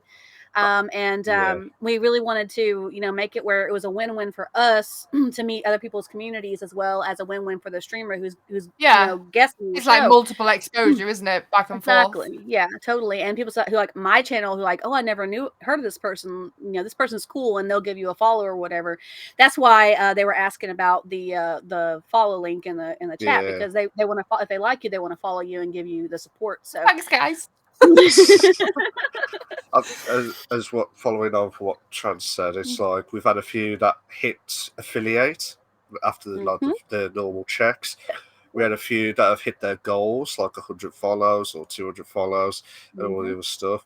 And it was more like and we've had people that come on that've never done a podcast before, and they enjoyed and brought their own confidence in doing their own podcasts, so, which is good, because it's like, it's just more confidence boosts, to be fair. And it's glad to have or the community, just to have, because we'll never forget the small streamers community. We never will, because that's where we all began. But the big streamers, they don't even know what small streamers are, unfortunately. But we'll never forget you guys. We'll never forget you guys at all. To be fair. So, quick question on here. RTK says, the last food you cooked is now on the menu at Gordon Ramsay's restaurant. What is it? Oh my god! I don't even remember what the last time I cooked was, because the boyfriend usually does the cooking, because he always teases me about my cooking being terrible. I can't remember what it was. I think it was one of our HelloFresh meals. I think it was like a chicken meal or something. A chicken meal? Yeah, it was a HelloFresh thing I did. It was like a chicken meal. Or no, I chicken. made burgers. I made a burger, a special burger. It's not chicken. You know this. It's not chicken. It's chicken. Chicken. There you go. There we go. It's chicken. I think that's what it would have been. Would have been like one of those HelloFresh meals that I made. I think it was one of the burgers, like the mozzarella burgers or something. Get a boyfriend who cooks. 100% vanilla. Totally. The new thing that I will try and get something into that. Chicken. Moment. Sorry, I was going to say to all of us. RTK says, last food you cooked is now on the menu at Gordon Ramsay's restaurant. What is it? Trans said chicken. And I said, it's not chicken, it's chicken. It's chicken. Yeah, you got to say it right. You got to say that. How about you, Matt? Mine would be, and believe it or not, I think Gordon Ramsay would be quite proud. I am a good cook. Okay, I'm a banging cook. And I made, from scratch, including the sauce, a creamy Cajun chicken pasta. And it was incredible. It's chicken. A creamy Cajun chicken pasta. There we go. Wes is going to hate me because everyone's going to know him as the chicken man. The chicken man. It's sickening. It was honestly incredible. Like, it was so good. I actually, believe it or not, as well, a little insight to my little messed up head here. I actually made it at 1 a.m. and laid in bed with my massive bowl of pasta, like in like my pajamas, and literally just sat watching Netflix, just like shoveling it in my mouth. Then I went and got a second bowl. I didn't sleep very well because I had indigestion, but it was good. Nice. Oh my gosh, vanilla. It's a bugger, isn't it? We love you, vanilla. I love it. That's where the innuendos kick in right now. Always. What about you, Malk? What did you last cook? Can you cook? I can. He says eating his bowl of strawberries. Yeah, well, yeah. I've tried Malk can cook? What? What did you last cook then? What's on the menu at Ramsay? At Ramsay's cook. Well, it was a long time ago, to be fair. I did have chicken moments. Everyone's had chicken. Chicken is the easiest thing to make. Yeah. Totally. Yeah. If you want about if I had something to eat, like no, you've got to cook it. The last food you cooked. Okay, the last food I cooked would be the chicken. Wes, fight me. He's such a liar. We've already agreed this. When Wes eventually comes to the UK, we're going to have a cook-off. We're going to have an actual cook-off on stream. You should have seen the state of the pancakes he tried to make. They were a mess. A mess. And this boy says he can cook better than me. Boy, stop playing. Shit. Go ahead, Malk, about your chicken meal. Yeah, it was just a normal chicken stuff, really. But yeah, I'm still saying it now because everyone's got that trend now. Wes is actually going to hate me. I'm going to get shouted at after this stream. He's going to be like, why are you telling everyone I'm the chicken boy?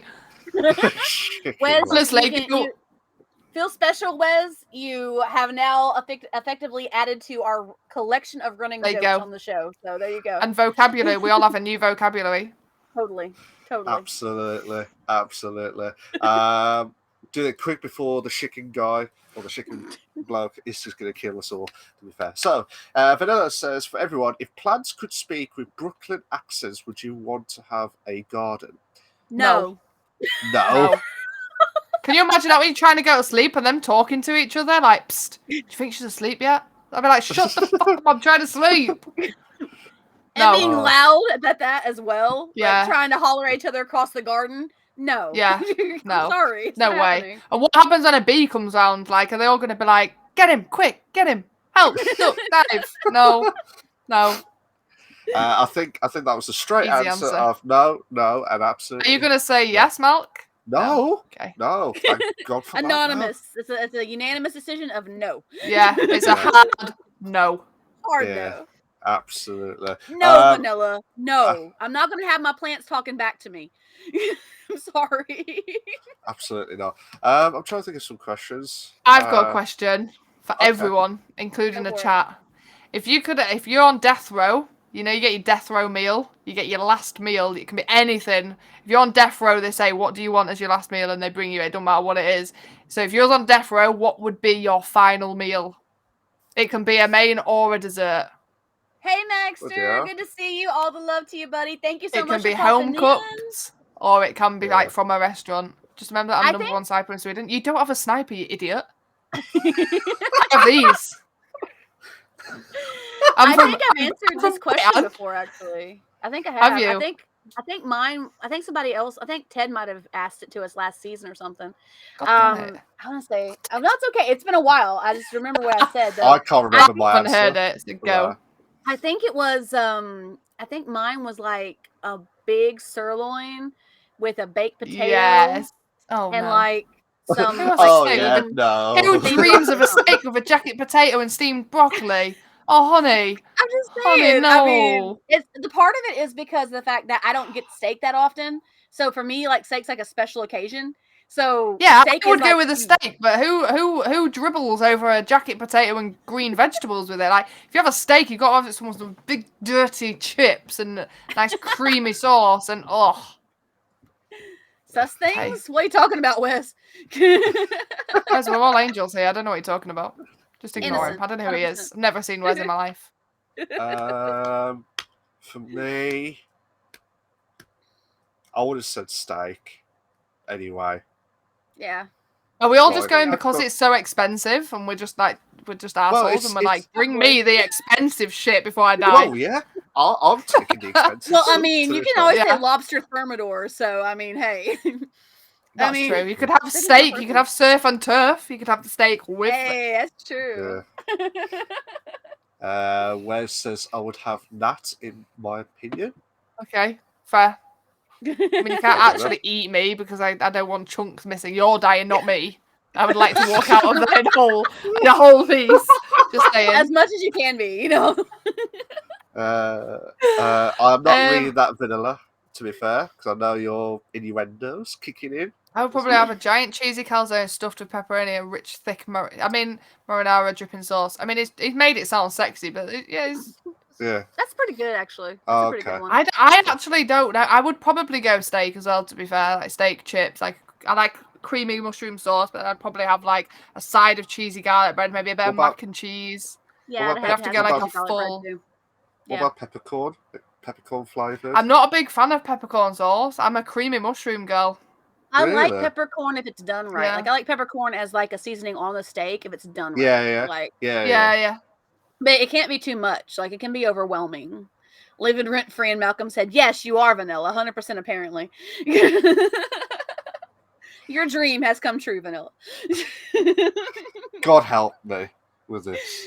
Oh, it's better than last week. He said you were quite the snack. So I mean, I'm actually gonna go make pasta after this. I'm actually gonna go make creamy chicken pasta.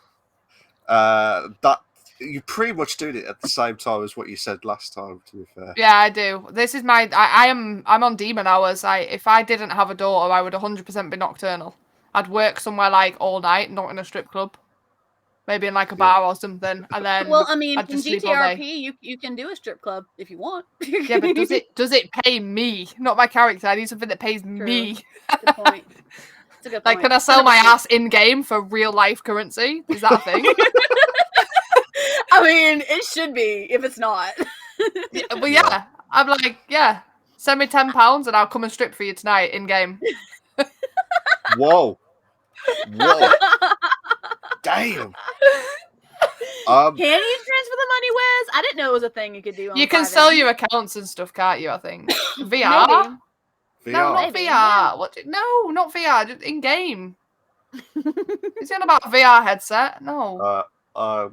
Yeah. Don't get Wes started on the things he's watched on a VR system. Honestly. I won't.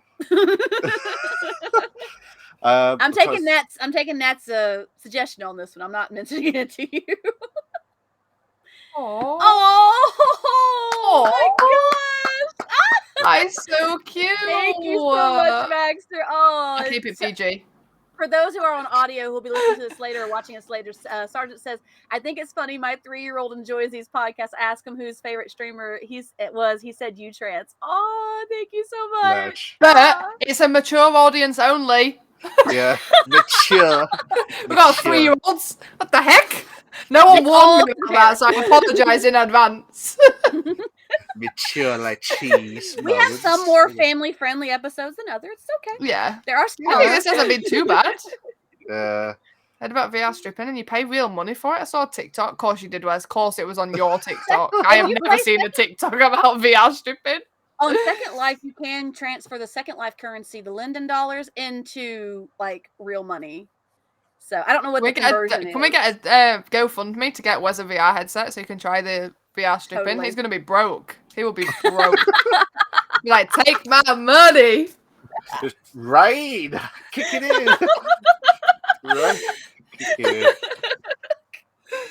in. No, we can't. Good. That's a good thing, Maxter. That's a good thing. I've got a question for you, Nat. Top five games ever that you played. I hate this question. Lifetime. You know when someone asked earlier about the pet peeves as a streamer? This is one of them. I hate this question. You think I'm joking? I find it so hard to put a top 5 together because there's games that I've played that get mentioned and I'm like, oh my god, I forgot about that. But are we talking like quality or are we talking like for me like nostalgia and enjoying the game? It's more like of your lifetime. So if you enjoyed it the most, pretty much of the games that you played.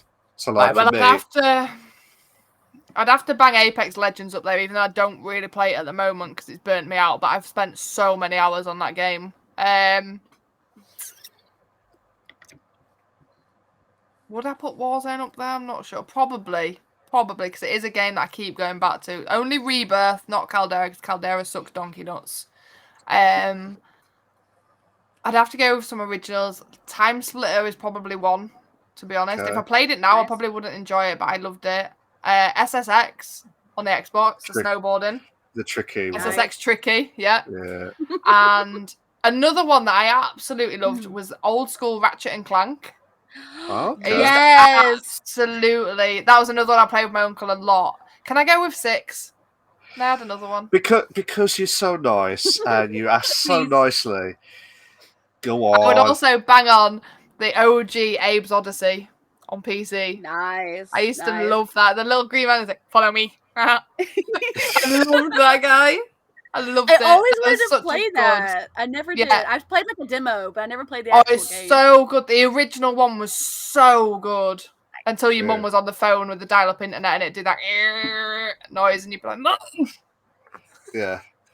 Those were the days. They would probably be up there. Back in the day as well. Back when I was a nipper. With old school PC monitors where the monitor was like big back monitors and it was like huge.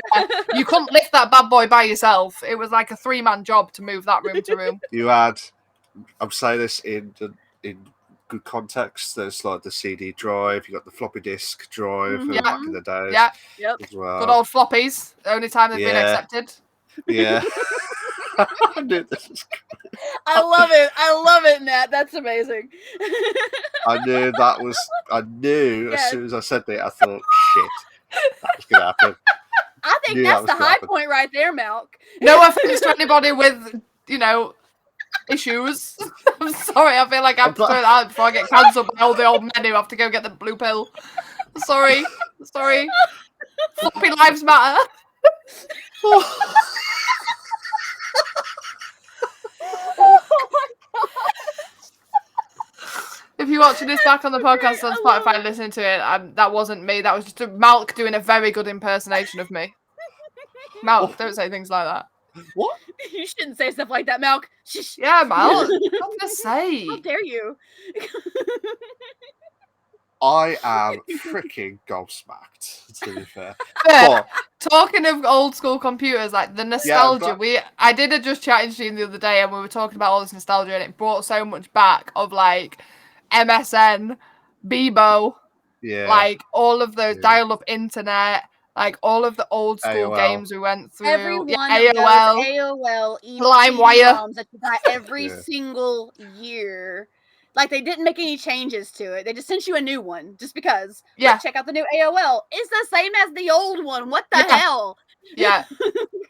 That's never changed though, has it? Like, look at like OBS now, how many updates we get for that. Nothing changes. What do you want to update? it's the same. We fixed this bug. No, it still crashes. We've changed in so many ways. I'm so glad my son can't read yet or just barely understand what y'all are saying. Sorry. That's okay. It's fine. Okay. It's fine. All the love, Max. So we love. Well, what about floppy disks? And your son. Yeah, floppy disks. I mean, totally. Completely. They were little square. I mean, your son probably will never see a floppy disk in his entire life, but you'll be able to show him on Google Images. Yeah, I was going to say something else. I realised that was really inappropriate as a parent. I'm sorry. I'm an adult. Nat needs adult supervision, apparently. I do. I'm not responsible enough to be left unattended. Sorry. Oh my Can't God. adult today. Sorry. Cannot one of my favorite memes is, I don't want adult today. I want to dog. So feed me treats, scratch my head, and tell me I'm good. My brain went somewhere else. Yeah. Oh dear. I mean, hey, I've seen my fair share. Adult was this. Yeah. That's one of my favourite sayings. I always say I need an adult. I need an adult because I am not one. Whoever gave me this title should take it back very quickly. Sometimes I'm just like, I don't want an adult. I don't want to be an adult. I don't want to. Yeah. I don't want to. I always say the same with being a girl. Like, whose idea was it to give me because I'm not qualified for this job. I don't shave my legs. I'm a mess. I might look the part sometimes and I've got all my makeup on, but I am a mess. I should have been a man. I like football. I like beer. I like steak. That's not a bad thing. I don't want to go shopping. I hate shopping. I'm essentially a man in my head. That's okay. A man in a woman's body. Pretty much. Yeah, that's okay. There's nothing wrong with that. My brain is stuck. I was the biggest tomboy growing up, so yeah, I can totally relate to that. It's so funny because I feel like I'm so girly externally with like my makeup and my hair and stuff, but like internally, I'm a dude. I'm like a surfer dude, a cool surfer dude who's just so mellow. Totally, 100%. This is what Wesley's like. No, she isn't. I am. One of mine is, I no longer wish to adult. I will now remain in my cozy burrito. If you need me, I will be in my fluffed tortilla. I like it. You've got the burrito blanket. There is a goddamn blanket that is a burrito on 100%. Amazon that you can wrap yourself up in a burrito. That you are the filling. It's great. I just thought about it. I just thought about that would make a great gift for somebody that I know. They would absolutely be all about it. 100%. Yeah. I need to check it out. No, nothing. I'm just wondering. I'm not paying so lost. Now, I'm not paying the shipping to send it to you. I'm sorry. It's not happening. What? I don't have that money. Not to me. I love you, but no. You're my buddy, but no. Oh God! I did not brought this bit up at all. Jesus. This is like the uncut versions. This is like the bits that gets clipped out at the end. Yeah. Vanilla, that's actually kind of slick. I'm going to use that one. I will 100%. I'm literally going to go back in the VOD and get a picture of this. Yes. I mean, I have a shot with surfer dudes. I'm going to the beach. Yeah, Wes. There you go. You can get the blonde, wavy haired dudes in the surfboards. Oh God. Max, yeah. Oh God. I am a sucker for cheesy chat-up lines. Like, we had I think it was it Valentine's Day? I think it was, where I put my stream title as something like, give me the cheesiest chat-up lines. We had some very rude ones, but we had some hilarious ones as well. It was a vibe. Okay, what was the best one you've had and the worst one you've had? Oh, I can remember who it was who told me the best one, but I can't remember it for the life of me. Yeah. There's too many to remember. A lot of them I think were just off like Google, but It had me creased. I am pathetic with chat lines. When Olivia and Xander are in city, sometimes he'll say something that's very cheesy or whatever to her, as like almost like a pickup line or whatever. And she'll look at him and she'll judge it as to whether or not it was smooth or not. She'll be like, that was kind of smooth, or that was completely not smooth. A smooth pickup line is honestly so like underrated. Like a smooth pickup line is the one, boys. If you're ever stuck, don't just do a little like DM of like, hey, how are you? No. Are your legs tired because you've been running through my brain all day? No, that's bullshit. Girl, are you a parking ticket because you got fine written all over you? No, get out of here with that shit. Give me some original. Oh. Well, stick with being a security staff. I like it, Maxter. Yeah. Mad. All right. All right. So, this has been awesome. I cannot. You are now. I was going to say you are the first person to hit the 4-hour marker of this podcast ever. I told you I can talk. Ted's going to be so upset. I know. Because he couldn't do it last week. Couldn't do it. Your fault. Hey, I'm sorry. Time zones, okay? Time change. Your time fault. Zones. Your fault with that. I'm sorry. Not mine. But yeah, like I say, Nat, you are new. You're now the record holder of the longest podcast at the moment, at this time of streaming at the time. If anyone beats me, I demand a recount, okay? And I'm coming back to claim my title. That's it. That's okay. I'm all about it. That's the way. 100%. Okay. Can I just say a massive thank you to Nat for coming on to the show, and I'll tell you what, I am absolutely hysterical because you are absolutely a legend, an amazing person. And did you enjoy it though? Did you enjoy the podcast? Thank you so much for having me. Like, it has honestly been an absolute breeze. It's been a lot easier, like, and smooth flowing than what I thought. I thought there might be a couple of like awkward silences, and we just kind of sat here like. But it's been really, really, really good, honestly.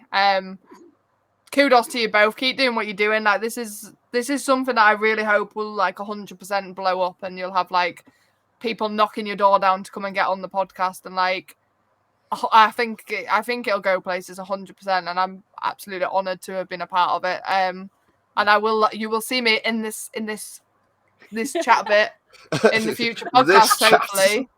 Yeah, that chat. No, you're both lovely, both amazing people, and you're both so welcoming as well. Like, I knew with the little 10 minutes we had before we started, just like get to know each other, that it was going to be like easy talking. So thank you for making it so easy, and it's been an absolute pleasure. Nice. Aww, all the love to you, Nat. Thank you so much for coming and being a part of the show. We love it. It's great. Thank you. Whatever happens, I hope you do meet your goals that you said earlier on. Hopefully. I reckon you will, because it's only April now. But the hardest one will be a TikTok one. I think the 17K that I've got is just full of thirsty old perverted dudes. So I'm trying to now translate that into actual gaming people that don't just like comment saying, "I love you, I want to marry you," and have never met me ever. I call them out. I'm like, bro, how you don't love me? It's like, I do love you. You don't love me. You don't know me. Weirdos. But yeah, so now I'm trying to translate that. Instant block? No, because I need the views and I need the interaction to boost me on the algorithm. So I just reply with a smiley face. Yeah. Wes, because that's a good pickup line to Vanilla's comment. Yeah. What do you mean? What are you talking about? What do you mean, Wes? What do you mean? What do you mean? We have to ask that question to Wes. But like I said, I hope you have a successful time with the streams. 2 years. I can't believe you've done 2 years. You have your subathon coming up soon. I believe it's Wednesdays. Nice. So, Wes, this is hi. What a marry? That's it.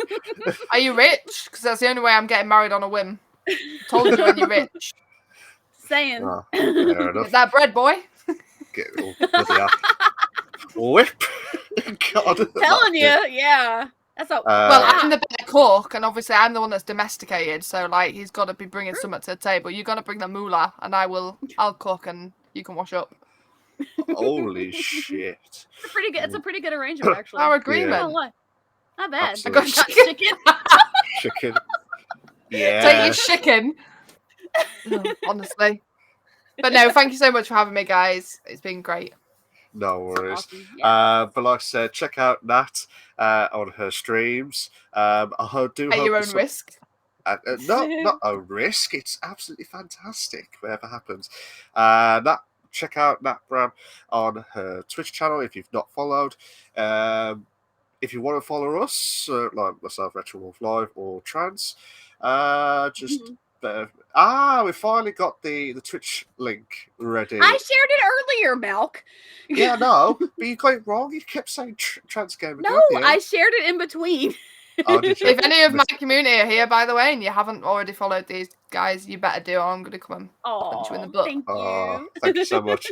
There you go, guys. Anyone that's on the stream now, follow us on Twitch. Is Retro Wolf Live, and well, it's not as one, but like you still need to fix that, Malk. It's Trans Gamer, not Trans Gamer Girl on That's Twitch. Oh, it's on Twitch. Okay, never mind. I thought it was Twitter. TW. I got confused. I will be popping by both your streams as well at some point, hopefully. Awesome. And I will check you out and see what you're all about when you're individual and you haven't got each other to bounce off. Yeah, it'd be like, well, wonder what this guy does or what this gal does. I'll be like, right, now I've got you on your own. Well, to be fair, my videos should be saved on the gallery at least the last week or two. Should be saved on the gallery, even without Twitch subscribers. So to be fair, I have been going back and forth with everything going on lately in the last few months. I'm hoping to get myself back into properly on the streaming side of the weekend as well. But I think the last one I did was Diddy Kong Racing, which I did like the retro one. Yeah, just did like the emulator one. So that was the only one I did probably about a couple of weeks ago. But I wanted to get myself back into that, to be fair. So, but yeah, check it out on the streams whenever you can. I'm not sure if I'm going to be on tomorrow. I think Trans will be on Monday. So I'll try and be on Monday since the situation that I was trying to deal with last Monday is resolved, at least for now. So I'll try and be on Monday for sure. I don't know if I'll do GTRP or Sea of Thieves. It depends on how 5M's been acting crazy lately. So it depends on how 5M wants to act. Yeah. We'll see. We'll see how that goes. But like I say, just a last one here. Thank you so much to Nat. I wish you all the very best of luck in the Twitch, TikTok, wherever platform you're going to be on. You'll be amazing, and I've really enjoyed your time here. And I hope would you like to come back for another time? 100%. Invite me whenever you need me. I'll be here. Wicked. Nice. No questions asked. Can I thank you to the hostess with the mostess, is Trans Gamer Girl. Thank you so much, as always, each and every single week. Yeah. Get that smile. That's me. Yeah. And I was your host with the most, Retro Wolf Live, aka Malk. This was legends. Thank you. I'm getting blushed now. So, yeah, you thought you were going to make me blush. Now look who's getting rosy cheeked. I tried everything, but it didn't freaking work. I've told you, I'm as cool as ice. Cool. You'll have to up your repertoire. Is that what you're going to say? You'll have to up your repertoire. You'll have to update it. Your repertoire, buddy. Yeah. So anyways, guys, we can't do we can't do it with the raids on the podcast because we have to finish it that early. But when we do our own, we're doing the normal raids and stuff. But don't miss out on episode 12 next week. I believe we've got another streamer coming up next week, so check it out. And this was the Bish Bash Bosh podcast, and I hope you all have a fantastic weekend. See you later, guys. Take care of yourselves. Bye-bye. Bye. Bye.